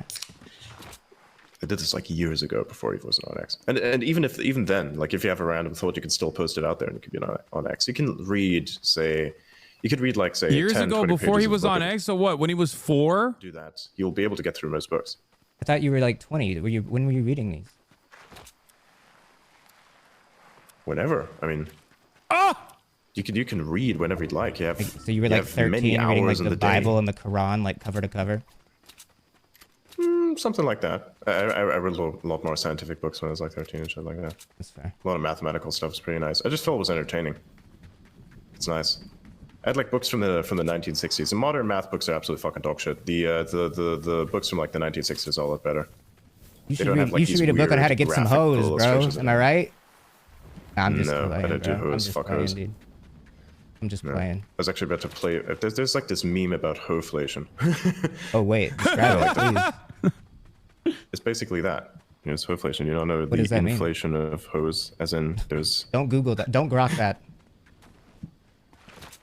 Actually, I think Grok would give you a pretty good answer. Don't. No. Hoeflation is like the thing. It's, I Don't think do it was. I think if I remember correctly, it was like a 4chan post or something from a long time ago. I think it was like from 2022, where it's like it says modern men have to work 5x harder than their grandfathers did for women, 20 times worse than what their grandmothers were. I think my like ancestors like went through a good bit. I found out recently that like a good bit of my ancestors were like hung for being witches. God damn. Yeah.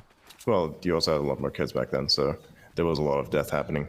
Either you'd But, have like, for they weren't instance, they were like no, of course not. Of course not. You had a lot of kids, so you had to have a lot of family. Yeah. Like they What the weren't. fuck I is doubt they were witches. They were probably just like women that were like how today like people are like mean to like girls because like they're women and there's like underlying misogyny. Enemies. Enemies. You get what I'm saying, Adrian? Yeah, I suppose. But, like they would like hang. They would hang girls they don't like because they could just call them witches. I think they're shooting at me now. I don't care. They're not good at the game. They really like me.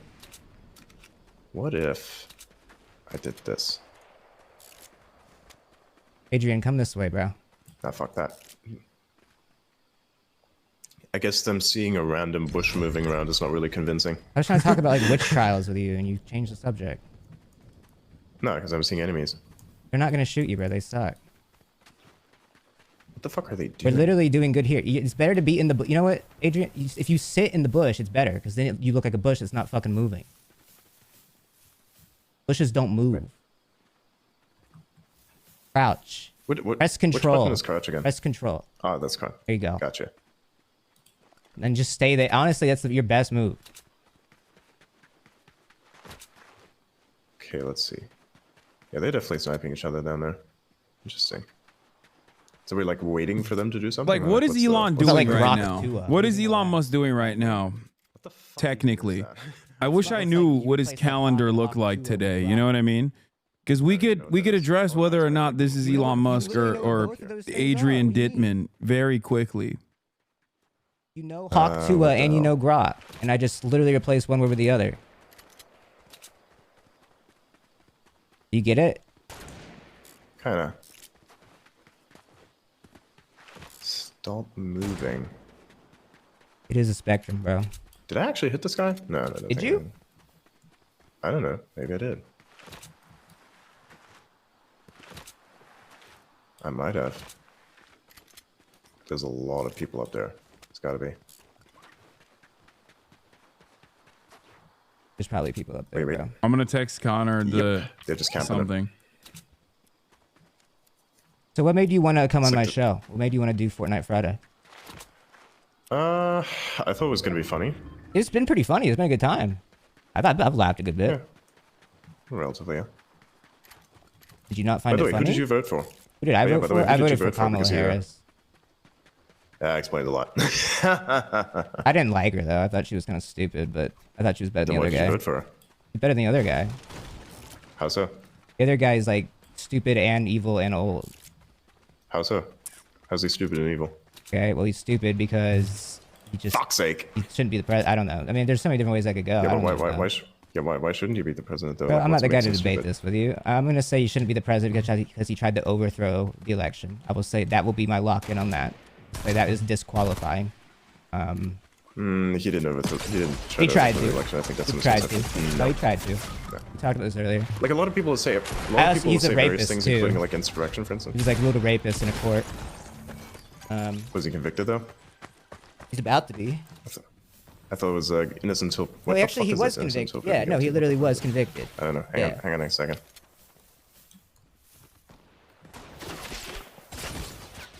And do you not think, like, say, the history of a prosecutor that videos imprison people for no fucking reason effectively is like worse, as well, not as bad. Like, ooh, did I actually snipe this guy? Holy shit. Okay. Yeah, this guy's gonna full shot get me. I'm gonna die here. Oh Fuck god, this. he's so bad. Yeah, nah. God, he is ass. One more game. Ready up. He's worse than me. He's worse than me. He has no tracking. Bro, don't say that. Be nice to yourself. You love yourself? Yeah, I do, but I'm also not stupid to not admit what's going on. Forgot what I was talking about. Oh yeah, voted for Kamala. No, yeah, I thought that Trump was just kind of a piece of shit. I don't know, and he tried for the election, and he's a rapist. Brock says he's a rapist. Yeah, a second. Let me check what's on my feed real quick. I haven't been on there in quite a while. No, ask Grok. What Bug is this? remover. I gotta see what trending Nice. stuff's happening next. You don't need. I mean, you gotta get off the app sometimes, bro. You gotta live in the moment. Yeah, I do live in the moment. No, you don't. Not when you're on the app everywhere. like that. Close the door. You're not Thank gonna be you. a good ex-influencer if you're always glued like that. You gotta like breathe in. How would you know? Because I'm a good ex. That's why you came on the show. You literally said you're like you get so many numbers on X. Oh yeah, 100%. But you don't post as much as I do. Yeah, so maybe don't post as much. No, I like to post as much. I don't like to have my speech be restricted. Your speech isn't restricted by you not posting. Yeah, it is because I'm not saying shit. But you don't. Why do you always need to be saying things? That's what I'm saying is the problem. Like It's funny. How is that a problem? Funny. You know what the fuck? That's Oh, what this I'm is gonna be saying. fun to tell someone. No, hang on a second. All right. What you remember? I'm not 9/11? playing with What were you Elon. This doing isn't there? Elon Musk. I'm watching Connor Eats Pants play with Adrian Dittman, not Elon Musk. Thing. And then shit happened. Marat thinks this is go Elon real. Musk. Doing your He's a thing. simple Well, if you're fool. my age and it was 9/11, you were toddling around. Oh, on he's living asking room the floor, 9/11 question. which would have been your answer. Yep. I was literally doing my thing. That's what you were doing. Was I you didn't were know what I was toddling doing at on the the time. floor? Probably. Shit, Marat, I missed the 9/11 Because question you I were how asked old? him Send to this to ask. someone. Sorry, I'm gonna send a meme to someone. It's kind of funny. I love memes, bro. Wait, send it to me.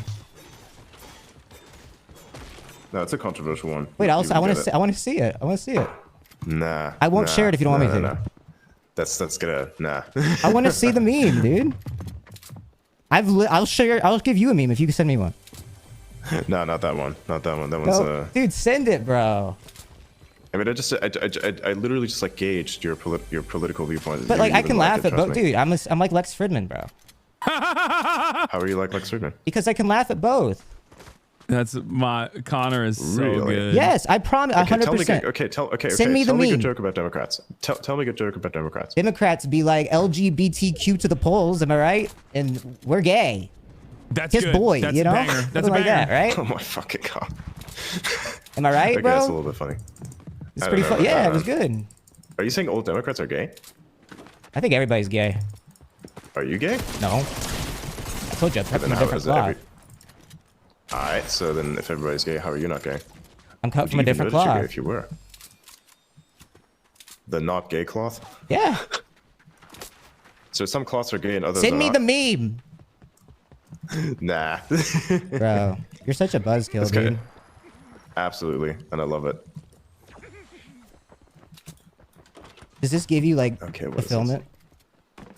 No, it doesn't. Like, What the fuck is this? okay. Well, there's an answer, I guess. What is this do? Oh shit, that's you can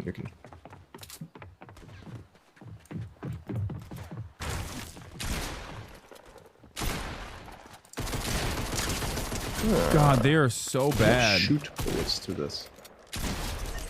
How you feel? The people he's that's what I want. clapping are so bad. What do you mean? Like, Adrian. Hang on a second. What the fuck is this? What if this guy's gonna like actually walk in here? That'd be kind of funny. Are you doing good? Yeah, I'm doing pretty good. Did you vote for Bush? See what these people. I didn't vote for anyone. I've never voted for anyone. Never really voted for anyone. You didn't vote for anybody. Nope, I didn't vote for anyone. You see, here's the thing. I have a very objective opinion on certain things in the world, and we're gonna go back to the drone video in a minute. Very subjective opinion. The Sean Ryan. It's the subject of myself. You just said you have an objective opinion. So you think the whole world revolves around you? Yeah, he can't vote because he's not a citizen. He wasn't a citizen until recently. I think the whole world revolves around various things, and I understand those things. Adrian, a lot of people on the internet are saying that they do. Oh my God, this guy's objectifying this character in my game that just killed me. I apologize. Ready up, find the match. Sorry, people are trying to make political statements in our games. That's fine. Both of you are annoying. You should both end yourselves. That is a mean chat message. That was moderators. Yeah, I don't think. Damn. That one hit home. What do you think about that? People tell you to do that? Yep, sometimes they do. What does that make you think? Nothing. Same. Might as well stick it out, right? I feel very little in regards to things like that. If it's a physical threat, you know, somebody I don't actually know how going much after you, you it's a feel bit of a at all. different story. But I don't know. Define like what I'm supposed to feel or not feel. I really get that. Like, I just don't think you feel, bro. I don't think you even recognize that. I don't think you realize how disconnected you are. How am I disconnected? And what am I disconnected from? Other question I asked him is about Grand Theft Auto. I was like, ask him to ask about other video games he's played. I don't put on and a if he persona. plays Grand Theft I put on Auto. a persona. Let's see if he asks. That, like, you're Adrian. What do you mean? I am Adrian. This is who you're talking to. Oh, he did already? Am I not real? I don't know. Do you think this is like a simulation or something? Do you think I'm like an Optimus robot or like? No, I just think you what think do you're this smarter than is? everybody, and that you thought that like you're How? like, because like you thought you could be this Adrian, and that we wouldn't know it's Elon. Wait, hang on a second. This whole time you're thinking that I'm Elon. Really? I'm just joking. Sure. Like, what would you like if I did Sure. think you were Elon? What would you think? I think that would be kind of stupid. What would be stupid? That I think you're Elon, or that Elon is doing this? Yep, 100%. Yeah, actually both of those. Actually, but actually, the fact that you'd think that Elon would be doing something like this. Elon has no need to do things like this. He's got a lot more important things to do. Like what? Like why would he do anything like this? Like what? Like what? I don't know. Running the tons of companies that he has. He has that dealing with all the perception that he problems has that comes to with do, it. but he's just a rich fucking guy. He just owns it. Other people does everything for him. He doesn't have to do shit. Okay, how about this? You have a bunch of money, do you? No, I suck at my job. Alright, then how would you know what he's doing, and how would you know how to be rich or not be rich? Right? This is Because I the get thing. how It's- money, he I just get how does like bunch a of things. CEO's work. Like it's like Okay, I how get how does that. the CEO work? And I don't. I mean, why don't you it become one? depends on the company, I suppose. It depends. What that looks like Okay, depends on okay, the cool. company. Then why don't you become one? Okay, then why don't you Why become don't I one? Do the become same. one? If you think it's so I don't easy, then know. why don't Oh you do my it? God, he's 'Cause I don't defending want him to. so I'd rather make Why people not? laugh and like play so Fortnite. aggressively. He's defending Very cool, himself. then there you go. But then your opinion is going to be very subjective to the point where you're kind of disconnected from whatever the real world is beyond whatever this simulation is, which is. Well, yeah, of but a course, literal CEO is fucking disconnected in simulation. the same way, though, is what I'm saying. No, he's not. No, he's not. He actually has to be very What do you mean, connected to no, the rest he's of the world. not? He's more disconnected than anybody because he's at like the top of the world. How's that?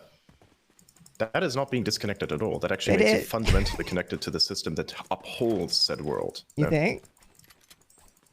Yeah. Is that what gets you by in your day to day? Is that what you have to say to yourself? No, I didn't say shit to myself. What do you mean? I say shit to myself all the time. I didn't say anything to myself. I just exist. I feel that. Nice, I know. Shit. There's a bunch of people here. What's your loadout looking like, bro? What do you mean? Like, what guns do you have? Got something that looks like an M16 and something that's just like a gray. All right, we gotta win this one. Okay. We really gotta win it. If you are stream sniping this lobby, work with me and Adrian, please. Work with us. He almost said Elon.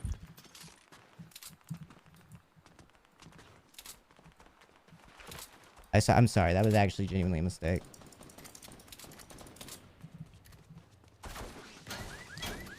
You were fucked up. Damn. You were fucked up before, Damn, bro? I'm fucked. Wait, what? You were fucked up. Find that. Fucked up from what? Have you ever fucked up? Ever fucked up how? In any way? In any way? Like, have you ever I mean, messed sure, who up, made a hasn't? mistake? Well, yeah, everybody makes mistakes. What do you mean? Everybody has those it's, days. it's a very human thing. It's like it's chaos. You watch That's how the Disney world Channel? works. It operates by. No, I think it's fucking dog shit. You think it's dog? You think Disney Channel is dog shit? Yep, 100%. I Why? don't watch it. It's a waste of fucking time. What? It's for kids. Yeah, and kids shouldn't watch it either. What should kids watch? Not that. What should Anything, they something watch? That's actually educational. What did you They watch can when you have- were a they can- kid? They can watch things like that. What did you watch? A lot of documentaries about how nature works and You how watched science nature works, yes. documentaries as a kid. Also, I would ask him a about lot of those, China yes. Off what? too. Like, That's how the did you other watch 'em? thing. You know, discs, Disc? DVDs. Like what? Like which documentaries? Which nature documentaries? So anything by David Attenborough is pretty good. The BBC back then did a lot of good work, especially some of their older, some of the older stuff that they've made. It's actually pretty decent. That was a Because they good used to do a answer. lot of exploration, as a matter of fact. So, yeah. If someone asked me what if I gun to my head, someone's like, "What documentaries did you watch as a kid?" I would have said BBC nature documentaries or like National Geographic. That's probably Yeah, what I I would didn't have really said. watch much of National Geographic. It's kind of like overhyping certain things. But no, realistically speaking, the BBC did a lot of good work back in the day. In your Now they're 20? just kind of ideologues. Yeah, I'm in my 20s, yes. Huh. Oh my god, he flubbed How does this that. gun work? What do you think about like China? Oh, he's asking the What do you China mean what I question. think about China. You Like, gotta what do be you more think? specific. Like thumbs up, thumbs down. It's an interesting country. I think they do a lot of good work. I think that at the moment... Bush! What the fuck is that? Bush! Bush running around down there? Connor, Bush next to you! Someone's about to shoot you. Yeet. They're hiding behind that rock over there. Okay, they suck. Yes, they do. You know who my skin is, by the way? Is Will Smith. You know Will Smith? Yeah, I do know Will Smith. He kind of fell from grace real hard. What? What do you mean? Oh, the slab? Yeah. Did you see that shit? Yeah, of course I did. It was pasted all He was over the internet. everywhere on Yeah, that X, guy's still bro. alive. I He's in asked here. him to ask about like the additional government scrutiny against people who work with He's China. crouching there. He's gonna ambush your ass. Snoop Dogg. Nice Oh, a shots, bunch. There you Adrian. go. Nice. No, yeah, he Found a good slapped me. It gun was here. It's crazy. pretty It was easy. like, it was a little inappropriate. Have you ever slapped anybody? A little inappropriate. Goddamn, that guy did some It other got stuff. it I got didn't people even know. talking. I mean, at the end of the day, you probably liked it Sure. because it brought like a lot of people on X. I don't think it brought a lot of people on X, actually. I don't know. I mean, There's what other difference is it events to that you have if people been- are on X? I think it's cool because that's where I am. Right. Of course.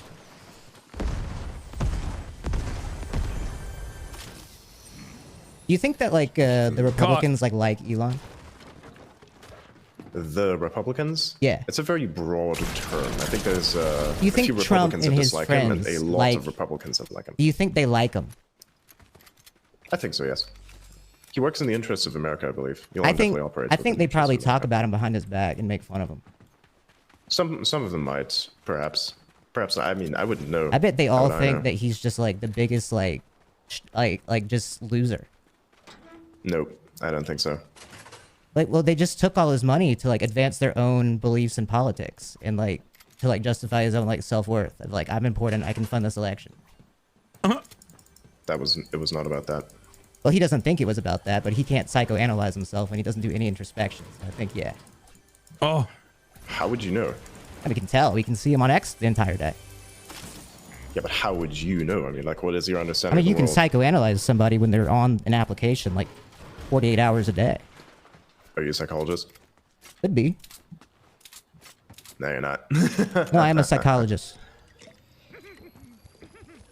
Cool, sure. Dude, he gets so defensive. You didn't even know you could have kind of cooked me there. You didn't pick that one up? That's kind of funny. Wait, what could I have? Wait, actually, tell me the bit. Nah, you're gonna have to figure that one Wait, out. tell me the joke, bro. If I missed one, I gotta know. Nah, somebody's gonna probably clip it together if they remember. Remember when I was telling you that you didn't have to?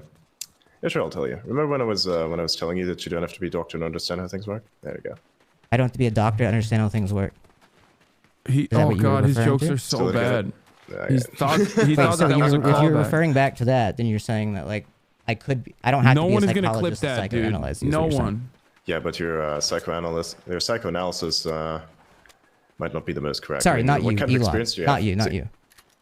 Wait, what? I was talking about Elon, not you. What are you talking about? Yeah, I know. Oh. Sorry.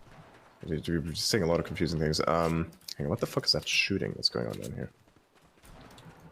Is this guy shooting at me, or is he shooting at somebody else? Oh no, he is shooting at somebody. You're probably shooting at somebody else. Bonk, bonk, bonk, bonk, bonk. What do you think about like Blue Sky? It's a stupid app full of pedophiles. Full of pedophiles?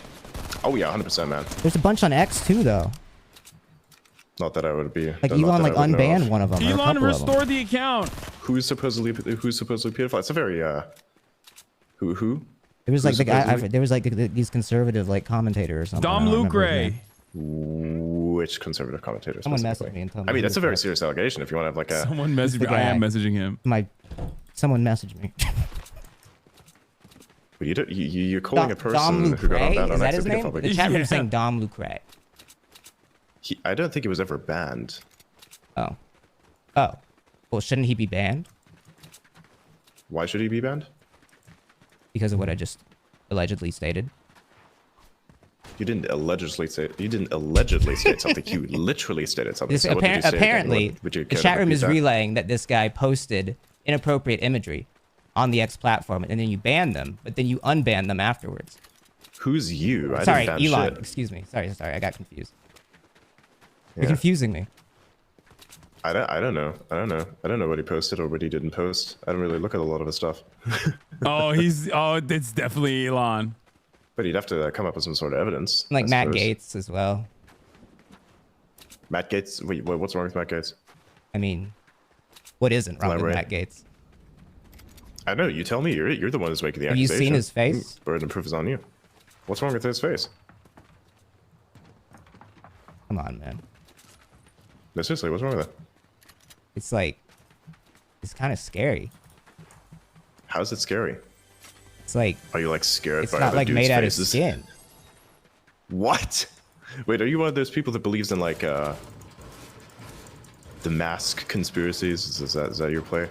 The what? No, you're not that deep in the lore? The Dream okay, Song? Gotcha. No worries. No, don't worry about it. Don't worry about it. Okay. No, I was just saying that like he has like a plastic face. How does he have a plastic face? Because he got like a bunch of surgery to like get like cosmetic enhancements, but it didn't go very well. Because he wants to appear younger because he likes little girls. What? I just need to. Did I need to make it more clear? I don't know how to explain it. Nice. This looks good. You think that like some people are like reptiles? I'm glowing. Yay. What? No. Okay, well now I think you might be a reptile. People have told me. People have said that I'm a reptile. Yes. Yo, low key. A bunch of conspiracy theorists. The way you just reacted when you gave that what? That like oh I don't know what you're talking about. You think I'm upset? Wait, hang on a second. Do you think I'm upset by reptile racism? Is that the insinuation here? No, I think that like you were caught off guard by me asking if you're a reptile. So now I low key am like scared. God damn, Connor, your ass too, they bro. exist all around you. Those little lizard things are amazing. That's good. You know, like geckos and shit. I kind of like geckos. There's another guy who's like trying to shoot at us. He's over there. That's the best lizard, bro. In this general direction. What's the best lizard? I like geckos. I like geckos. They're pretty chill. Fair. Geckos are nice. Ah, no, this guy's gonna fuck me. W pick. Damn, do they have like any actual semi-automatic? Bro, I suck ass at this video game. Why do I even host a show on this bullshit? I don't know, man. Shut up, dude. I'm definitely gonna die here. Oh, no, I got this guy. Come get your friend. Come get your friend. Go get your friend. Get your friend. Dude, don't use the shotgun at that range, man. Use the AR. Sorry. Use the AR. Use the assault rifle.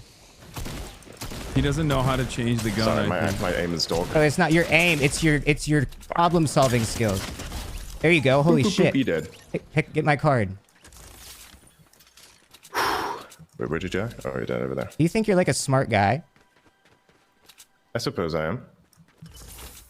I think that like put this thing. you are smart in a sense of the word. But I also think you're What does that stupid mean? in a sense of a word. How's that? Like I think that like Define you can relay and retain and recite a bunch of information. Whether or not that information is accurate or true is something you cannot discern and don't have the ability to comprehend. Oh my God. How so? Give me an example. This entire stream. No, how so? Give me an example. I mean, I think the people can make that up for themselves. Okay, so what the fuck? Oh no, sorry, that's this way. Right. It's a little difficult because you change topics quickly without my ability to actually finish them. That's one issue. Another issue is that I'm playing a game I've never played before. The issue is there's a bunch of stuff. Actually. You benefit from like rambling on and on and on and not stopping. I do not ramble. You think you don't ramble? No, oh my God! So. Where the fuck is it? Is this thing down here? Sorry, Adrian. Like, I'm being a little bit adverse here. I just got frustrated that we lost this round. Don't throw the grenade at the wall! Yeah, I know. Okay, thank God. You need to pick me up and revive me. Where is the thing? That's up there, is it? I don't fucking know. He's not. Oh my God, the circle. Dude, we spent so long. You see what I mean, bro? This is what I mean by problem solving. Again, like I said, this is a game that I haven't played before, so yeah. I won my like second game on this. I'm definitely gonna die in this. Dude, he's I'm, like, so. inside This of is the so place good. here. I know a He 4-year-old is that won his so first good. game ever. Well, I'm not a 4-year-old. How old are you? Like I said, I'm in my 20s. Like you said. I'm definitely gonna die here. Fuck. He's gonna get assassinated, dude. You know Ninja? Nice! Yep, I do. Nice! Go, run! Keep going. Okay, wait, you could actually do this. I'm not even lying, bro. Yeah, I know Ninja. He has streamed a bunch on the platform, and of course he's very doesn't like me. mimetic, so. I wonder why. Oh no! Produced too many Was that an smiles. explosion? Elon is mad at him too. I defended What the women. fuck is If, that? if you want to actually answer, I defended women, by the way. Okay. Just for the record. Girls watching. I don't think you need to say it. That it would be self-explanatory, wouldn't it? Just saying it. You're on the spectrum, right? You get it. Yeah, I think we've established it beforehand. Sometimes So this you thing need is to going to pop down clarify. here at some point, right? How do I Yes, see it the will map? come down from the sky, but you need to be careful because they're going to be looking out for you and trying to snipe you. You're in like the wide open right now. Yes, that is true. Yeah, they're going to fuck me. 100%. That's what I mean by like problem solving. So there's going to be a lot of shooting that's coming from there. Yes. I don't That's what really I'm saying. want to Like get like stay near, here, get but cover. That's what I'm saying to listen to me. I have like 0 meds. Can you listen to me? Yeah. Okay, you see what the circle is? You need to Yeah, no. find cover. So you should probably get like here maybe, in like this little corner. Never mind. Hang on. The loot just dropped there. So I'm going to get some loot, heal up real quick, and then go back to the center. I'm not going to use this gun. This thing's useless. Yeah, you need to get heals. Yep, 100%. That's why I'm going to this crate. Yeah. What do you think about like Jeffrey Epstein? What do you mean? What do I think of him? I Like, think would you everybody allow understands him on exactly X what if he was did. still alive? Wait. Would I personally sorry. allow him on X? Never mind. That's not your job. Would you be chill with him being on X if he was still alive? Probably not. My personal opinion is like that guy's kind of fucking insane. And Dude, he's done a lot same, of right? insane shit. Fuck that guy. So It's nah, wild. I don't think it should be on X in my opinion. Do you think like Elon knew Why him? did I do that? No. Knew of him perhaps because he was very. What? There he goes. They tried to sign me just now. Ooh. Wait, can I actually grab this thing? Nice. There's definitely a guy there on that hill. He's trying to snipe me. 100%. Yep. Oh fuck. Bro, I'm a you gotta fucking idiot. stop throwing the grenades. We just gotta stop using that. Done. Nice. Let's go. Oh, Sorry. it's okay. Almost top got two, it. top Almost two. got it. It was a loadout problem there. It was a loadout problem. You needed shotguns. still. Yeah. Yep. Again, problem solving. That's what I'm talking about. You want to keep going, or are you Again, done? We can do game one I'm more. not familiar with. Yeah, we can keep going. It's not fun. All right, we'll keep I'm going. starting to understand what's going on. It's kind of fun. We got to get you a win. You listen to like rap music? Rap music? Yeah. You don't. No, not really. Do you know any like rappers? Except Except for very mainstream ones, no. I think Eminem, for instance, is a very mainstream. True. So anyone's like extremely mainstream that I know. Because I don't really get into it because, yeah, it's not really my type of music. Fair. No Netspin? Netspin? Netspin? None of that? No. Yeah. Again, not sure who that is. Sabrina Carpenter? Fuck it, this guy. You don't know Sabrina Carpenter? Over here. Lol. You don't know Sabrina? Yeah, no. You know Espresso? Yeah, know of. No. That's that me Espresso. You've heard that. No, I haven't. Yes, you have, bro. Hold on. No, I haven't. Give me a sec. He's gonna play it. I'm not into modern music, not by a long shot. You've heard this, bro. You've heard this. You've heard that, right? Guess so. Heard what? Say you can't sleep, baby. I know. You've heard this. No, I can barely hear anything that's coming through your mic right now. You've got good noise cancelling going on, so I can't hear it. Yeah, I can't hear it through the mic. He asked about Grimes earlier. You've never heard that? Nope. How? Never heard that. There's no way you're on X all the time, all day, and you haven't heard that one time. Again, the X algorithm is really good at sorting things. So no, it's bad at it. It's bad at it. It's bad at it. It's bad at it. It's bad at it. No, whoever you're following and whoever's interacting with stuff. I'm following the same people I was following before it became X. Yeah, well, I don't know, man. Whatever you see is going to be wildly different. It was good before it became X, and then it became bad. For instance, how did it become bad? Because apparently I see espresso and you don't.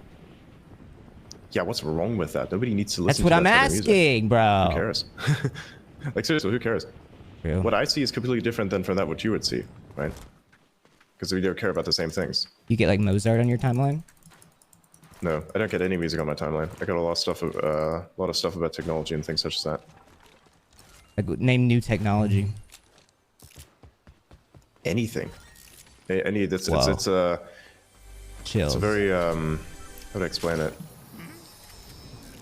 It's a very broad thing. I can't like pick one technology specifically, except for like say AI, for instance, which of course is taking over everyone's timeline in robotics. There are a few that are quite good at developing that, so I kind of keep up with that. And then anyone who tries to develop anything that is going to utilize that technology, of which there are many different companies, and specifically the types of people that Okay, post about I'm the less teapot. autistic Do you know than what teapot Elon, is? by the way, because I know espresso and I love Sabrina Carpenter. I'm one of the girly pops. I just want to point that out, okay?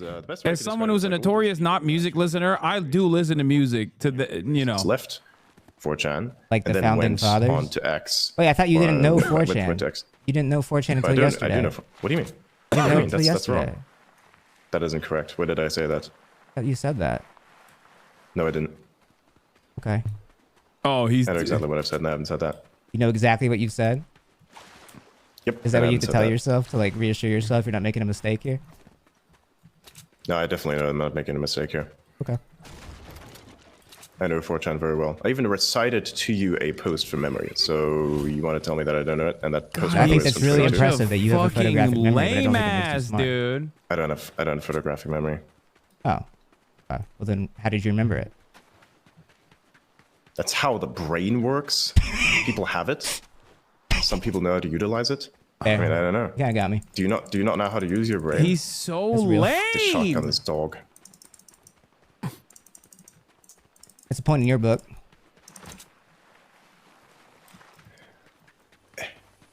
I know 4chan very well. Please teabag. Please teabag. I want to be friends. Come You here. like football? I don't really like sports in general. I'm not a sports type of person. No sports? No, I don't do sports. You don't know any ball? Nope, I don't play any sports. Zero ball, Anything that I can't- none. Anything I cannot participate in directly, I don't have an There's interest like in. It's a math waste of my time. to sports that you could care about. Yeah, I'm not going to do that. Why would I turn math into a sport? I use math to solve problems, not math to make myself Like look what more problems are intelligent. you solving? Any problem. Math is a very generalized thing. It can solve many problems Name a for problem you if you you solve. understand it What conceptually. problems do you solve actively with math? Like what Sometimes I feel like he LARPs as an autistic savant, by the way. Like, this is like LARPing. Everything. Realistically, it's literally everything. It's all around you. The universe works by it. Adrian, what are you doing with math? This is like literally everything. You do understand. This is what you would say if you were just like LARPing as like an autistic savant. You know what I Adrian, mean? what part of your job is utilizing math? Everything, literally everything. Reality is based on it. How do you not understand that? Like X is like the everything app. Fuck this. This guy's gonna fucking slice my ass. I'm gonna make him run out of ammo. Gotcha. That was a fun little giggle. Come here, boy. Like do you understand what I'm saying? Like this is like it's so difficult to kill. Why is these it are like, some like there you go, stereotypes of autism, and chasing this guy you know, like the type of person who's like, oh, I use math for everything. Like fucking beat this guy to death. What the like fuck? I'm just like Rain Man. You're Like that's what he's interesting guy, doing for when he sure. says stuff I'm so like that. You certainly are interesting. Sure. What the fuck was that? Oh yeah, someone's definitely gonna fucking kill us. You on him? Yep. Looks like you are. I have like 5 shots. Oh my god. Hey, that's me on Saturday night. Am I right, Adrian? But oh, you don't drink. I don't know what that Never means. mind. Sorry, I was trying to like be boys, but Yeah. I guess, yeah. trying to be Oh, yeah, chill. I need this thing. Break the ice. I need to exchange this thing. Okay, let's get this Yo, shield on someone so I pour don't me down die a double instantly. shot of whiskey. Heard that? Yeah. Jelly roll? Or Post Malone, one of them? Jelly Boozy? roll. One of those? No, it's the black It's dude that interesting, you read by a raps lot of, country. Well, he celebrity sings country. Doesn't references, even but, like, rap. why does it matter? Isn't Why does that who matter the guy to you? is? Because they're Shabuzi. popular. It's like, it's pop culture. Why does Culture that matter? matters. Culture matters. Pop culture and actual culture are very different things. I think pop culture, to a certain extent, you can have like an opinion on its utility, that's for sure. I mean, I think there's some elements of popular culture that are good, but not all of them. Yeah, but I think that like, it's fine to be interested in really pop so. culture and like enjoy things that people enjoy. Yeah, 100%. But I don't need to. I don't need that. Yeah, but I think it's strange to like question my understanding or knowledge of it or seeming interest. Like, it's just like I don't normal. question it. You asked why. I'm not questioning it. You know the Rizzler? Oh my fucking god. Yeah, I know some of the brain rot. It's The everywhere. Rizzler is not brain rot. What? Everything's brain rot. I wonder whose fault that is. Not mine. Not mine. Yeah. Would you I'm say not it's the one who's Elon's? making it, am I? No, definitely not. He's not the one who's making it either. He's the one who makes cars, robots, and rockets. He's not the one who makes internet I don't think brain he rot. makes a car, a robot, or a rocket. How's that? I've He never literally seen him does, build though. one. You've never seen him build one. He should like post a video of him building one. Are you stupid?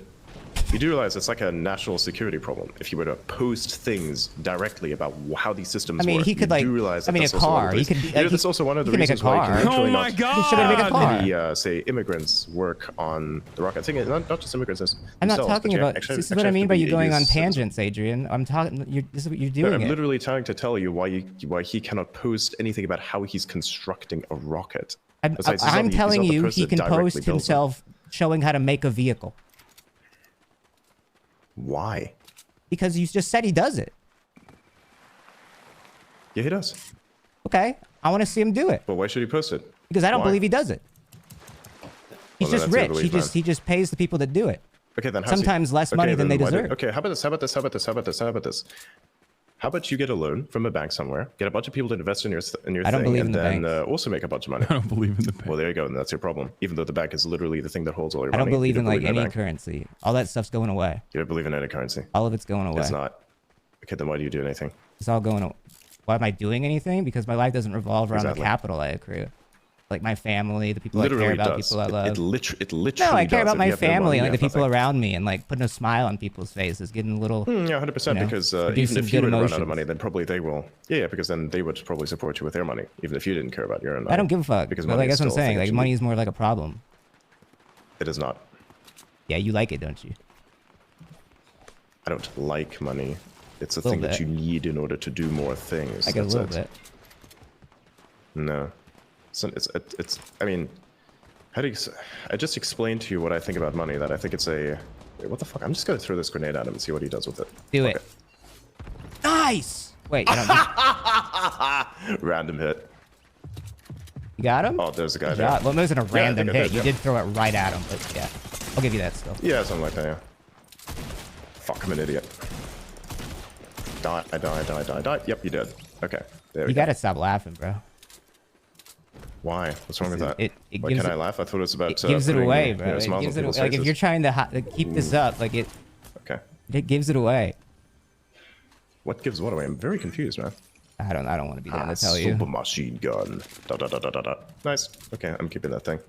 Okay, what else? Do we have anything else here that's pretty useful? Let's see if that ammo over there. This shotgun's pretty useful. I'm probably keeping that. This thing has only got like 3 bullets in it, which is kind of You're kind of killing it this game, Adrian. Good for you. I'm kind of letting you run this show now, and you're kind of doing pretty well. All right, if you say so. You play chess, bro? A little bit, yep. I play checkers. Yeah. There's a guy that's coming around. Yep, two of them. They're squatting. Let me link. Good job. Nice. What is he Nice shooting shots, at? bro. Flanked him. Yeah. Okay, this works.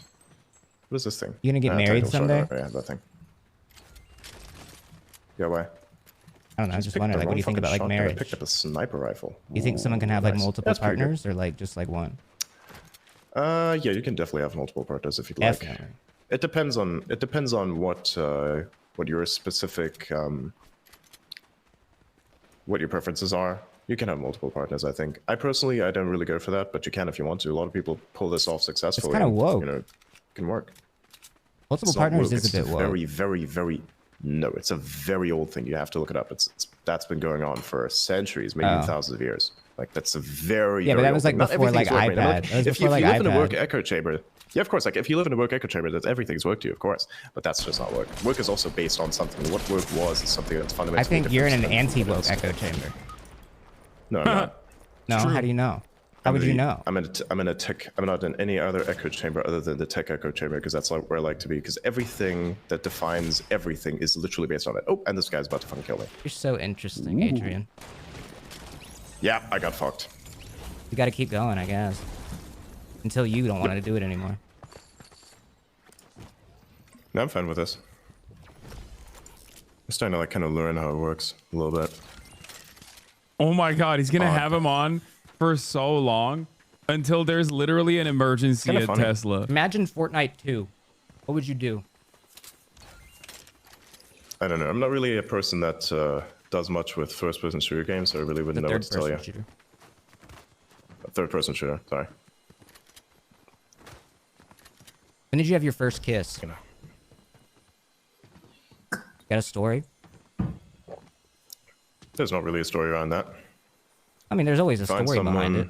someone, you find someone, you sign up Elon the brain. is so and then it's, lonely, that's- dude. Elon Musk is so lonely. We do what with their brain? I mean, that's how it works, isn't it? You what with their brain? It's, What? it's all just emotions, you know. You try to find someone who likes you, they'll like you back, and then you play chess effectively, if you would, or checkers with their mind. It's just role play, effectively. Everybody gets a role. Yeah. Nah, I mean, I get that. Human emotions are kind of weird. They're like nobody's really in control of them to a certain extent, and they don't really know what it is and how they work properly. So they just like let themselves be guided by instinct, and they do such stupid things. It's fucking hilarious. Isn't it crazy that like you can have so much power? How do you mean? Like, it's just theoretically, someone could just have so much power. Yeah. That's just crazy. What's? I suppose that's crazy. I don't see it as particularly crazy. I think it's just the way We that should, the like- system works. Yeah, but we should fix the system. In what way? Not electing the Republicans. Last is a time good start. Elon tweeted was 59 minutes Why, ago. what's wrong with the Republicans? They're fucking losers. How are they losers? They clearly won. True. All right, they're That's just the kind of one they won by a very large margin. They're. Hold on, I need a better like term. I gotta think of a You good don't need a insult term. here. You need to objectively tell me what's wrong with them. No, I'm gonna think of a good term here. I think it's fucking funny. They're pedophiles. How so? A lot of them like kids. Who? Matt Gaetz. Can you prove that? I don't know. That's Congress's job or whatever they're like. So hang on a second. Your entire shtick behind, so you generalize all of the Republicans, and you think and you allege that one of them, Matt Gaetz specifically, is like a person who supposedly likes kids. That's what you're alleging. I think he likes 17-year-olds. You like to project that over everybody else. Yeah, I know what you're thinking, but that doesn't mean that it's true. I mean, I don't really make a differentiation there. I don't know. Well, that's kind of your problem, isn't it? Would you make a differentiation there? Yes, I would Is make that a something you want to differentiation. defend? I'm not defending anything. I'm saying that you don't have proof of that. Okay. I think you're just making that shit up. Or somebody else made I that do shit just up. be You saying believe what shit. they made up. This is a comedy show. Yeah. Yep. You just be saying shit too sometimes, though. Nope. No? Okay. Yeah, well, You gonna watch the Super Bowl this year? I think I might. It depends. What'd you think of the Super Bowl last year? It's kind of weird. What YouTubers did you like when you were younger? Ooh. I don't really like any YouTuber specifically. Right, because you didn't have access to the internet. No, it's not even that. It's like in general, I feel like this the idea of being very fanatic about your support for someone is not something that I'm personally into. I'm not saying this is something bad or something that people shouldn't do in general. I'm just saying this is something that I personally am not into doing. And you've come up with these perspectives in the... How many years have you had the internet now? I don't just come up with these perspectives. You just kind of discover them. It's like... I know, but like for how long have you had the That's internet? how the world works. Oh my fucking god. All right, I'm gonna run a poll. What the fuck I'm gonna is this run a person trying to shoot poll. at me? Chat. Hey, how long? I'm It going can't to be more run than, a like, poll. 5 years, right? Way more than that. Okay. Wait, what do you mean way more than that? You said you're in The your poll 20s and you only got is internet when you were this 18. Elon? Oh no, don't dodge, Adrian. I'm asking a question. Yes, it's Hang on, I'm trying to Elon. kill someone. Give me a You're second. not gonna No, kill them. We've it's seen you play. Adrian. No, Real. it's not. Oh my god, Well, you I just did it! There you go. And I got you, oh, I got you. I'm fuck. covering you, I'm covering you, I'm covering you. Nice! Running the All right, they're poll. both dead. Vote Let's on go, it dude. now. No, that was teamwork. Shake and bake. Like, You seen Talladega Nights? what's this?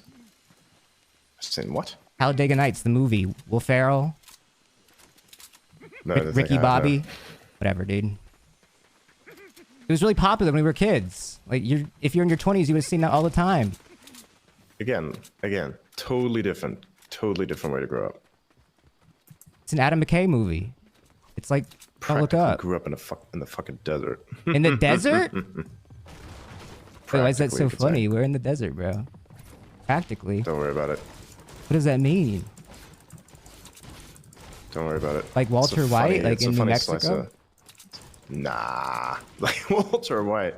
Yeah, that's a reference that I can get. Like South Thinking about it was Africa? pretty good. And no, that's not okay. That's not it. Oh. Did you watch Better Call Saul? No. You should. It's freaking great. I don't watch TV. I think it's brain rot. No, it's not TV. It's It like is. specifically a series. Sure, they'd be displaying it on TV. It was on but you TV. can They literally watch displayed it on outside. TV. Are you stupid? Yeah.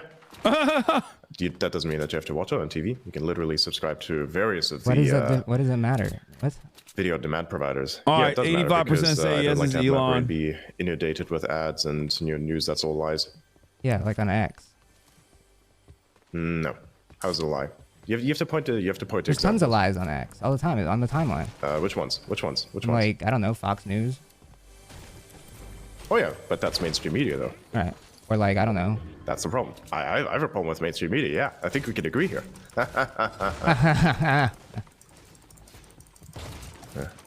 Yeah.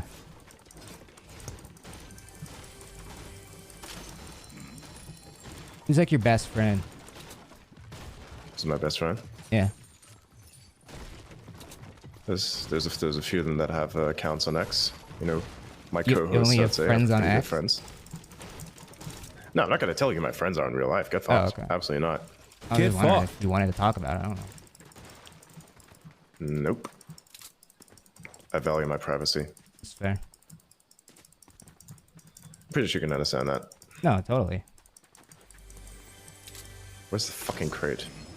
thing's pissing me off now. It's this staircase good. I'm gonna have to tear it down. How could Connor afford interviewing Elon for that long, bro? Because he's jobless. You build a house.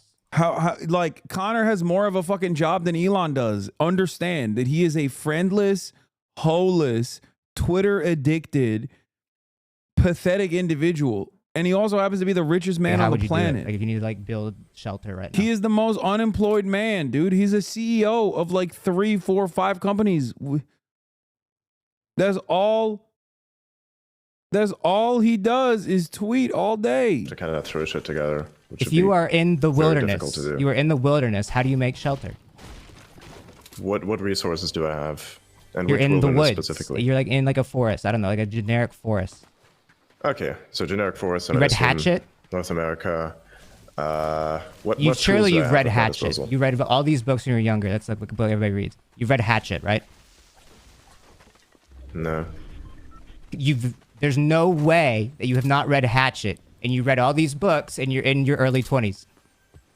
Nope, I haven't read that. Okay. Nope. Well, basically, you're in the middle of like the Canadian wilderness, okay? A plane crashes, Okay. you need to survive. How do you build shelter? Dude, Megaphonics, you need to dial it back, okay? You need to dial it back, Megaphonics. God damn, we're watching not Elon, and you're freaking the fuck out in the chat. Yeah, no. Okay, cool. Then I can't use that. Okay, that's a good definition right there. That's like saying asking. It's from the book Hatchet. Right. Yeah. It's good. Well, I would know because I hadn't read it. Right. Of course. Like this very specific. I mean, it's a funny little trap. It's only question like a because I book would be that's in asking, every like, single curriculum Like, how of about this? How people about this? your age. How about this? How about this? Yeah. Yeah, exactly. That's why the curriculum was dog shit. Anyways, think about it this way. But you took the. Okay. Let me ask you a question. Let me ask you a question. No, I want you to answer this one. No, let me ask you a question. No, I already answered the question. I want to ask you a question. You were in the Canadian wilderness and you need to make shelter. How What do you tools make do I have? shelter? You don't have tools. tools Your do I plane crashed. It's in the water. It's from Hatchet. It's the book. What do you Take do? down a few trees. Cut down a few trees. How are you going to chop down the trees? Ooh, nice. Well, chopping down not necessarily. How are you going to do that? But if you can find some can't. somewhat. You can You couldn't find do some it. somewhat You couldn't loose do wood, it. I think. You couldn't do No, it. Yes, you could. Yes, you could. I don't think you'd Yes, make you it. No, you couldn't. This is Adrian, so let's do funny. it. I'll Sure. we'll stream it. We'll put I'm you not in the gonna fucking, wilderness. like, go into the wilderness. We'll I'm do not gonna it. go into the fucking wilderness just like that. No, why should I? I got way too much stuff to do. Oh, we'll pay you. We'll get someone to sponsor it. You know Ludwig? You couldn't afford it. He's rich. Not that Mr. rich. Beast? You know Mr. Beast? It's not going to be valuable enough for him. Yes, I guarantee. No. Adrian. He has the money, but it wouldn't bring it. It Let me wouldn't tell you, make it back. I Mr. don't Beast think would be it the make it first back. one to be completely down to put you in the wilderness and then record it and see what happens. I promise you, if I know Jimmy Beast, he would be on that in an instant if he could get permission to do that. Sure. So you should do it. Do I get to choose? Wait, hold up. Do I get to choose which forest? Probably not. That doesn't seem fair. There Then you you go. can like prep. No. Yes, that is what you could do if you knew. You could prep. So we're not letting you know. What's this button?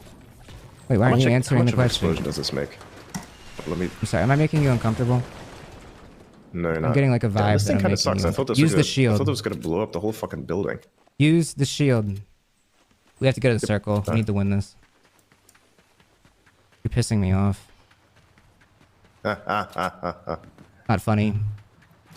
Oh no, it is absolutely funny for me. No, it's not funny, dude. This is a serious I think fucking it's fucking show. hilarious.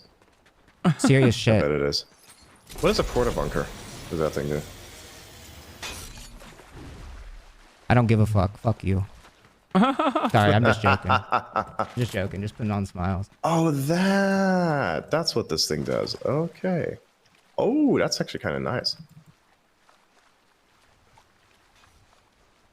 You got this, Adrian. They don't have the porta bunker in Hatchet, but it'd be cool if they did. Yeah. It's like infinity spam.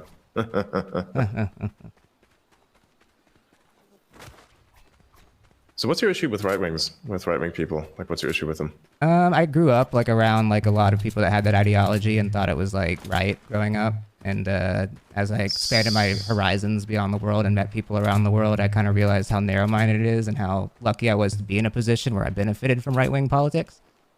So you benefited from right-wing politics, but you dislike right-wing politics. Yeah, because I realized how it's a net negative like on the world. Like I think like the world is suffering because of those politics. Traditionally, for the most part. Really? You do understand that the Republicans specifically were the reason why slavery was abolished in the United States, even though the Democrats were one of the people. You understand like the party's flop, but it's not even going to get into that. We don't even need to debate that part. It is. I mean, it is. It's literally how it happened. It's literally how it happened, bro. I'm not a historian. I'm not going to explain this to you. Well, there you go. That's your problem. You don't know history. That's not how debates work, bro. That's not how this works. No, that's exactly how that works, actually. Okay. That's not a debate, this is a discussion. You watch Destiny? Actually, technically, it's an interview. Oh, God. Yeah, I do. He's pretty cool. I bet you do. Oh. Careful. Oh. Why, what do you mean, I bet you do? Don't look too much into that. Why, what's wrong with it?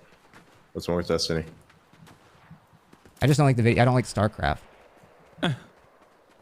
What? Yeah, StarCraft sucks. A boring game for nerds. He doesn't... He does political discussions. No, he's a StarCraft player, dude. Destiny. He's a fucking StarCraft player. He was a StarCraft player. I'm not sure if he even still does StarCraft. You weren't even on the internet when he was a StarCraft player. What are you talking about? His work as a You weren't even on the internet when he was a StarCraft. What are you talking about? Wait, what's your problem? What's your problem with him? Seriously, what's your problem with him? I'm confused. He wasn't a how do you even what? I just don't like him. He's kind of mean. You know. He's mean to people I know sometimes. Yeah, it's pretty cool. I don't like bullying. Oh fuck, I'm definitely gonna get my ass beaten. They ambushed me from behind. I had like 0 chance. Oh, these guys suck ass. You died to them? I'm just joking. I died to them too. My white AR. What kind of guns did you have? Elon would like Destiny. Rocket launcher. That tracks. All right. We need to switch to a different kind of map and see if it goes better. I think OG is too difficult. Ask about Hasan, please. He already alluded to me before. It's kind of fun. You having fun? I mean, I know I'm getting like shot to pieces, but that's fine. It's okay. I hate the way this menu is ass. I will say even the X UI is better than this. Like, what am I even looking for here? Battle Royale, zero, but here we go. This one.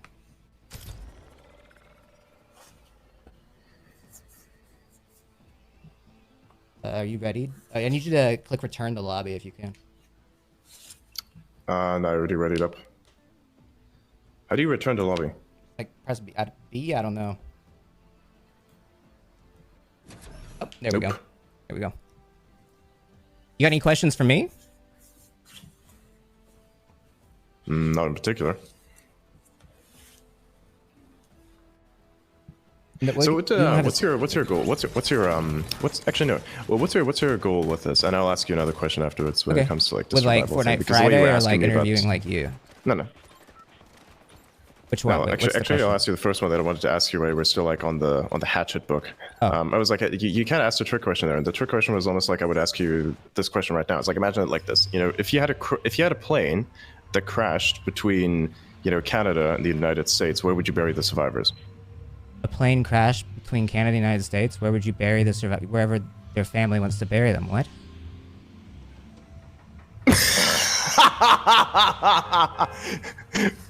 What? What is so crazy? What's so what? Are you okay? You don't bury the survivors. Oh, good one, bro. That's a knee slapper. Nice. Oh wait, I didn't know you had game like that, Adrian. That's what I was saying.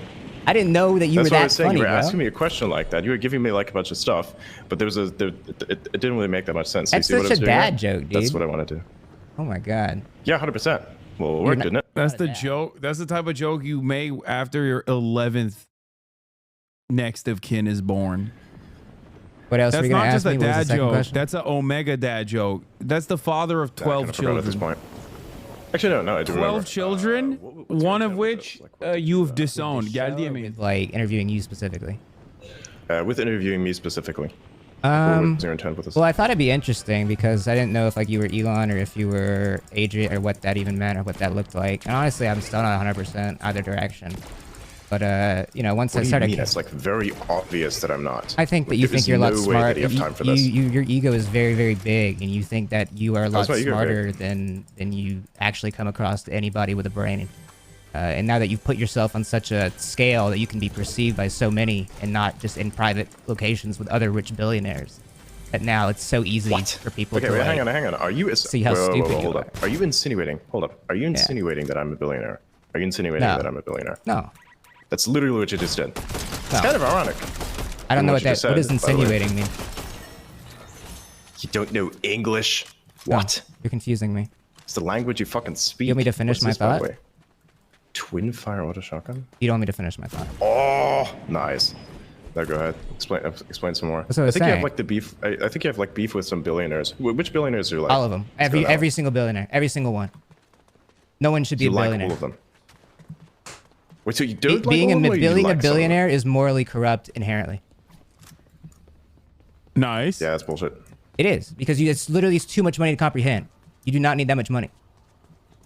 Yeah, you do. It's fine. If you have that much money, you should have that much money. What's wrong with it? Oh, fuck, I'm gonna get swarmed. Because it should be going to other people that are not as fortunate to be given that money.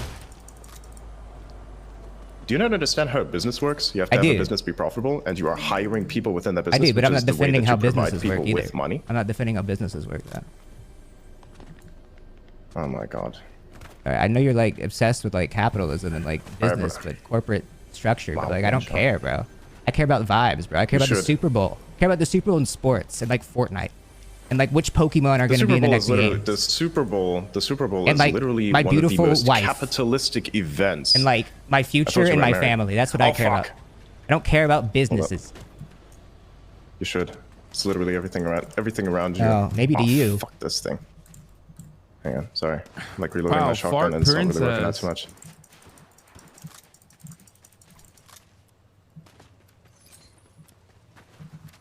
Where'd this guy go? You should really smoke. Nope, fuck that. Or at least like do like edibles. Why? I think it'd like chill you out. It's a really bad idea. Sorry. I think it'd chill you out. No, I wouldn't. I think it would genuinely help you. You should do ayahuasca. Nope. Fuck that. That can melt people. Don't do that either. I actually think it would fix you. It doesn't fix anyone. Yeah, that's your hubris talking. That's your hubris. You need your ego to die, actually. What are you talking about? Like you want to get... I'm sorry. You want to get... Hang on, have you done it yourself? Yeah. He's lying. That explains so much, man. I mean, I kind of figured that you got one shot by the 60 Mesopotamian demon. The Mesopotamian demon? He has a name, bro. It's a reference, my friend. I don't get it. You don't have to. That's the point. There's somebody here. Everything fucking hologram. Oh, there he is. Hi, sir. Why do you want to have like so many kids? What do you mean? I didn't say I want to have many kids. No, you did. You were like, you you get that have from? a big family and stuff. When did I say that? You said that. All right, maybe you didn't. But like, what's the reason behind having so many kids? Like, what would be the reason? If anyone was going to do that. If anyone's going to do that, what would be the reason? If anyone was going to do that, then. Because you kind of want to repopulate Earth. Okay, so there's a Come on, justification for it. Stop! Yeah, of course. You want to repopulate the Earth. Why do you come on, bro? That's need people. But don't you think you need to like? What do you mean? Don't you need to like? You think it's just he might be impersonating him? I don't know. I don't know. How? Like, why do you need to What are you like? talking about? Because like, if you have so many, why do you need to like? Like, it's kind of tough to parent if you have like so many. How would you know? How would I know? I mean, People I have just been doing math. it in... You know math. We were talking about it earlier. Well, you don't know math. The more, no, I can count to like 10, 12, 11, maybe 13. I can't tell if you're trolling or if you're generally being this stupid. Honestly, I can't either sometimes, bro. That's part of the show. But that answers the point so I'm many making questions is that like, if you have so many kids, you can't give as much attention to each of them. That is a very strange talking point made by people who themselves don't even have any kids. I think there's people with kids that make that talking point. Yeah. Yeah, I don't think they're very good parents either. I mean, I'd have to see them. You'd have to. They're not good parents because they have less number of kids. It's not like they're That's not putting what I up stated. chart numbers, Nope, dude. that's It's not not what I like stated. it's not a Nope, baseball that's not game. what I stated. Okay, well, Nope, that's not what I stated. Okay, well, can you state something? I keep stating things, but you're not paying attention to any Well, they're of the not things that I relevant stated, things. even I'm though I've asking a done. different question. I mean, that's a subjective opinion, isn't it? Your mom's a subjective opinion. I don't think she's a subjective opinion. She's an individual. She Wouldn't was that be last an night. individual? Up top. Nah. If somebody would be in her, then that wouldn't be like that, would it? Now? Whoa, because I'm I didn't assuming say that you're going that. to do a bit of a mom joke. That. Nah, Dude, you did you when took you were it about too to. far, bro. You can't Nah, take dude, the I take it insinuation and very then far. say it, bro. That makes it not Actually, funny. no, hang on a second. You want to talk about video games, right? It sounds You wanna talk about video games? misogynistic. I got one for you. I want to. No. If you're going to say that, your mom is a subjective opinion, I think you're the person here to start with the, misogyny. But we're not going to talk about that. I don't believe in such That's what I'm things. I think a lot saying. of that's You pointed overhyped it by out. leftist people who are It fucking became insane. misogynistic. How's it wait, hold up. What's misogynistic? Explain it. I'm What's lost, bro. misogynistic? You confused the fuck out of me. I'm not even gonna lie. No, no. I completely What forgot. specifically is misogynistic? I think, there you go. Okay, that making probably a wasn't joke that bad. about someone's mother maybe is like, imply that maybe. You think it's that's a little bit you don't think it's a little bit I think there's like misogynistic? some Just a little inherent bit? stuff there, but I don't think entirely. Like it's also just like, oh, like you want to defend your mother. Like it's not that deep. Is there friendly fire in this game? I don't give a fuck. I wish, bro. He's gonna shoot you. Why, you don't like your teammates? Sometimes. Or do you not just like me? Ah, nice. I got cars in here. It's pretty cool. Okay, how does this work? Can I drift this thing? Do it, bro. All right, jump in. Where do we want to go? Why don't you have the Cybertruck? Hmm? Why don't you have the Cybertruck? I didn't buy the skin. It was free. It was? Yeah. Oh, sorry. Does that upset you? Is it free still, or? No, it was 'cause free I just don't- for a I didn't see bit. the option. There you go. So then I didn't get it, unfortunately. So where do you want to go? Well, we gotta stay in the circle, so I would say we go towards, I don't know, over here. The dead center? All right. No problem. I can't. Okay. Do I have control? can't. Oh, okay. So it's both. It's dual. All right. Gotcha. Wiggle, wiggle, wiggle, wiggle, wiggle. Okay. What? I'm wiggling the car. How do you turn on the radio? Don't worry about it. I don't know. It's not working. I can't figure it out. I was once driving a car and then I had like a bunch of people who were drinking at I the don't time. think it's Fucking him. funny as I shit. don't think it's So I was him. like driving I them can't. home, and while I was I don't- driving, somebody like reached over and Like fucking I pulled said, the it's car just into- pathetic. Whether it's him or it's not him, it's equally pathetic. If it's him, it's pathetic. If it's not him, it's still pathetic because there's a dick rider to that degree. But If you're like having a I good don't know, time so- and like somebody like tries to demean that, or like make you feel lesser, like a loser for having fun, does that make you feel bad? I don't feel anything in regards to like people's. You don't feel- strange well, I know you don't opinions. feel I- anything. I just also don't think he's No, that's not true. Like, I don't when, care about those things. I saw that like you like. Like, Ronaldo I- posted, like, a You can tweet. make that. You've had, like, I don't know. like, I like, just Elon hasn't tweeted in 3 hours, like X 2 jump hours or whatever, like one of the rallies, and like people were making fun of his jump. And, like he seemed like really happy doing that. I never replied to any posts about that. I think he like joked about one of them. If I recall. I did a little bit of research last night. Where are these bitches? Get him, bro. Where are these people shooting from? All right, come here. But like, he does like the Can this X car logo. explode? Yeah. Token the Cybertruck apparently. Tush. You like that one? Oh, are you laughing? Okay, I thought you were How laughing. many at my times? joke. How many times am I gonna like fucking kill this guy? I'm just Okay, gonna pretend like you where were else is laughing at my somebody? joke because it was pretty good. No, I was laughing at the fact that I hit this guy and this guy's about to get it too. Bonk. I fucking missed that so on point. How do I get out of this car? You have to make sure all the electric is on. Make sure that there's not been electric failure. Wait, what happened? You have to make sure there's not been electric failure in the vehicle first, and then you can get out of the car. This is not an electric vehicle. Every Fortnite vehicle is electric. Yeah, to a certain extent. But then why do you charge them up with gasoline? This is a video game. I know. Everything's electric in here. I think I figured out how to turn It's on the electric. radio. Know that song? But this thing's Maybe like, I before don't your know. time. I think I accidentally turned on the radio. What is this thing? Oh. This looks like a marker from Dead Space. Play Dead Space? I'm gonna throw it out. I know about it. How do I get out of this fucking car?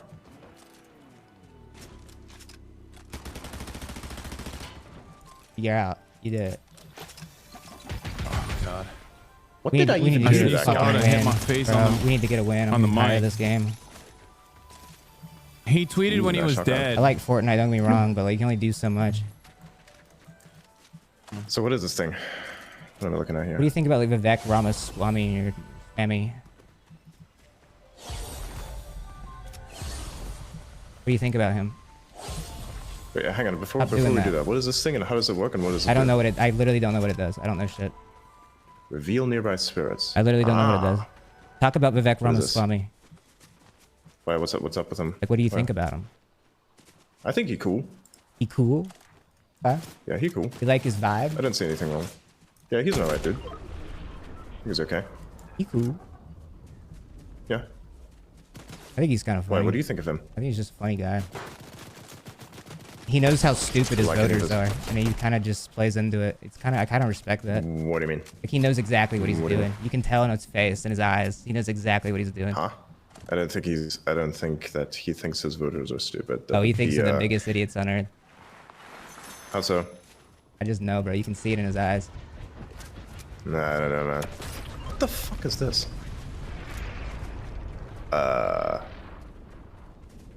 Okay. Islands floating in the sky. Did you see when Great. Vivek played GTA? What are these fucking things? Whatever, that, like, dude. I'm run just trying to. around Like, here? you What is don't that even shit? like engage with me. You don't even like care. No, it's not. I'm like trying to figure out what this weird shit is that's like walking around here. What is this thing? Come here. It's a rock, bro. What is this? You played Breath of the Wild? Zelda It's a very on the cute, Switch? cuddly rock. You played Zelda Breath of the Wild on Switch? Oh my god! That yeets you. Holy shit. Oh, I thought it was a walking That's rock. pretty cool. Never mind. Ooh, damn, that yeets you quite high. You like Nintendo games? Yeah, they're pretty decent, yeah. Name I of- think you need to pick up like one. I think you need to pick up one of these things if you want to get on. I that don't island care. I up want to there. talk about Nintendo games, please, please, please, please. What about them? What's your favorite Nintendo game? I don't particularly have a favorite. Pick I've a really favorite gone Nintendo very game. hard There's into so many franchises. You surely have one. I didn't know about the Cybertruck in Fortnite. Bro, come on. Oh my god. What does this thing do? Mario, Zelda, Smash Bros, Pokemon. Oh my god, he literally tweeted about it. Yeah, those are good. But I haven't actively played them. You're the worst conversational. You're never gonna get married like this, honestly, bro. If you can't even carry a Sure, conversation with me, like sure, I don't know how you're sure. gonna do this. Sure. I mean, you're into hoes. I'm into different things. I am not in the hose, bro. Don't say that, man. Okay, then what are you I'm into? in the broads. Right. Well, you're not gonna get Just any bras making a with that kind of classic like conversational tone. 70s misogyny joke. No, but seriously though, bro. Like I think that like you need to reevaluate your entire How's position. that? on How's that a reality. 70s? How does that a? No, I don't. How does that a 70s do. misogyny joke? I Explain don't that. know. It was just a joke. I called women broads. That was the joke. Oh my It's like god. it's like okay. what they called them in the 50s to like be demeaning. That was the joke. The absurdity of that was the joke. Broad. Okay. You've never said that? Surely some of your pals said that. No. I'm sure No. Trump says that. No doubt. I don't know if he says that. I don't think it matters if He he goes, does or there's does no not. way this broad's winning this election. I guarantee you he said that in the past year. 100%. I'm not sure if he did. I'm not even sure what's wrong with it. I bet you might have heard it. Even if, which I don't, by the way, because I don't recall that. Right. What's wrong with it? I just, he thinks lesser of women No, like, fundamentally. no. What's wrong with calling a person a broad? Like It's a demeaning with that? term for a woman. how is it a demeaning term? Because it's just like Are you a woman? historically used as a way to like demean women. Are you a woman? Are you a woman? No, but I know women. Okay, then how would you know? I don't think you know women. Sure you do. I actually don't think you know a single woman or like have a platonic relationship, healthy relationship with a single woman. What? I don't think you do. What? Oh No, my I God. don't. Hang on a second. What is this thing? Name 3 women. Oh my god, this thing. Name 3 women. Name 3. I'm not gonna name anyone that I'm personally. Name 3 women. Name 3 girls. Nice, got it. Name 3 girls. Why? Why? You're why on the should- timer. wait, There's a what? time. There's literally a timer going on right now. I really don't care. There's a timer. We're gonna see 3 women. Why should I name a specific woman? I don't understand that. Name I'm not into 3 people. women. Why? I'll name 3. Britney Spears, Miranda Cosgrove, Sabrina Carpenter. Boom. Oh yeah, she's such a sure. Britney Spears is a major inspiration. I didn't say she was inspiration. I just named a woman, which you can't do. I can name a moment. I just want Name to see 3 how you're triggered by it. women, bro. Name 3 of I think them. it's funny. What is this? What does this thing do? There's a portal here. What does it do? I'm so glad people can't vote for you, bro. What do you mean? Like, because they would. Like, people would vote for you. It doesn't even matter that, like, you are the way you are. People would vote for you. They voted for Trump. How am I? Like, they voted for Trump. Like, I mean, you might as well be the president. Like, it's crazy. I can't believe this. I just can't believe this. 3 women. How would I escape this? 3. Nope, not gonna. I kind of find it funny girls, the way you bro. get triggered by it. You hate nope, girls. Nope, I don't. I'm not even triggered, bro. You're triggered. No, you are. Then why are you so loud about it, man? You're triggered, bro. How am I triggered? Dude, you realize that, like, your entire, like dialect and, like, your vernacular is, like, based in, like, 2013, 2014 era, like, online politic discourse on, like, Reddit. Like, you're so far behind. Reddit is an echo chamber. I've never been to Reddit. But you're so far. What you don't realize is how far behind you are, and everybody's laughing at you. Everybody is laughing at you because you. No. Like your specific your echo chamber is laughing entire at me. behavior That's is what's so dated. It is obvious. It's appalling. Based on whose opinion? You say like you say like you? Keck Maximus and like fucking like. I didn't say Keck Maximus. Excuse me, Elon said. What your pal? You say God, like man, the dude, way your you perception is off the way you the refer to rails, like bro. memes, bro. But you don't even realize how that's like selling you out. You don't even realize how like the way that like you look at memes and the way you describe it is very much like Elon does, which is just wrong. This guy fucking idiot. It's just wrong. And it's so obvious. It's embarrassing, man. It's embarrassing, bro. Wait, what? Wait. Make hang on, comedy what legal did you again on say? X, dude. What? What are you talking about? The way that you talk you're about saying a lot of memes. things. So The dis- hang on a okay, second. the How am I dis- talking about memes? The way that you How do I talk about memes, the way you talk about jokes and internet culture is so dated that it makes it obvious. How? Which ones? Which ones specifically are Keck, dated? or say fucking the way you talk. This meme is great, and you post like a Wojak or like a rage comic. Like you're just so far behind. I don't recall ever having You posted think Hawk a rage 2 comment, sucks, but I have dude? definitely. You think Hawk 2 sucks? Absolutely do. Yep, I do. Yep, I do. Got a problem with that? Yes. Do you don't like free speech? Do you don't like humor? I just know. You just said that he has a problem with free speech. Lol. It's awesome. You got it. Yeah, you got it. But I really let you in the trap there. Anyways, You got me, man. You got me. I don't care about any of this. The more this conversation goes on, the more I agree with Connor's take that Elon Musk thinks he's brilliant, but he's actually deep down inside a very stupid man. I'm not. Again, my dude. If you're supposed to be like very well informed, then why do you keep making these insinuations? My dude. Can I not use this boat? That's fucking sucks. The more Elon Musk feels, Adrian Dittman feels like he's in a panic corner, the more he just like hyper focuses on the game. We're gonna get you a win, bro. Swear to God. Please, for the love of God, get me a fucking win. I don't care if I do or do not. Okay, evidence that this is not Elon Musk is the fact that and this chatter is correct. No, I don't. That Elon Musk would have had his feelings hurt a long time ago and left this interview. Whereas Adrian Dittman, if he is a grifter who loves the attention and loves Yes, I do. making it seem as though he's Elon Musk, that's the reason why he's farming this interview as hard as he can. Any particular dude, I'm not going to do that Are either. you like Same shit. 4 years old? Am I? You tell me. I don't know. You tell me. You're supposed to be the one who psychoanalyzes people. I don't know. Mentally, I don't think I can even put you on a map. I don't think I can clock you anywhere, man. Which Like, map I don't. Which map specifically? You don't live in the same what are we talking reality, about? and that's you are an indictment of Yeah, the we do. entire structure of world that we live in. Is what you are. You are a complete. This should That's exactly what you are. I don't understand. Is that supposed to be like meant as an insult? Because that's definitely a fucking compliment. That you're an indictment on the way the world is.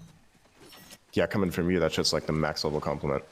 I'm a cool guy, bro. Are they autistically shitting on one another? What's happening? Now I'm confused. Do you tell that to You know yourself? Justin so you feel better Bieber? about yourself? Is this autistic flirting? Like, what's happening? Your boyfriend by are, Justin Bieber. Swag. Oh, you heard that? Nah. What? Chilling by the fire while we eating frog. What is this? You heard that? What does this do? I have noticed that he has a tendency to constantly pay attention, like a lot, close attention to the game anytime he feels like. And then pick them off individually? Yes. Now I you're love getting how we're it. playing it like the Dark Forest theory. The Dark Forest theory. Yeah, I'll explain it to you later. After No, we I know kill what it these is. people. It's about They're like alien Jujutsu life. Kaisening. They're Jujutsu Kaisen autistic domaining right now. He opened up his domain, and then Connor opens up his domain is larger. What was that supposed to mean? I think there's. I think you got a lot of hate in your heart. Elon posted 7 minutes ago. No, I first launch. I mean, this could be a. I think it This manifests literally in ways could that be you don't handled by comprehend or his digest. social I media think you got a lot of account. hate in your heart. How's that? But the Because fact you that don't he'd be understand playing the world. Fortnite while there's a Tesla launch, I mean, a SpaceX launch happening is pretty low. So it also is more evidence that this is not Elon. Nope. And your justification for it is your wealth and what you've accrued. I don't have any wealth. What do you mean? Who do you think I am, actually? You did. I think you're Adrian Dittman is who I think you are, bro. Good, nice victory royale, dude. Yeah, good games today, Adrian. Good games. Thanks for playing, man. Yo, thanks for coming on the show. You know what? All the discourse aside, I genuinely do appreciate you having an open dialogue today. Yeah, yeah.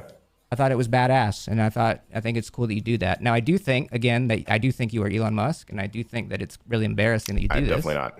I'm definitely not. No, dude, one day, here's the thing. The way that the world works, one day, there will come a time where everybody will know exactly who I am. And the claims such as those will appear as Are you the remarkably Antichrist? stupid.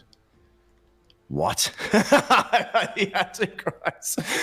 That's Mr. Beast. Okay, so that's a new one. Okay. Wait, what? I'm just joking. Cool. Who do you think I am? Elon Musk. Do you think I'm the Antichrist? Okay, cool. Yeah, sure. Why specifically Antichrist? What How do you about me sleep? makes me? How do I sleep? Like do everybody you else think does? that You like close you're your gonna eyes be and then like do you want your memory to be like good? Like I can tell that like you want to be go down in history books as like this guy got us to Mars, did all this. Like you're only gonna be remembered as like a negative stain. I am not gonna be remembered as that. That's what Elon's gonna be remembered as. That's what Elon's gonna be no remembered matter as. how many people. Right, is Yep, a that's negative stain. Nope. That he's gonna be the person who brings people to Mars. Or he at least facilitates That's what he it, because wants. That's, That's exactly what he wants, and SpaceX he's is. realized recently that it's not going to happen like that, and so he has to influence more than he was before. And now What he are you just talking about? keeps digging Are you himself a hole. aware? Okay, hang on a second. What do you think SpaceX is? Define it for me. Gay? You think space exploration is gay? Is gay, really? No, I said SpaceX was. Because that's exactly what it is. Okay, so how is that? Okay, so hang on a second. You want to say that some things are misogynistic, but at the same time you're willing to do things that are definitely homophobic. What's wrong with being gay? There's nothing wrong with that. Okay, then what is wrong with SpaceX being gay? Because you There's said that nothing wrong with SpaceX it being is gay. but I you're just saying said it as was if was gay. negative. Okay, what's wrong? What's wrong I with didn't that? say it was a negative. You insinuated it was a negative. No, I didn't. You did. You did. Because You you did. just simply said it was gay. No, Because you internet did. culture literally stipulates that if you say that something is gay, No. then you're referring to it in a sense No, you of took it something that being way. negative. You took it that way. I didn't say that. Nope. No, I got That's you. not I how that turned it works. around on you, bro. Nope, you did You've not. gone woke. I have gone woke? Yep. I thought, okay, so hang on a second. Isn't that a good thing then? Because you like woke, don't you? No.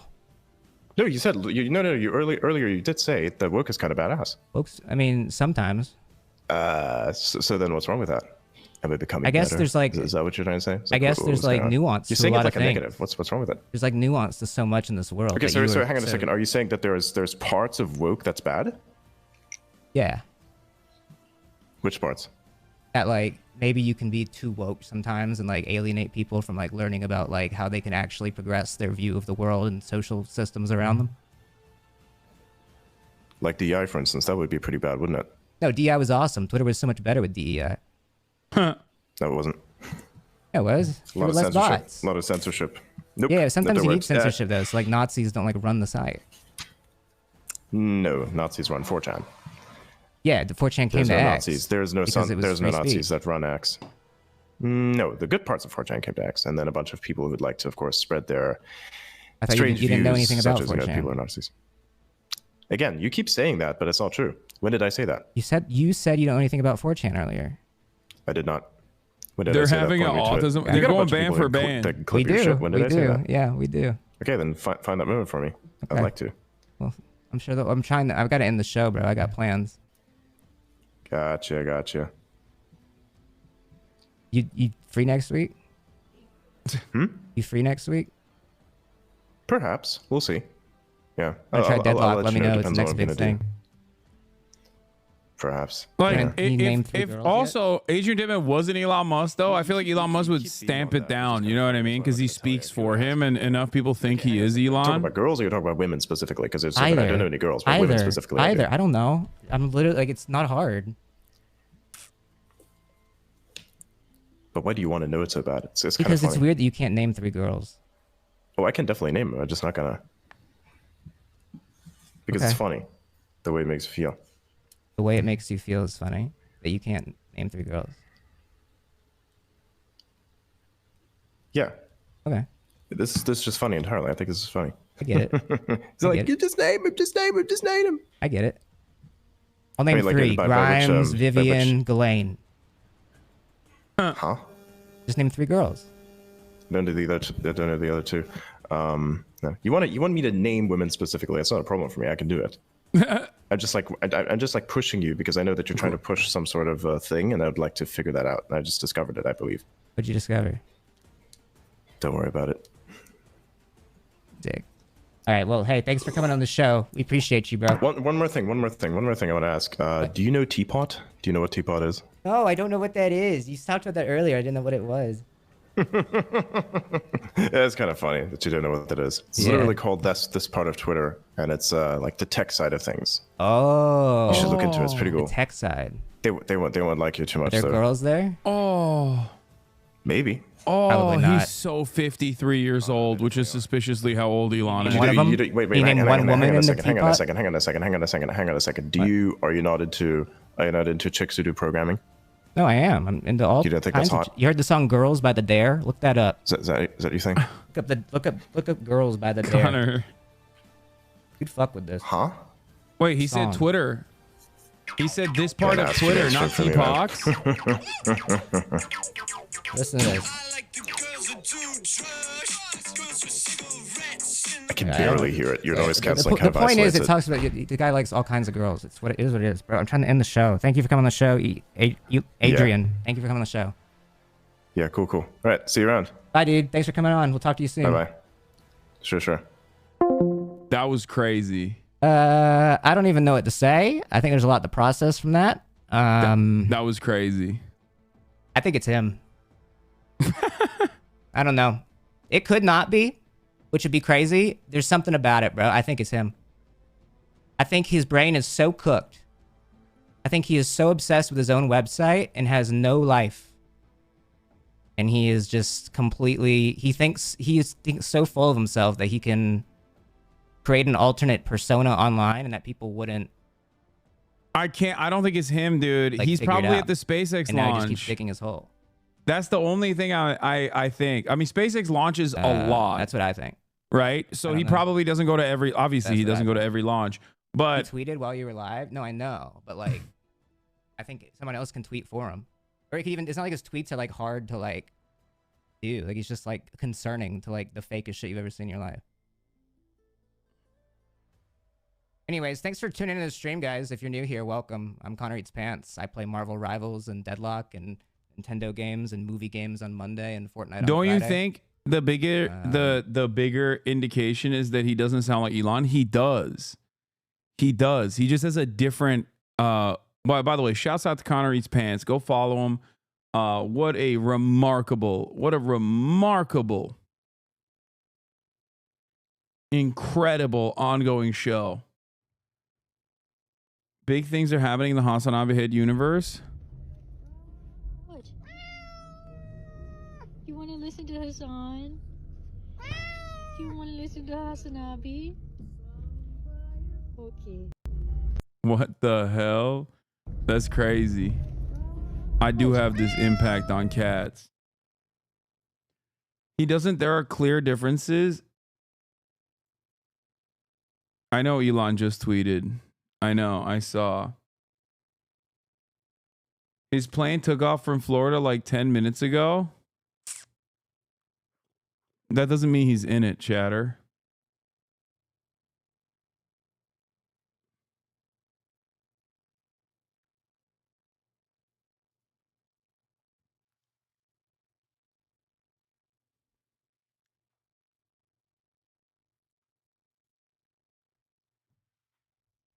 Tweeting doesn't even necessarily indicate anything, really. He did noticeably start posting a lot more as the Fortnite games ended, so that's weird, but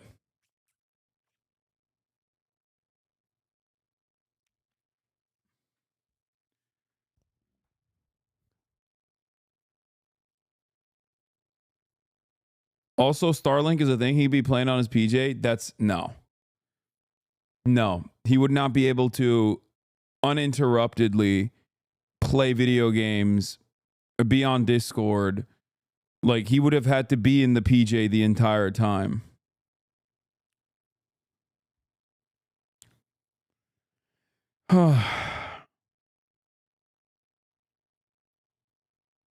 This is like drones in Jersey people for more people that have more than 100 IQ. No, we're still very much less than 100 IQ for constantly having this back and forth about whether this is Elon Musk or not. We are also very stupid. Don't ever think we're smart for having this conversation.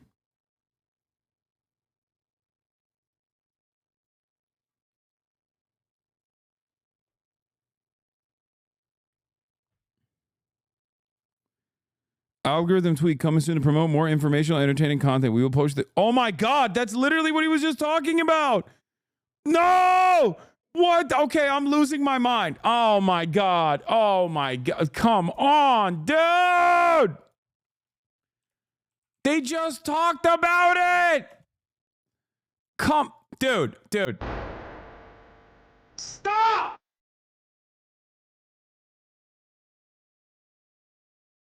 Algorithm tweet comes to promote more informational, entertaining content. We will publish changes to the X. Our goal is to maximize unregretted user seconds. Too much negativity is being pushed that technically grows user time, but unregretted user time. We're also working on easy ways for you to adjust the content feed dynamically so you can have what you want at any given moment.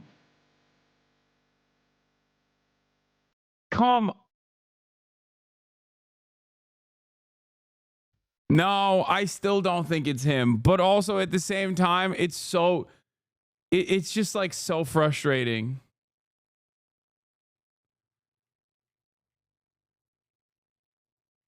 He's going to tweet about Sabrina Carpenter or something. As usual, Douglas K. Bro.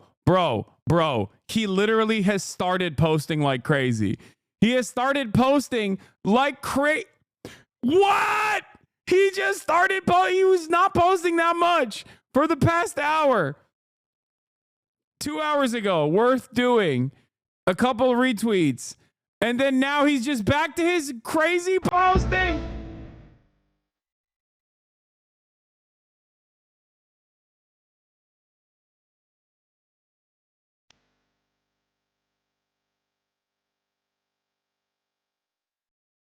Oh my Lord. He's going to pretend it's an AI he made that's light years ahead of everyone. And it's just him and his brother, dude. I don't care about hearing his Twitter space. I don't care.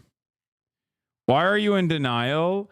I'm in denial because Denial is the name of a river in Egypt.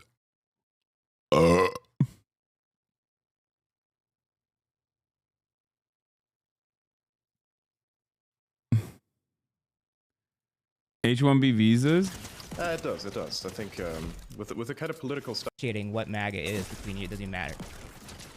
It does. I think with the kind of political stuff that has happened on the platform, especially stuff that I had to deal with personally, I think it matters very much. Wait, what did you deal with personally? What has happened over the last couple days? I don't know. Even leading up to that. I'm confused. Elaborate. Well, yeah, very simple. Because so for instance, you had this discussion around H-1B visas, right? And there was a lot of so fundamentally, I think that was Elon that was talking about all that, right? No, it was various other people as well. They were just kind of trolling him that he responded in various ways, but right. What the fuck is this? Who's this guy? See, he does it every time. Every time he gets nervous, he just like turns around and he's like, "What the fuck is this?"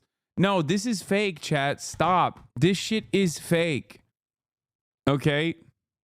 This is not a real post.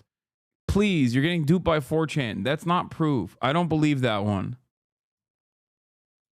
anytime he gets like cooked on something, he turns around and he goes, "What the fuck is this?" Like he hyper focuses on the game. I swear to whatever is holy and dear to you, this is not Elon. I love it personally because this is one of those like low level conspiracies where it really doesn't matter if it's Elon or not because both outcomes are equally fucking pathetic. Obviously, it's more pathetic if it's Elon. What is this?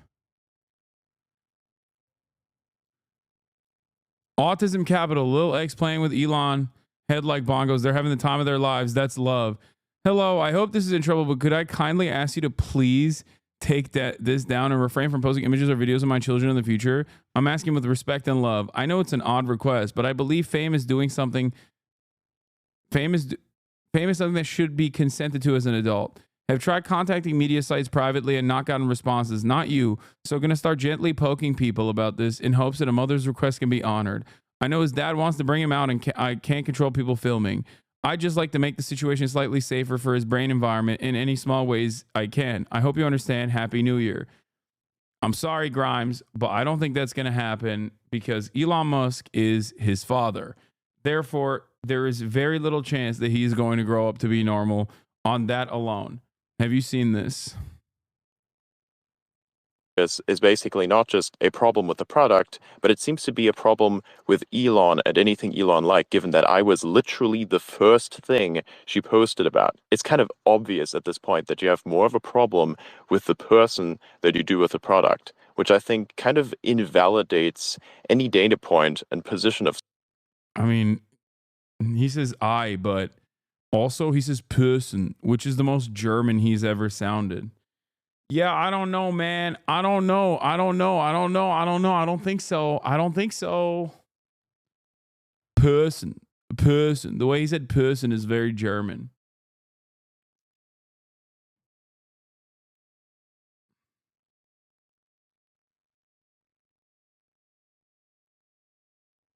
He uses I here too.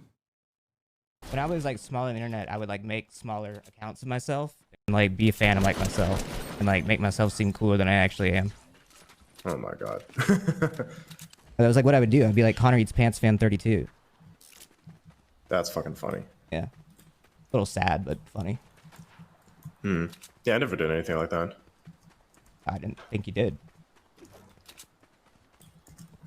You smoke?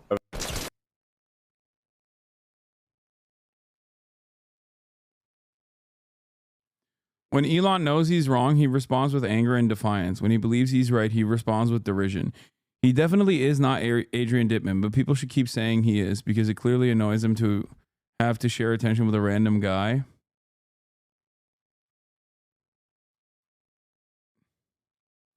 I mean, look, I kind of take Evan's word for this because outside of Megaphonics, Evan is the #1 Elon tracker. You know what I mean? For the record, Fango, Lives, and I both think it's Elon.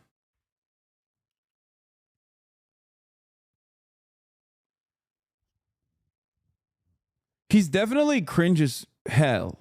He is definitely cringe as hell. He's like cringe in the same way that Elon is. But I will say that he comes across as smarter than Elon Musk sometimes. And what I mean by that is that Elon Musk has like zero comprehension capabilities. He is very bad at communicating. Even like basic kinds of conversations, Elon has a hard time dealing with. Peter Thiel as well. Whereas Adrian Dittman, on the other hand, can keep a conversation uninterrupted with like relatively little stumbles.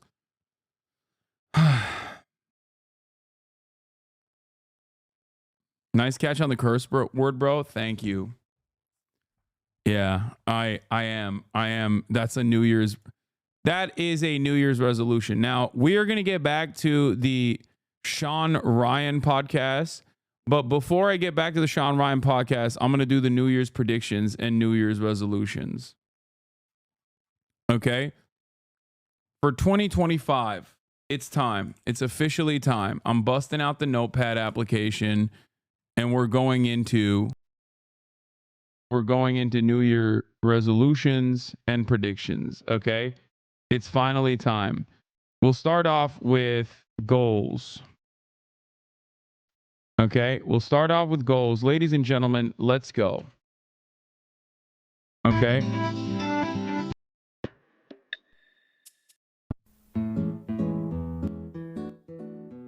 It's time. 2025 goals. Okay. Now, I'm going to do subcategories for the goals. We have fitness goals. We have stream goals. And we have life goals. And for stream goals, I should just say actually content goals instead, not stream goals. Okay. Now, this one is really difficult. In terms of fitness goals, it's really difficult to have fitness goals this year because I nailed last year's goals. As you guys remember, perhaps if you were here, one of my fitness goals for last year was reaching 16% body fat, which I did, which I reached. So now I think it gets a lot harder from this point on. So I think midterm goals would probably be I think this year I'm probably gonna work on putting on more muscle mass. Okay. But in the midterm, I would probably say maintain sub 15% body fat. How about that? And in the long term, put on more muscle mass. And under that umbrella of putting on more muscle mass, I'm planning on being able to, oops, wrong. That's greater than champ. Yeah. In the long term, put on more muscle mass.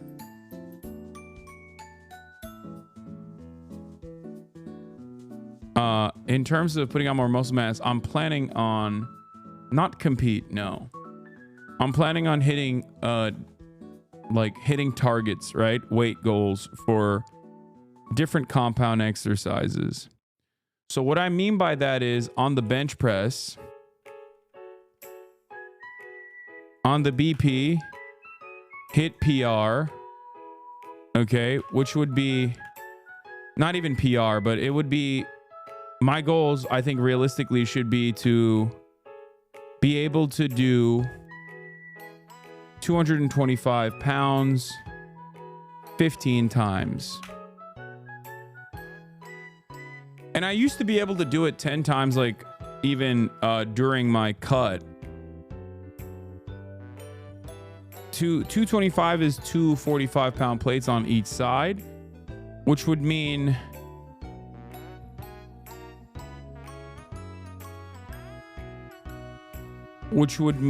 that I would probably, I don't know what the PR would look like if I could do 225 15 times.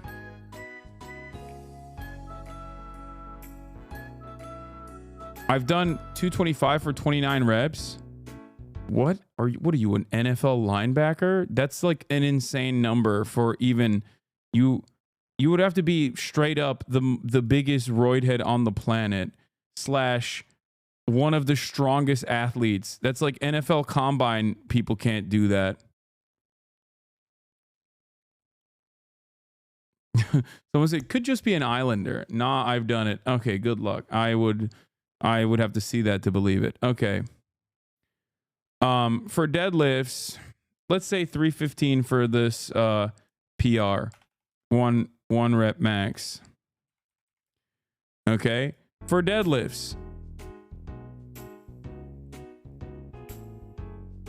For deadlifts, I'm gonna say 455 12 times. I could probably go higher. For deadlifts, I'm gonna be able to 1 rep max. I think I can go up to 500 or 5 plates. What would 5 plates be? 490 or something? No, 4 plates 405. 495. Yeah. 1 rep max 495, which is definitely easy. I think I can do that. So I don't know if I'm undershooting it. Because right now I can rip 405s. So maybe 5 plates and another 50 on the side, let's say. No, not trap bar, regular barbell.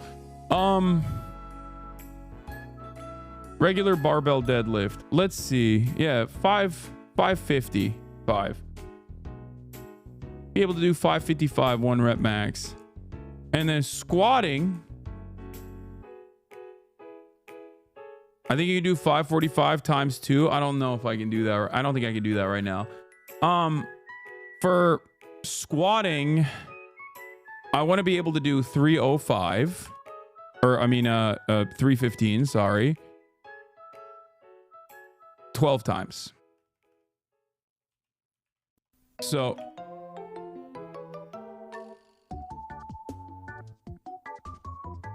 like I said, my squat is not great, and neither is my bench press. Boy, if you don't break a 450 squat, I can't.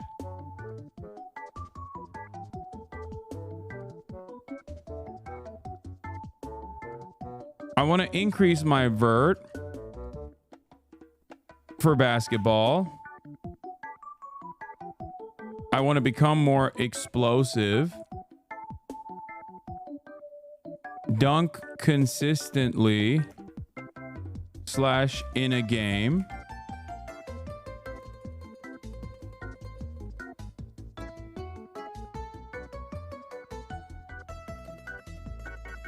And also focus on recovery / strengthening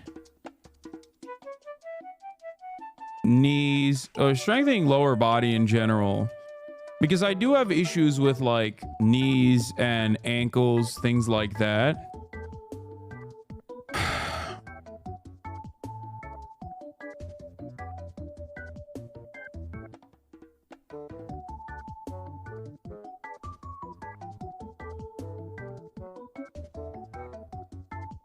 I will not be doing a marathon. No, I'm not interested in that at all.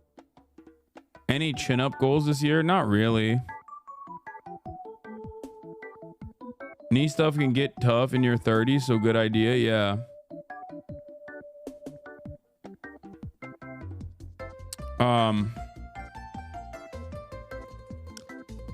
Self-care 1 time a month. Actually, that's in the life goals category at that point.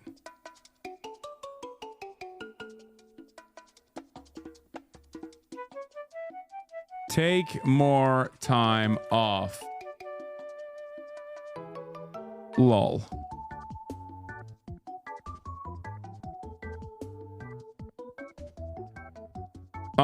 Other fitness goals I have. I'm a little all over the place because I've been so consistent. I've been so incredibly consistent with my fitness that it's difficult for me to figure out like where to take it at this point. Also, another thing I've realized is that my community is so primed towards political content, and I do want to change that. Because that definitely is a content goal.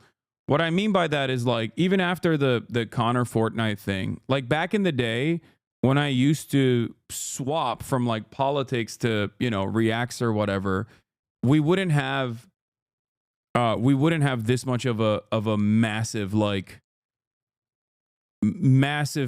number of people that are like, oh, you're not doing politics? Like, I'm done. I'm tuning out. And that is not like, I'm not faulting anyone for that but myself. I think that I do need to definitely focus on more fun content, more collabs, and reshape community to have more diverse fun-tent enjoyers.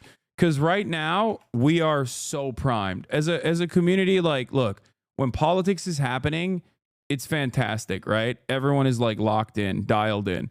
Everyone is invested. People come to me for politics. But back in the day, I used to be able to do politics and also other fun stuff. And people would just like come back in when we were doing fun stuff, right?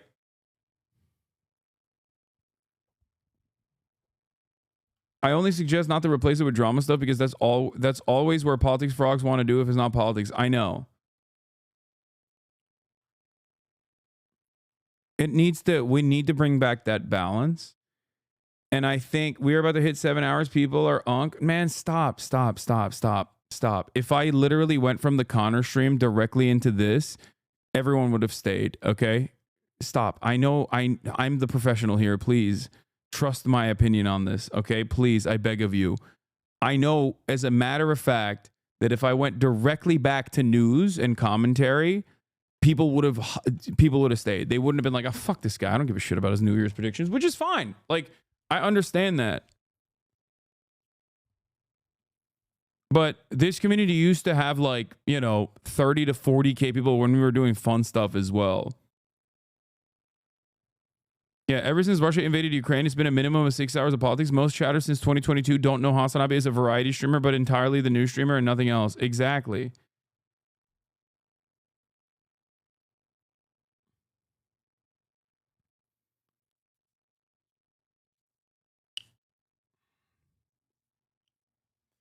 MasterChef reacts and like TV show reacts was definitely bring back TV show react meta. And I don't think you guys understand, like, that creates a massive funnel. That creates a massive funnel for this community as well. That brings in new people, new eyeballs, people that aren't like immediately invested in politics, but then also get invested in politics as well as a consequence of that.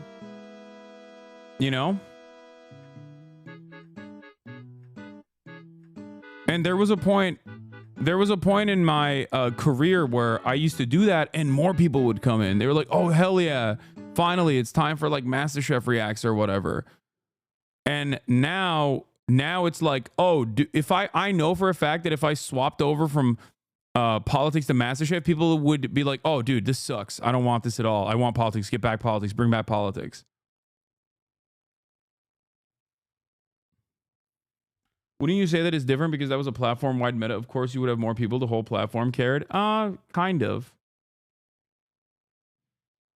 Yeah, see, it literally happened to me. You got me with reaction stuff, and now I know much more about politics than I had beforehand. Yeah, this is... Chuck dies! Thank you for the 25. Get the subs. That is a huge aspect of this. I think that...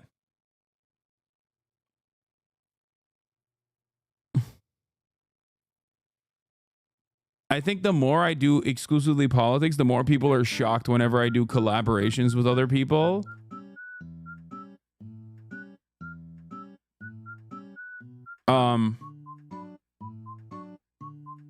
Jubilee is a major turnoff. First of all, you're not wrong. But also, secondly, I do not care about your opinion as a 68-month subscriber. No disrespect to you. But you are exactly the type of person I'm referencing when I say, like, you've been here throughout the years and you've probably become a rugged politics hardliner in general. like no disrespect to you, but you are the opposite of who I'm trying to target with this content shift in general. The content shift is exactly not you, but other people. No disrespect. Okay?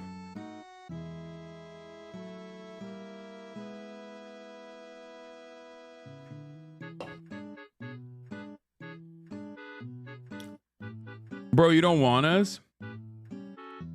No, it's not that. I love the community that I have. I love the community that I've cultivated. This is, you know, something that I'm very open about. But also, we got to slowly but, you know, confidently edge in the direction of like more lighthearted stuff in 2025. Because the exclusive political commentary very clearly has a negative impact. One of those negative impacts is that the moment that I swap out, here's how Twitch works. Okay?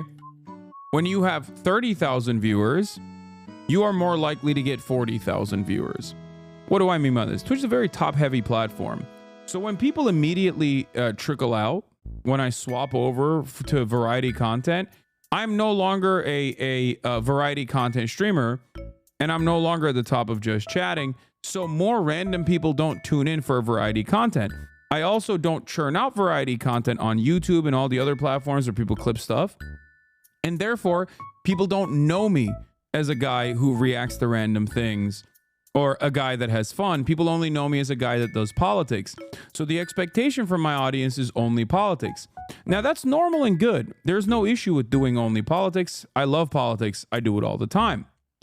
The only issue, on the other hand, is that exclusively sticking to politics ends up creating a community that exclusively wants politics, that leaves when there's no politics, and that has a tendency to whittle away at the audience. Fun shit, dumb shit, collabs, and the like cast a much wider net. But when you train your audience into only expecting political commentary from you, like I have done for quite some time, I, one, am very off-putting to most people that don't care about politics. And two, I end up losing people whenever I do something that is less political. And when I lose people, when I'm doing something less political, less people hear about it, and it might as well not exist. That's the unfortunate reality of content in this sphere, is that you could do something. There are probably streamers out there right now on this platform streaming absolute bangers to hundreds of people, just hundreds of people. And they're putting all of their effort, all their creativity into hundreds of people watching. But because of the way that Twitch works and because of the way that the directory works, it doesn't mean that their content isn't good. Oftentimes their content is infinitely better. Okay? They're smart, they're thoughtful, and they're doing their very best. But unfortunately, they don't have the broad audience backing, so people just don't hear about it. People just don't see it, and it might as well not exist. Okay?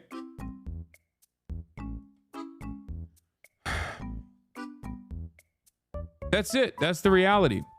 This platform is the exact opposite of TikTok in that regard.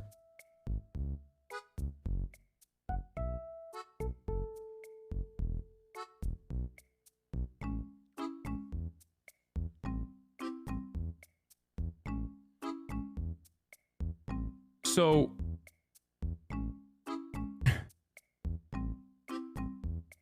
for that reason, like I said, I think it's important to make sure that the expectations are set appropriately. The expectation is set appropriately that this community is not just about politics, but about variety as well, that we can have fun. And while initially a lot of people might leave at the first inclination that we're doing predictions, for example, or community building related things, I'm not discouraged by that, because it takes time and people will inevitably come back. And then all of the people that say, oh, he's not doing politics, I'm tuning out, will also come back because they see other people. It's like moths to a beam of light. We are social animals, and I think we react to things like that we don't want to miss out. So we react to things that other people are reacting to. Anyway, I hope I made myself clear. Even though I described it as to the best of my ability, I'm sure that 95% of people are going to misunderstand and think like, Hasan doesn't want to do politics anymore or something like that. Of course, that's not the case. Anyway, are you bringing back chair reacts? Hell yeah, baby. That's what I'm bringing back. Yes, I'm just going to place the chair here and let the video bang.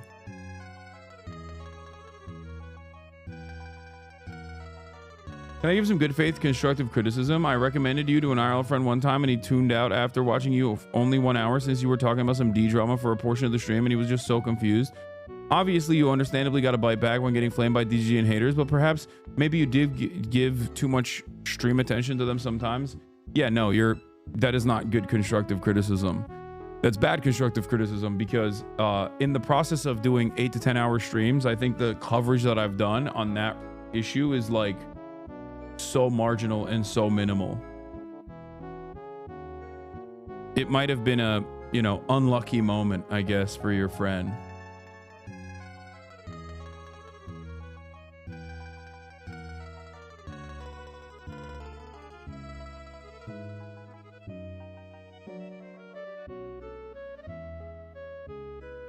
Some of your best political content isn't when you're covering politics 12 hours a day, and I wish some of the chatters who insta-leave would stick around to notice this. Yeah, it's fine.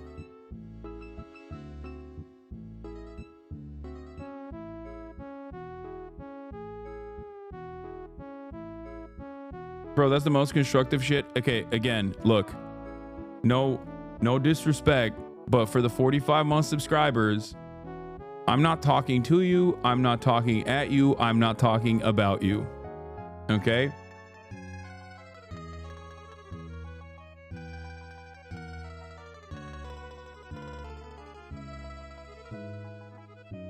But the best thing to do would most likely be depending on their interests of like if they're a gym bro, show the Bradley Martin conversation. Because the reality of the matter is, it's probably better if you want to show, as a first impression, if you want to show me to your friends, it's better if you're not in the room. Okay? No disrespect to any of you. You're all wonderful. I love this community. But it is probably better if you are not in the room, which means I'm just not talking to chat, but instead I'm talking to a random person. Okay? It's just true. Because many of you have probably recognized that when all of you are in the room in my ear, I am not at my very best. Okay?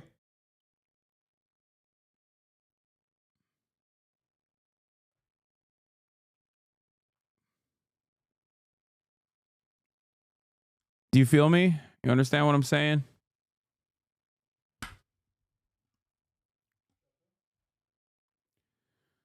But let's continue.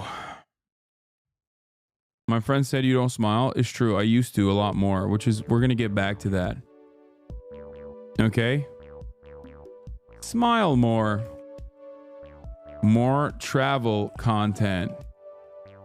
Japan. Japanuary. It's happening already. China. Thailand. France. Vietnam, maybe. That could be sick.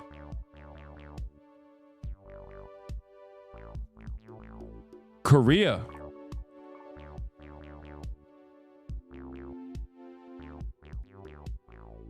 Maybe do an Asia tour.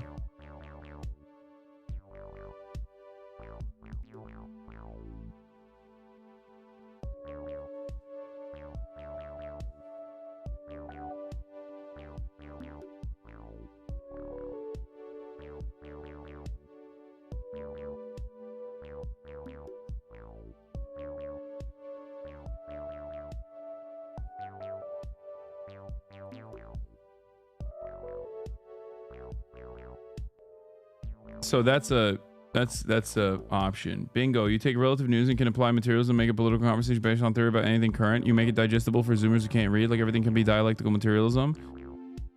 Yeah.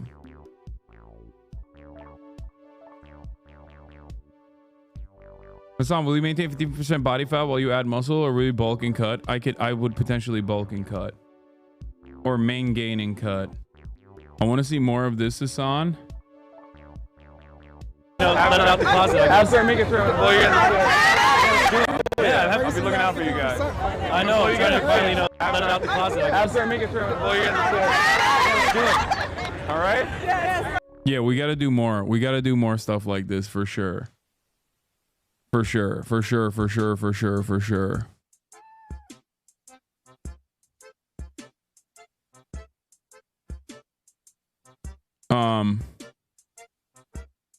Be more in tune with viral things happening. TikTok. Yeah. Okay. Maras says throw a sick bachelor party. Okay. Take Kaya to experience snow for the first time. That's definitely going to happen this year.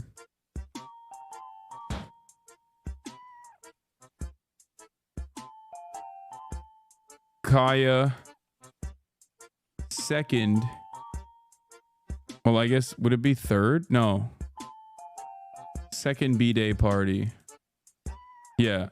I guess she was first when she was born. So it would be the second ever birthday party, but she would be... Wait, how does that work? Oh my God, I'm literally having a brain fart. Kaya was born... Yeah, she's going to be 2 years old. That's so stupid. Yes, Kaya's going to be 2 years old.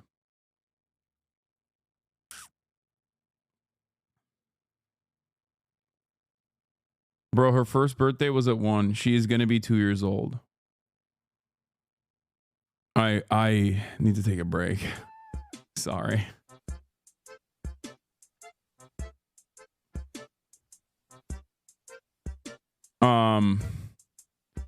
You know what? Canada as well. I'm gonna put Canada on that list. I've never been to Canada.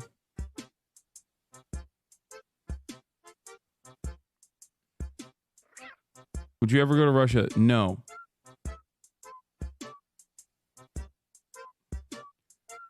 I would love to see, I might sound like a sweaty nerd, but I would love to see theory streams return. It's good to take some time to ground your content in Marxist theory.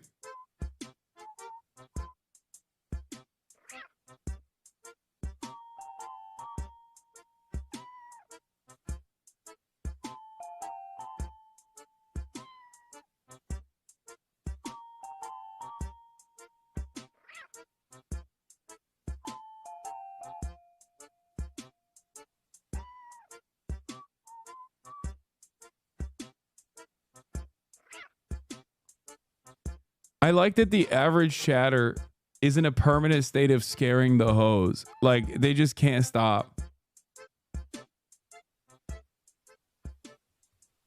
Your community hates you? No, they don't. It's okay. No, my community tries its best. Okay? My community is always trying its best. The problem is, if I were to listen to them when I had 35 viewers, I would have stayed at 35 viewers. If I listened to them at 300 viewers, I would have stayed at 300 viewers. If I listened to them at 3,000 viewers, I would have stayed at 3,000 viewers. This is something that has always been a back and forth with members of this community, some of the most outspoken members of this community. It's okay.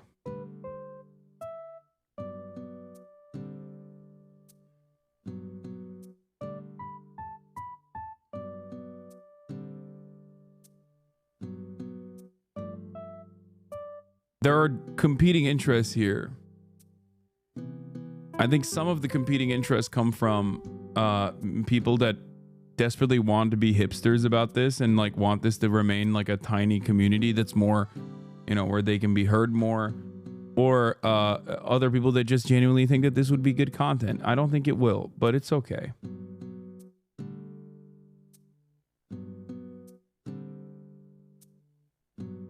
We are two alike. We need people who disagree with us. Exactly. Why I left the left? My chatters wanted a tiny community. Yeah, I know. Except throughout those years, as this community has grown, I don't think I've left the left.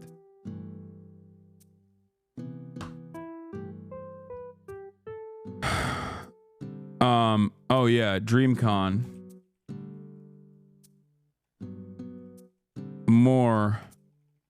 More b-ball content. Fix shot with lethal shooter. Basketball coaching with other content creators.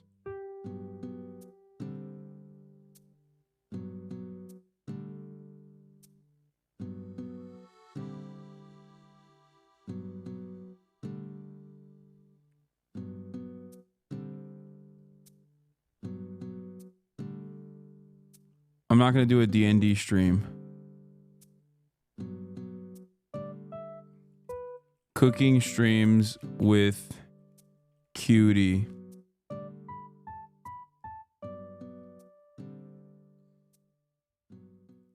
Yeah, that's another one. More NMP collabs? Oh, for sure. Travel stream with Nick. Palom.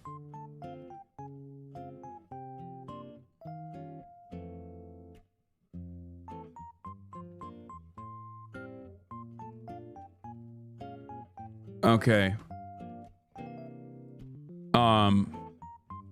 More community things. More community content. For real this time. It's not an election year. I have no excuse. Okay? Chad Vice. Monthly.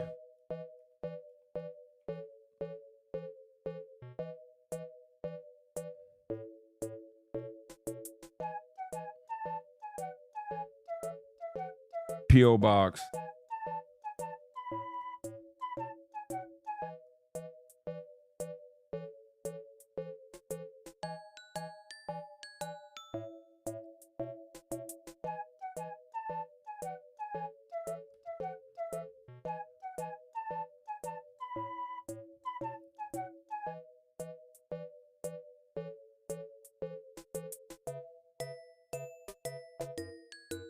Dating profile reviews could be fun as well.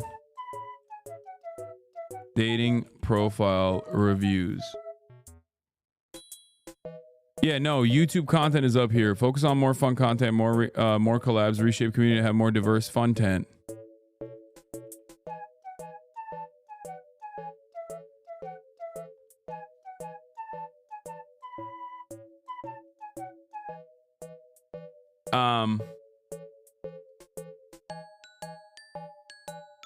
Life goals.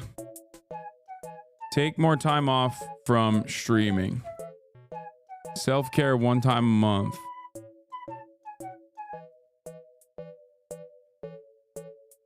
Lean into the clip farm meta. That's what I need to do as well. Lean into clip farming.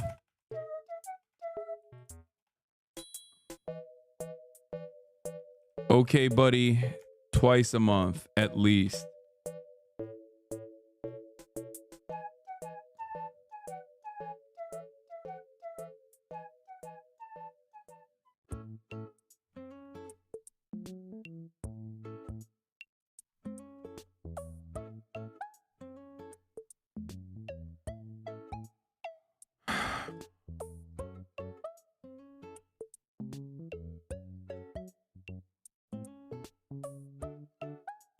What else for content goals?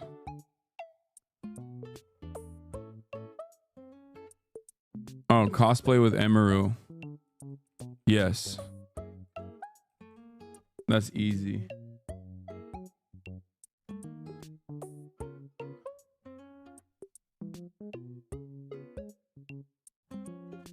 Kaya Beach Day? Sure. Kaya Beach Day. Why not?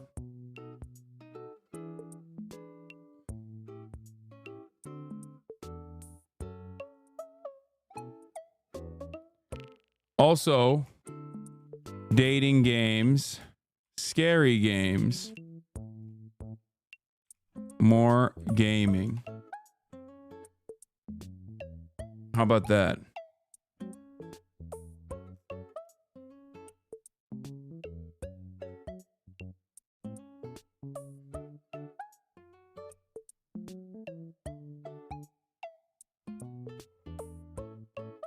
Return of leftovers? Yeah, no, that's probably not happening.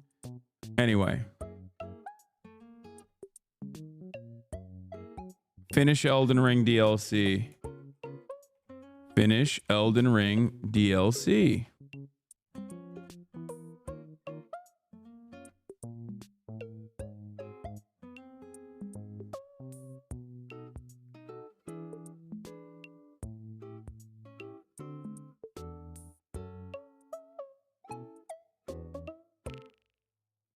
Get your best 5 against Ludwig in basketball for bragging rights. I mean, that's easy. That one is not even a... Hasan, you should do a tour where you hook up low-level subscriber channels with high-level subscriber channels. There's a really good gaming group that have been in the video gaming reviewing industry for a long time. They're called Easy Allies. They've been overlooked on Twitch since Twitch started. Very nice people that just need people to notice them. This chatter has only posted this in the chat nonstop. In between... Go to Catalonia, Spain, or Vienna, Austria.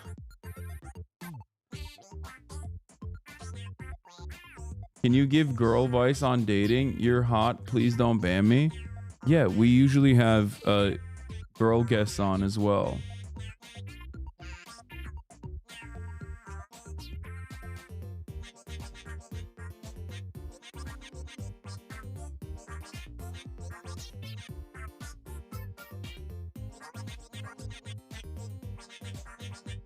Genius idea for free San Diego Zoo return trip with Maya and Stav. Oh, that is a fantastic idea. Okay. Maya Zoo review plus Stavi.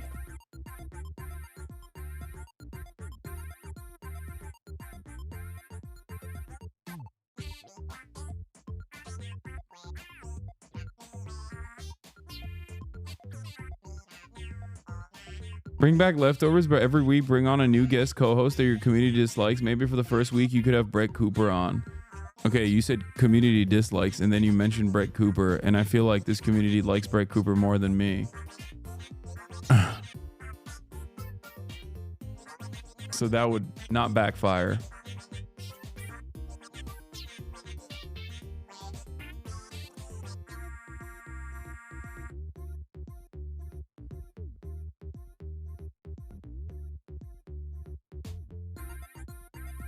Yeah.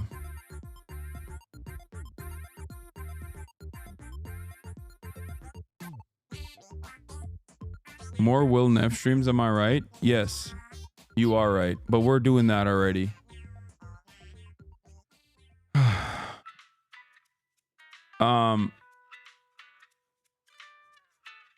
What else? What else? We're doing that in Japanuary to begin with.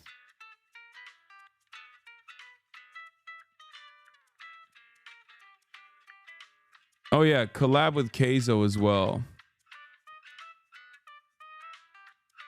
This should just be a collab list, honestly. And then this should be travel.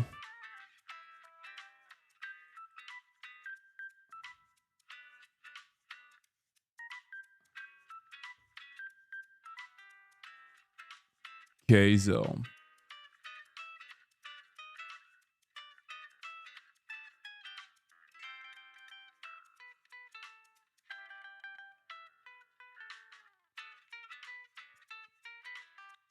How about some dream guests for both the stream and the pod?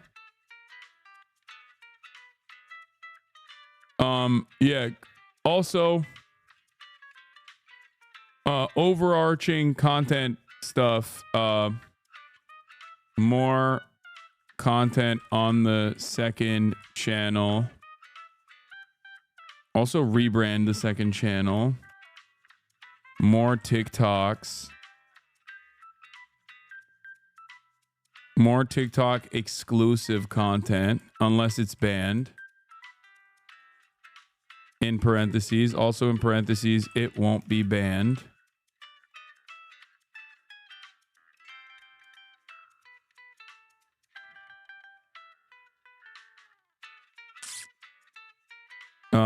But yeah, collabs Jeff Nippert for sure. Squeezy.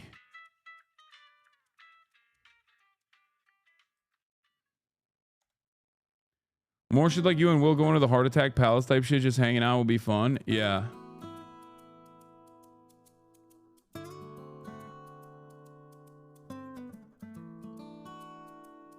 Also, more fear and shared experiences. I think those always bang.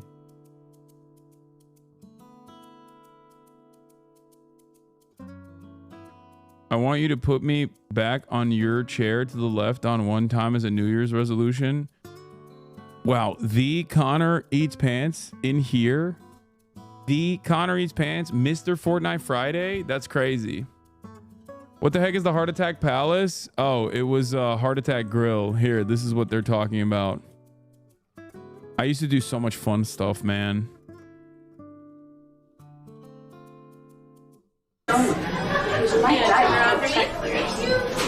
The Guinness Book of World Records awarded our quadruple bypass burger as the world's most caloric burger. Yeah. With 9,000. Oh wait, I think. Wait, don't turn. Look at that. Since that time, we've expanded our surgical offerings to even bigger burgers. I don't know. We don't allow light loading and sharing of any of our larger burgers whatsoever. When we went to Heart Attack Grill, that's also the worst possible. Epic idea, looky here. Get a wondrous idea, Gaming Trust. Play random Steam horror games you can play. 1 or 2 streams will be highly rewatchable as well. Yes.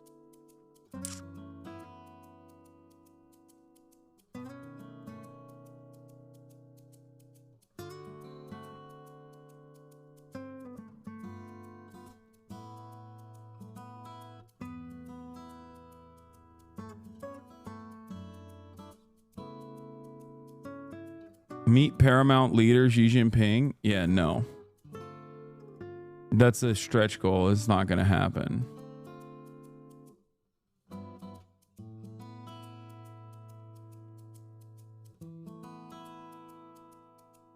Game demos and indies? Yeah, I'm going to do that. Oh my God, this one Turkish chatter constantly chirps at me for biting my nails. I'm not going to stop biting my nails. Okay, please, please stop. Please stop asking me to stop biting my nails. Yeah, look at this. Heart Attack Grill. Open up on him. He's a big boy.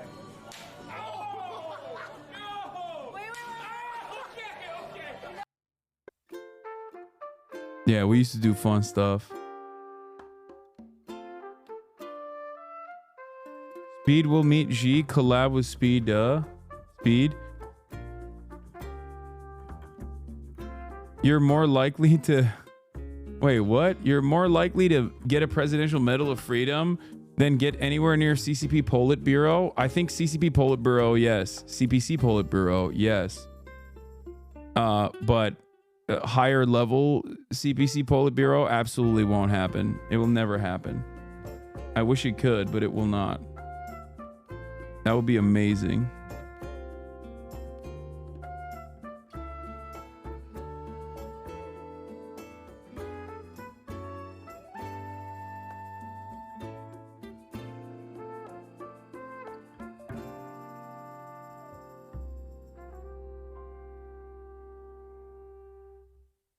Squeezy. Oh, I said it wrong. Squeezy. I also want to do more of like I want to do track racing again because that was a lot of fun. Yeah.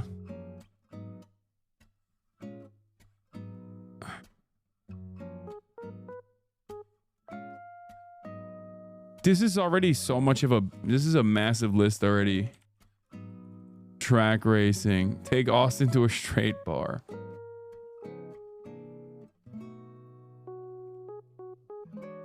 Learn to ride a motorcycle. How about that? Something crazy.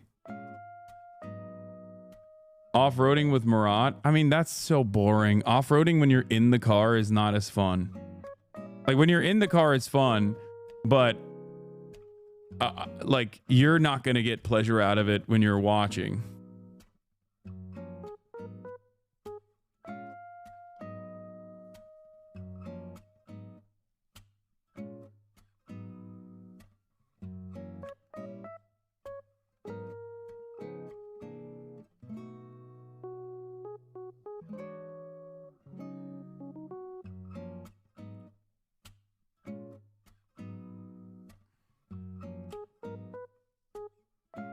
This is a massive list.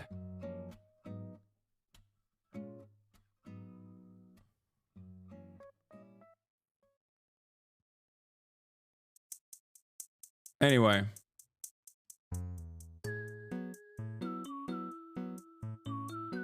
Get at least one high profile.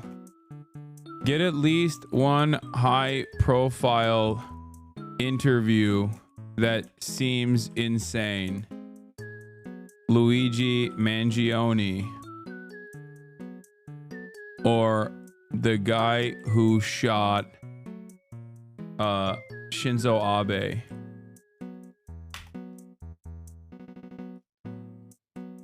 Something like that. Hideo Kojima.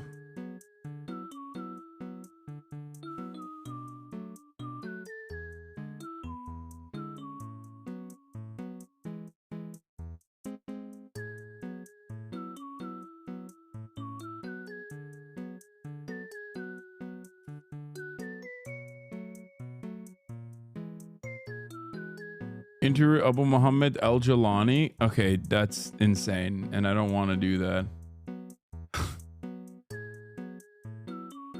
These are all more likely than Hasan finishing games. Is true, but not the finishing Elden Ring. I said I would do it, and I will do it. Visit the Italian Cultural Institute of Los Angeles to atone for your anti-Italian racism.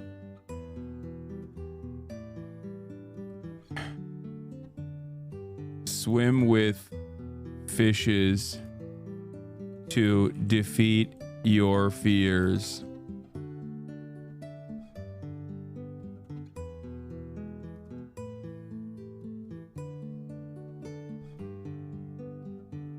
How about that?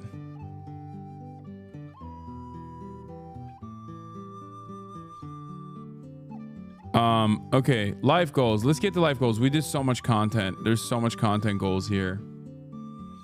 I mean, look at this. Look at this list here. Let's zoom out so that people can see it. We got the fitness goals, pretty basic stuff. No more injuries. Let's just say avoid injuries. How about that? And then for other fitness stuff, do combat sport on stream. Dancing lessons with other CCs also on stream. A lot of my life goals also happen to be, you know, things that I will stream because this is what I do. I stream a lot.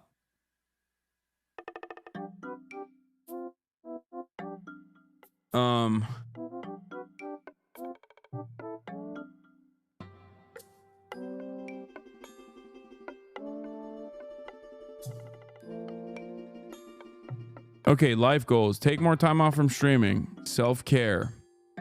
Once a month.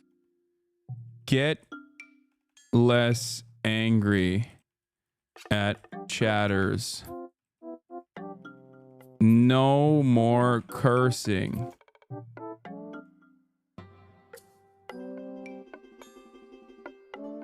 That's a good one. No more cursing. Get less angry at chatters. Generate more positive vibes / have people be more charitable to you. Hire a PA.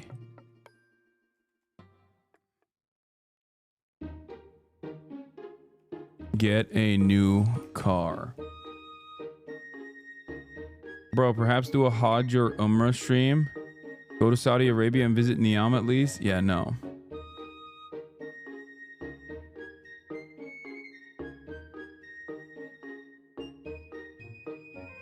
Generate more positive vibes that people will be more charitable to you. PR year continues.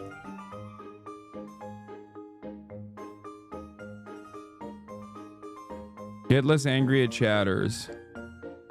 Less focus on bait unless it's funny.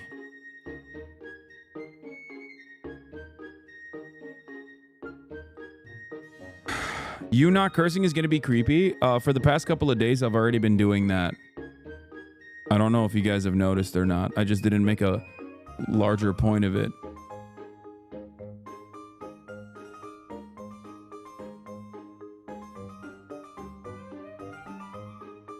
Leak a dick pic this year. You won't. Yes, I won't.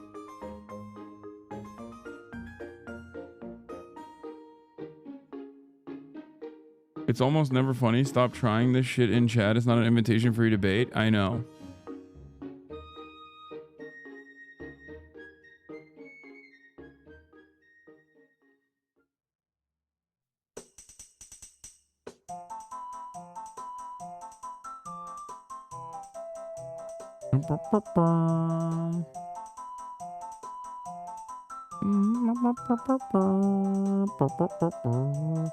I noticed it, and it caused me to examine how much I curse when I'm filling space, so I'm now trying not to. There you go.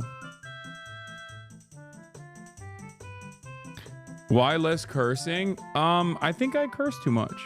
That's it. I don't care about like boomers enjoying my content or anything.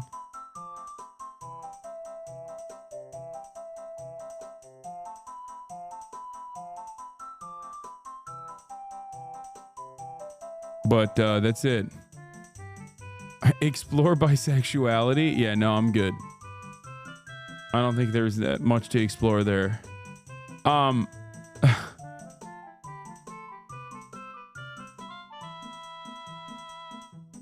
So yeah.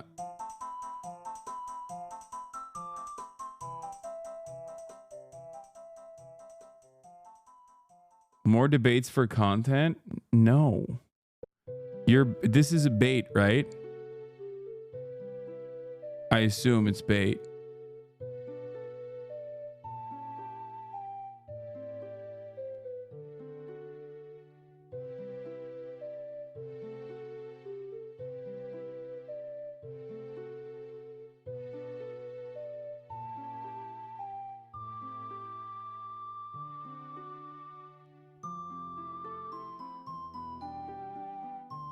Did you see kids born this year are now generation beta? Now I'm definitely not having a kid. You underestimate the amount of drama perverts in here, Hasan? I think I do.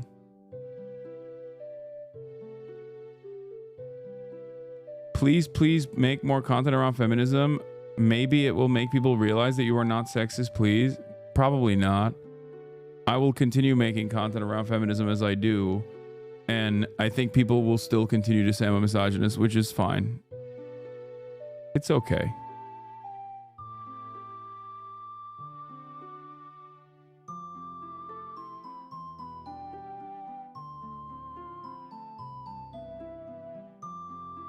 You gotta get out of your rich socialist bubble and make a real wagey cage and stream from it for a month. Yeah, that'll certainly be viewed positively.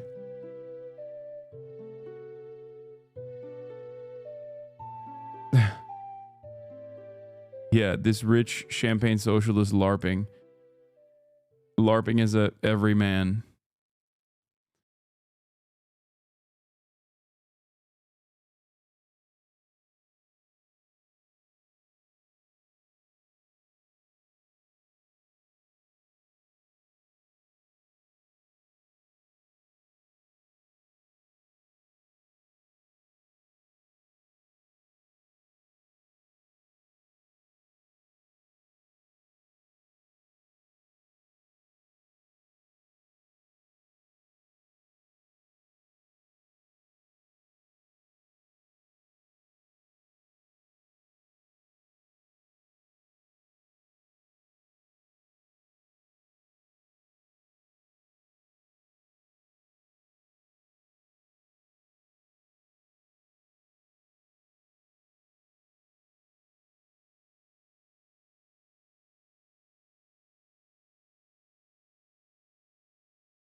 I don't think you realize except just how drama brain the majority of this community is. I hope that less politics includes a decisive move away from simply clicking on drama chatters in general. They need to be ignored more. I agree. I think a lot of people in this community are very drama brained. Just put predictions on the 2025 list, Lamau. That's cheating. You can't predict what's happening, lol. I mean, it's only been 4 days. There's still time. There's still time to make predictions. I'll watch the Sean Ryan stuff tomorrow.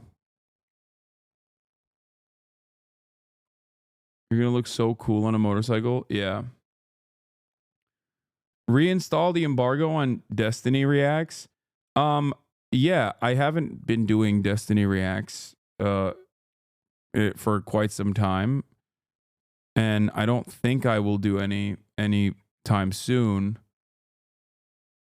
But I do think that the limited amount that I have done have been important in terms of defending myself and also showcasing. Like I do need to, at certain points, especially when I'm relentlessly under attack, I do need to showcase my perspective. I think that that is good. I think that that's good to do.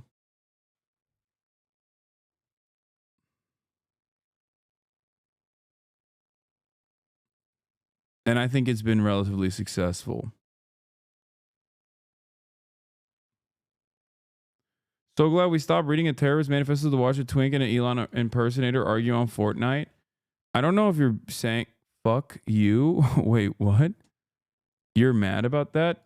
Because that was actually banger content.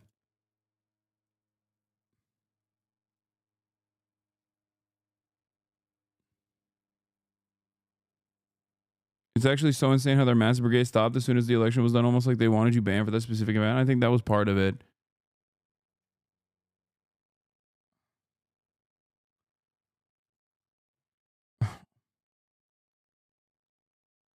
I hope in 2025 you feel less forced to justify your content to every single chatter with a chip on their shoulder. Yeah. See, I'm already doing a bad thing by not ignoring this person. But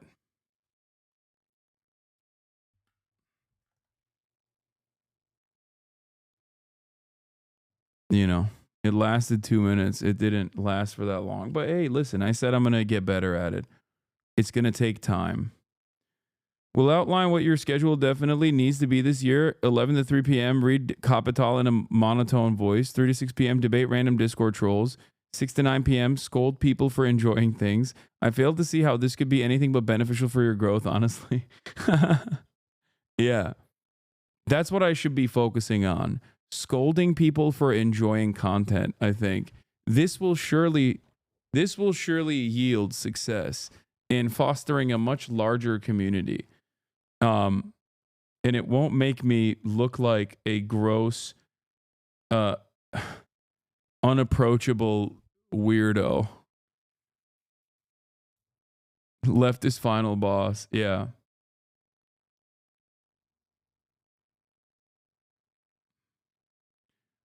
And then 5 p.m. to 6 p.m. I will do a Purity Spiral stream where we basically do, Maoist cultural revolution style struggle sessions, where we get together and we basically both self-flagellate and also whip chatters as well. I think that could be cool.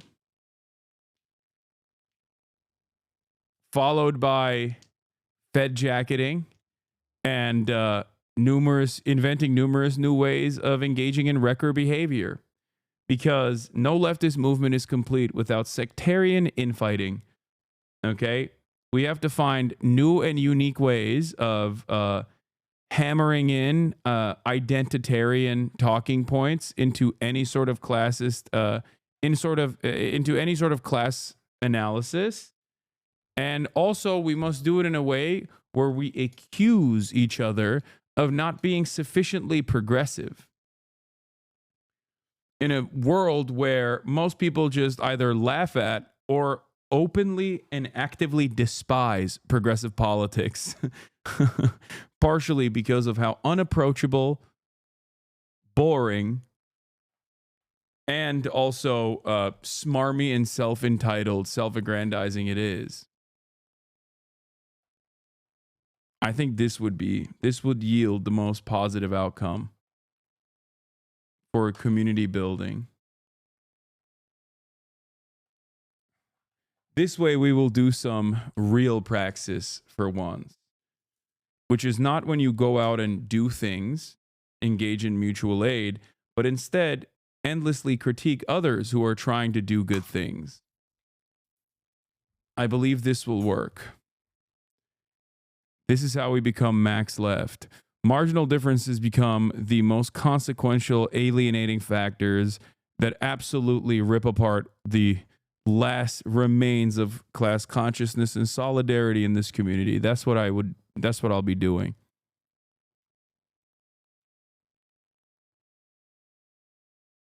Yeah.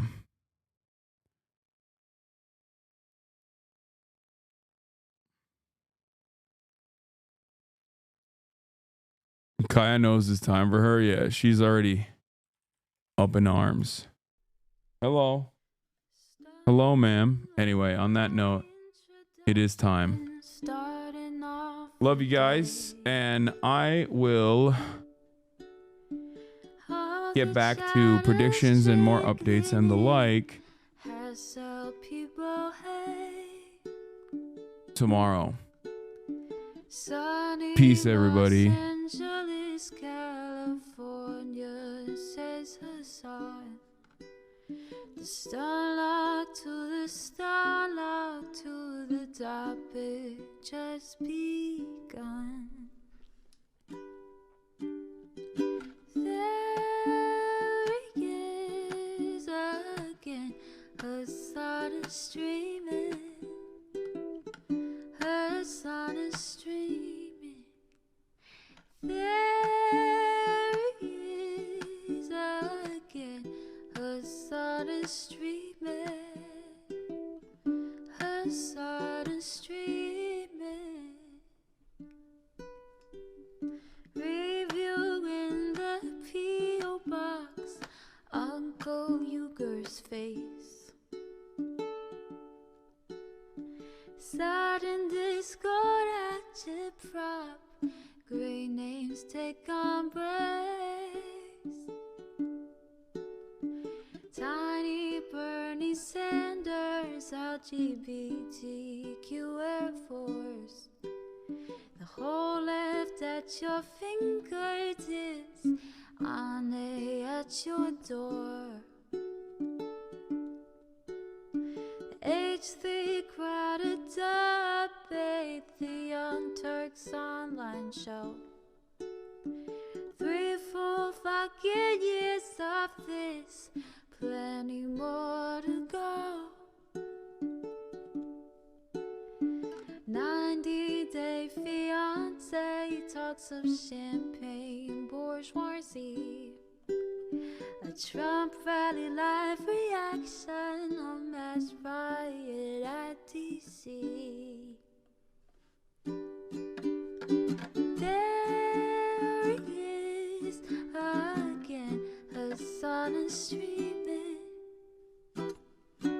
sun is streaming. There it is again.